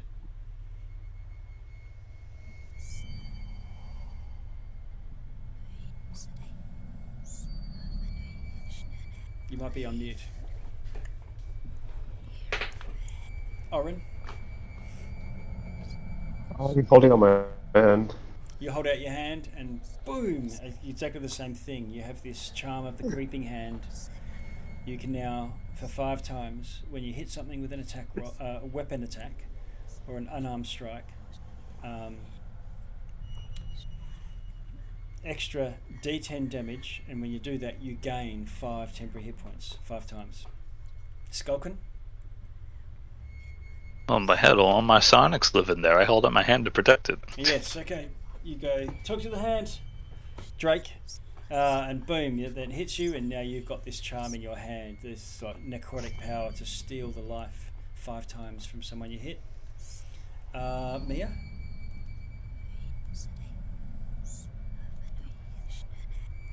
Yeah. What have we had? We've had 3 hands. So for you, it's in the head. One of these charms. You have a chance if you wanted to throw up a hand. No. I'll take it, whatever it is. Oh, yeah, I right. guess. So you don't want to, you pull your hand away at the last minute, and instead it goes sailing through, hits you in the head, and you can now cast clairvoyance 3 times before this charm is gone. Ooh, cool. You're able to scrounge around this chamber as the image dissipates, and scrounge around 100 gold pieces each worth of just sundry treasure and gear from the people that you've searched through. And 10 gold pieces for each cultist that you've killed. 1, 2, so another 100. So you'd each have about let's say 150 in total in sundry treasures beyond the stuff that you've had. You return back out of the chamber, recover, take a bit of a rest, report in, and though this sect of cultists has now been neutralised in this part of the city where they'd been lurking in the shadows of Neverwinter, perhaps there's others still here with other nefarious schemes. Odd that Vecna seems to have been pleased that you were brought to him. And the Lord Neverember might call on you in the future to root out these cultists once and for all. That's the end of this one shot. I know we've gone well over time, half an hour or so. And we can leave it there. That's good. Thank Thanks. you very much. That was awesome. Okay. Yeah, that's great. That was awesome. All right. So the golden item rewards, I was just thinking, wait, I did sign up for a one shot, right? But does that mean, say, if our characters were to get involved with your adventures at a later time, would they be able to retain these rewards? Yeah. So because the characters that you've got rolled up, that's just basically the treasure that you've earned from this. If you were to use that, even another DM, they might allow you to keep that because you've genuinely got it from something. It's from a published Wizards of the Coast adventure, and these characters have all been made with, the standard rules. So you might be able to use them at other events or conventions or whatever. I know there's not Adventurers League as such now. I don't think. The other thing is, if you were to join another campaign or do the Vecna adventure, which starts at a higher level, whoever is running that, you've got a character potentially that you could use that was involved in the earlier prequel adventure. Well, thanks All right. for clarifying all that. All right. Yeah. Well, Good. thanks Got to everyone. learn a lot from that little experience. Thanks, Anthony. Thank you. No problem. Yeah, thank you. Hope to get a chance to play again sometime. I run more one-shots. Yeah, they're a bit sporadic, but when I do, I announce them in the lounge chat of the Discord.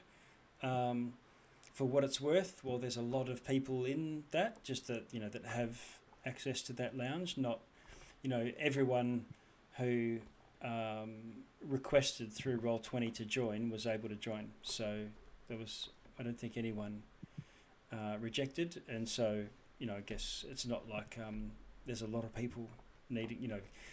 When the one shots is a lot of people have commitments and so on, so we don't get.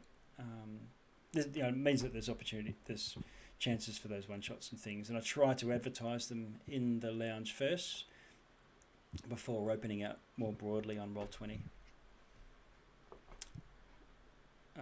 Cool. All right. We can close out here.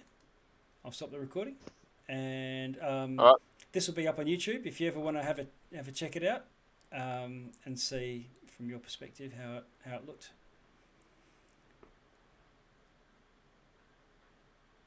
Hope to play again soon. All right. Thank you. Thanks, guys. Yeah.